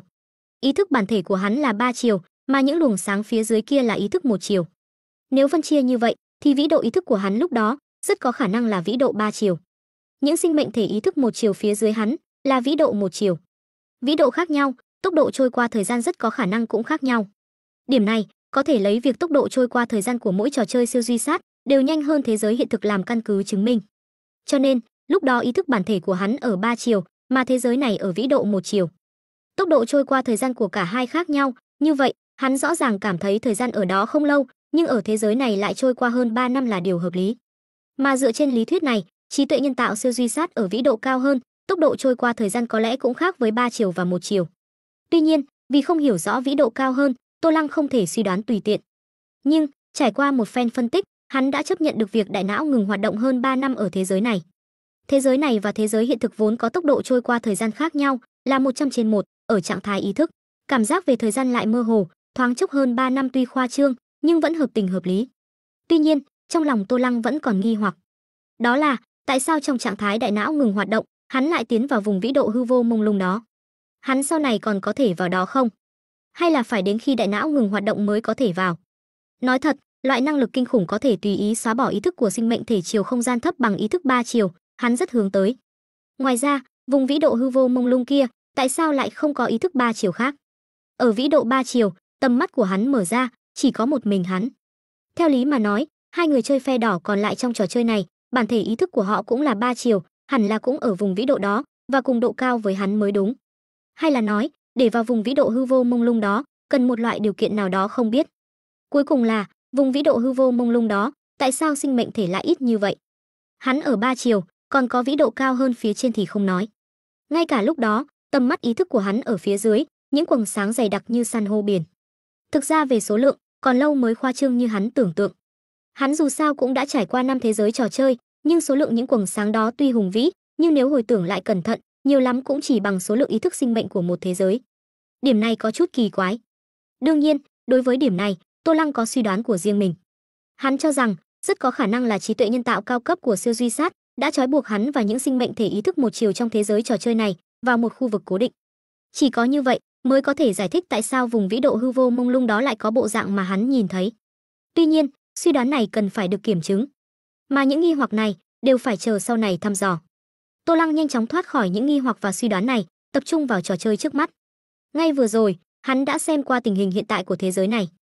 Trải qua hơn 3 năm này, thế giới này đã hoàn toàn biến dạng. Mà nguyên nhân chủ yếu nhất dẫn đến sự biến dạng hoàn toàn của thế giới này là do Adam, sau khi không tìm thấy hắn, đã dung hợp tất cả các bộ phận cơ thể, hoàn toàn rơi vào điên cuồng. Đại não Tô Lăng ngừng hoạt động, xảy ra khi Adam công bố video thứ tư, công khai ảnh chụp và thông tin của hắn. Sau đó, đại não của hắn liền rơi vào trạng thái ngừng hoạt động, ý thức cũng tiến vào vùng vĩ độ hư vô mông lung, không hề hay biết về những gì xảy ra ở thế giới này. Cho đến bây giờ, sau khi ý thức của hắn trở về bản thể, xem xét thông tin cập nhật trong đầu liên quan đến động thái của Adam, nha, Tiểu Điệp, hắn mới hiểu được những gì đã xảy ra trong hơn 3 năm qua. Sau hơn 2 tháng đại não hắn ngừng hoạt động, Adam khống chế gia tộc DuPont phái người đến quốc gia nhỏ láng giềng cổ quốc phương Đông, bắt Nha và Tiểu Điệp cũng đã triển khai hành động. Tuy nhiên, vì trong điều tra của Adam chỉ có thông tin sơ bộ về Nha, không có thông tin Tiểu Điệp đến thần niệm môn học thành tài, lại thêm Vương Tĩnh Văn ở đó, nên những người Adam phái đi bắt hai người, cuối cùng đều thất bại. Đồng thời, không chỉ thất bại trong việc bắt người, mà dưới năng lực thôi miên của Vương Tĩnh Văn, thân phận của những người này cũng bị lộ. Biết được những kẻ đến lại là người của gia tộc DuPont Eric, đồng thời còn tiết lộ rằng sự kiện video được toàn cầu chú ý cao độ hiện nay, những người bị bắt làm con tin đều do gia tộc DuPont gây ra. Nha, Tiểu Điệp và Vương Tĩnh Văn sau một hồi suy nghĩ, đã chọn thu thập lời khai của những người này làm bằng chứng, nặc danh giao cho cổ quốc phương Đông láng giềng. Gia tộc DuPont là một trong tứ đại gia tộc của Eric, nắm trong tay rất nhiều ngành nghề của Eric. Đây là thông tin Nha đã biết được sau hơn 1 năm lăn lộn ở quốc gia nhỏ láng giềng. Dù sao quốc gia nhỏ láng giềng có quân đội Eric đóng quân, cũng có mối quan hệ mật thiết với gia tộc DuPont, Nha cũng đã lăn lộn ở đây hơn 1 năm. Là một tiến hóa giả, dù chưa vươn lên đỉnh cao ở đây, nhưng biết được những thông tin này là điều bình thường. Biết rõ sự kiện video khủng bố này, phía sau là gia tộc DuPont giở trò quỷ, bọn họ nhất thời có ý tưởng cứu Matthew 3 người. Dựa vào bản thân họ tự nhiên không thể chống lại quái vật khổng lồ này, thế là họ giao nhiệm vụ này cho đại quốc thứ hai của thế giới này, cổ quốc phương Đông. Cổ quốc phương Đông và Eric luôn cạnh tranh ngấm ngầm, tự nhiên sẽ không bỏ qua cơ hội đả kích Eric này. Sau một phen điều tra, chuẩn bị và thao tác ngầm, trước khi video giết con tin thứ 6 ra mắt, Cổ quốc phương Đông lập tức kích hoạt tất cả những gì đã chuẩn bị, chĩa mũi nhọn của sự kiện video khủng bố này về phía gia tộc DuPont của Eric. Đồng thời, còn công khai các công ty và sản nghiệp của gia tộc DuPont trên toàn cầu. Gia tộc DuPont, với tư cách là một trong tứ đại gia tộc của Eric, cố nhiên thực lực hùng hậu, ảnh hưởng to lớn, nhưng khi đối mặt với một đại quốc hoàn chỉnh, vẫn có chút lực bất tòng tâm. Cuối cùng, việc gia tộc DuPont là chủ mưu trực tiếp đứng sau sự kiện video khủng bố này đã bị phơi bày và gây ra sự chỉ trích trên toàn cầu. Các sản nghiệp của gia tộc DuPont bị tẩy chay trên toàn cầu, các công ty niêm yết sụt giảm, trang viên của gia tộc càng phải đối mặt với các cuộc biểu tình trong nước của Eric. Mà đáng lẽ trong thời điểm này, các gia tộc khác phải đoàn kết, nhất trí đối ngoại, nhưng lúc này, vì phải đối phó với Adam, căn bản không thể cung cấp bất kỳ sự trợ giúp hiệu quả nào. Thế là, gia tộc DuPont trong cơn bão này rơi xuống vực sâu, không gượng dậy nổi. Các thành viên khác của gia tộc DuPont còn sống sót, không bị ký sinh, tự nhiên sẽ không ngồi chờ chết, tìm mọi cách tự cứu. Bởi vậy, cũng dẫn đến một loạt phản ứng dây chuyền. Trong đó, đáng chú ý nhất là việc Adam, vị tiến hóa giả đầu tiên, bị phơi bày và tình thế nguy hiểm mà tứ đại gia tộc của Eric đang phải đối mặt. Chiến tranh kinh tế, các quốc gia trên toàn cầu đã đánh nhiều lần, mọi người không còn thấy lạ. Adam, kẻ được coi là tiến hóa giả đầu tiên, sở hữu năng lực kinh khủng, đã làm chấn động toàn cầu. Với năng lực của Adam, nếu khôi phục hoàn toàn, gã đủ sức trở thành một tồn tại vượt trên tất cả, thống trị mọi người. Trong thời đại đề cao tự do này, không ai muốn bị một kẻ như vậy cai trị. Vì vậy, khi biết đến sự tồn tại của Adam, phần lớn nhân loại trên toàn cầu, một cách hiếm thấy, đã đoàn kết lại, chĩa mũi nhọn về phía Adam. Trên mạng Internet, xuất hiện vô số lời kêu gọi toàn cầu liên hợp, tiêu diệt mối họa lớn này. Các quốc gia trên toàn cầu, đương nhiên ý thức được Adam là một tồn tại phiền phức như thế nào, đồng loạt lên án chính phủ Eric và tứ đại gia tộc. Đồng thời, cấp tốc xây dựng quân đội, phát đi cảnh báo chuẩn bị chiến đấu, quyết tâm tiêu diệt Adam trước khi gã khôi phục hoàn toàn. Nhưng đáng tiếc, lúc này Adam, thông qua những video được đăng tải và lan truyền, đã đoạt lại toàn bộ các bộ phận cơ thể của mình. Hai gia tộc còn lại trong tứ đại gia tộc, Ross và Morgan, không những bị Adam đoạt mất các bộ phận cơ thể mà gã ký sinh lên những người của hai gia tộc này. Tuy nhiên, sự tồn tại của Adam bị phơi bày, thu hút sự chú ý của toàn cầu, lại thêm việc không thể ép Tô Lăng xuất hiện, dị năng biết trước mang đến cảm giác nguy hiểm ngày càng cấp bách. Adam cuối cùng từ bỏ việc ký sinh và khống chế các cấp lãnh đạo của tứ đại gia tộc, dung hợp toàn bộ các bộ phận cơ thể, ngoại trừ trái tim. Khi Adam dung hợp xong, gần như đạt tới đỉnh phong, gã đã giáng thế. Đây chính là Adam ở thời kỳ đỉnh phong sao? Chứng kiến Adam dung hợp xong, ngay cả Tô Lăng lúc này cũng không nhịn được nhíu mày. Adam ở thời kỳ gần như đỉnh phong là như thế nào? Đáp án chính là một khối thịt khổng lồ, mất đi gần hết lý trí, nhưng lại vô cùng mạnh mẽ, hành động theo bản năng. Điều quan trọng là, con quái vật này còn có dị năng biết trước, có thể dựa vào bản năng sinh mệnh để phán đoán mức độ nguy hiểm của hành vi. Từ khi dung hợp toàn bộ các bộ phận cơ thể, trở thành một con quái vật như vậy, Adam tuân theo bản năng cơ bản nhất của sinh vật là ăn, bắt đầu thanh trừng và nuốt chửng nhân loại trong thành phố. Cách thức hành động của gã là tiến lên từ lòng đất, vừa mở đường vừa phóng ra những gai thịt xuyên qua người, hút máu thịt, nhanh chóng hút khô nạn nhân, để lại một đống quần áo. Cứ như vậy, vũ khí hạt nhân cũng khó mà gây tổn thương cho gã. Những loại vũ khí khoan cỡ lớn và các loại thiết bị dò nhiệt dưới lòng đất, tuy có thể khóa được vị trí của gã và gây ra tổn thương, nhưng tổn thương đó rất hạn chế. Thậm chí, với khả năng phục hồi thể lực mạnh mẽ của gã, tổn thương gây ra còn không bằng tốc độ phục hồi. Cứ như vậy, Adam, chỉ thiếu trái tim là hoàn thiện, đã di chuyển xuyên qua lòng đất, không ngừng phóng gai thịt xuyên qua sinh vật trên mặt đất để nuốt chửng và bổ sung năng lượng, tiến về một hướng khác. Hành vi kinh khủng này lập tức gây ra nỗi kinh hoàng to lớn cho toàn bộ Eric, thậm chí là toàn cầu. Eric đã nghĩ trăm phương ngàn kế, vận dụng các loại vũ khí khoa học kỹ thuật, mong muốn tiêu diệt Adam ở trạng thái quái vật này.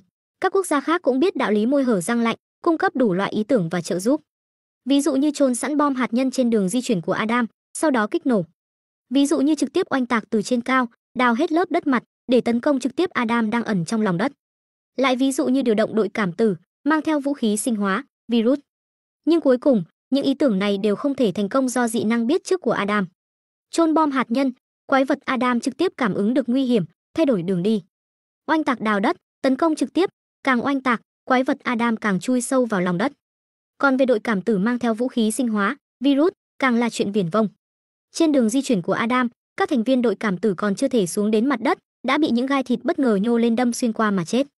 Con quái vật Adam này khiến các quốc gia trên toàn cầu đều cảm thấy tuyệt vọng. Hiện giờ, Eric sau nhiều lần đối phó với Adam đã sớm trở nên tan hoang. Nhân loại và sinh vật sống trên vùng đất này càng là chết vô số kể. Sau 3 năm, Eric đã từ bỏ việc tiêu diệt quái vật Adam. Rất nhiều người giàu có và quyền lực đã rời khỏi quốc gia này. Những người không thể trốn thoát, từng người đều lựa chọn sống sót trên những ngọn núi cao vút, quanh năm chịu gió lạnh, nhưng lại có kết cấu đá cứng chắc. Về phần Adam, gã không ngừng di chuyển trong lòng đất của quốc gia Eric, cuối cùng, 1 năm trước, đã phá đất chui ra khỏi lục địa, trốn vào đại dương. Nhưng không lâu sau, quái vật Adam lại rời khỏi biển sâu, đi khắp nơi trên lục địa, tùy ý phá hoại và tàn sát. Hiện giờ, toàn nhân loại đều sống trong nỗi sợ hãi bị quái vật Adam tùy ý phá hoại và tàn sát. Hiện tại, toàn nhân loại đều đang tìm kiếm và đối phó với quái vật Adam, nhưng hiệu quả quá mức nhỏ bé. Mà quái vật Adam thì không có bất kỳ quy luật nào, tùy ý phá hoại và tàn sát, nuốt chửng lục địa và sinh vật trên thế giới này. Đây chính là những gì Tô Lăng hiểu rõ được sau khi trải chuốt và tiêu hóa toàn bộ thông tin thu được trong 3 năm qua. Tuy nhiên, so với nỗi sợ hãi của các quốc gia trên toàn cầu đối với Adam, điểm chú ý của Tô Lăng lại khác. Hắn đi ra biển sâu, có phải là để tìm kiếm trái tim của hắn? Trước kia, trái tim của Adam nằm trong tay Tô Lăng. Dựa vào năng lượng do trái tim của Adam cung cấp, Tô Lăng đã có được sự phục hồi thể lực hiệu quả trong lúc giao chiến với gã, nhờ đó, cuối cùng mới thành công thực hiện kế hoạch của mình. Tuy nhiên, trước khi bế quan, để phòng ngừa Adam lợi dụng cảm ứng giữa các bộ phận cơ thể để tìm ra mình, Tô Lăng đã cố ý ném trái tim của Adam xuống biển. Mà việc Adam rời khỏi Eric sau đó trốn vào đại dương một thời gian, theo Tô Lăng, hẳn là để đi tìm kiếm sự hoàn chỉnh của bản thân, tìm kiếm viên trái tim kia. Còn về việc khắp nơi phá hoại và tàn sát, nuốt chửng, hẳn là cũng bởi vì ta. Dị năng biết trước của hắn hẳn là đã nhận ra uy hiếp từ ta, cho nên muốn tìm ra ta, giết ta, trước khi ta vượt qua hắn. Đáng tiếc, dị năng của Adam chỉ có thể biết trước được nguy hiểm, chứ không thể khóa chặt được vị trí. Cho nên, gã chỉ có thể không có quy luật, khắp nơi phá hoại và nuốt chửng, để may mắn tìm ra Tô Lăng. Đương nhiên, trong đó còn có một phần nguyên nhân, hẳn là để phòng ngừa bị các quốc gia trên toàn cầu khóa chặt và tấn công bằng vũ khí hạt nhân. Biết được thông tin của gần như toàn bộ mọi người trên thế giới này, Tô Lăng chỉ cần suy nghĩ một chút, liền làm rõ được mọi tiền căn hậu quả. Sau đó, hắn không nghĩ sâu thêm nữa, mà nhìn về phía các chỉ số thuộc tính trên cơ thể của mình. Thuộc tính: lực lượng 999.99, nhanh nhẹn 999.99, thể lực 999.99, trí lực 3768.34, tinh thần 3768.34. Nhìn thấy các chỉ số thuộc tính trước mắt, Tô Lăng lập tức nhíu mày. 3 loại thuộc tính cơ thể đều dừng lại ở 999.99, không thay đổi, chỉ có trí lực và tinh thần, đại diện cho ý thức, là đột phá, đã tăng lên hơn 3.700 điểm. Kết quả này có chút ngoài dự liệu của hắn. Thuộc tính cơ thể là bị giới hạn ở chỉ số này sao? Nhìn 3 loại thuộc tính cơ thể đầy chín, nhưng lại không thể đột phá, Tô Lăng không khỏi bắt đầu suy tư nguyên nhân. Chẳng lẽ là do giới hạn của thế giới một chiều? Phản ứng đầu tiên của Tô Lăng chính là như vậy. 3 loại thuộc tính cơ thể của hắn khác với 2 loại thuộc tính ý thức, đó là ý thức bản thể của hắn là sinh vật 3 chiều, mà cơ thể của hắn là dựa vào thân xác của người ở thế giới này. Mà thế giới này, từ góc độ mơ hồ của chiều không gian mà xét, hẳn là cũng giống như 4 thế giới mà hắn đã trải qua trước đó, là một thế giới một chiều. Có lẽ giới hạn chỉ số cũng là một trong những khác biệt giữa chiều không gian một chiều và 3 chiều.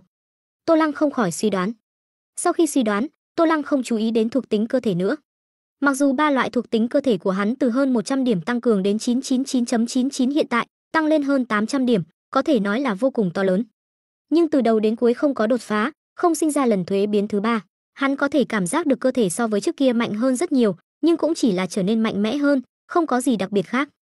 Bởi vậy, Tô Lăng tập trung toàn bộ sự chú ý vào 2 loại thuộc tính về ý thức, trí lực và tinh thần. 2 loại thuộc tính này không chỉ đột phá, mà còn tăng trưởng đến hơn 3.700 điểm. Nếu như suy đoán trước đó của hắn không sai, trí lực và tinh thần, 2 loại thuộc tính này hẳn là đều đã sinh ra lần thuế biến thứ 3.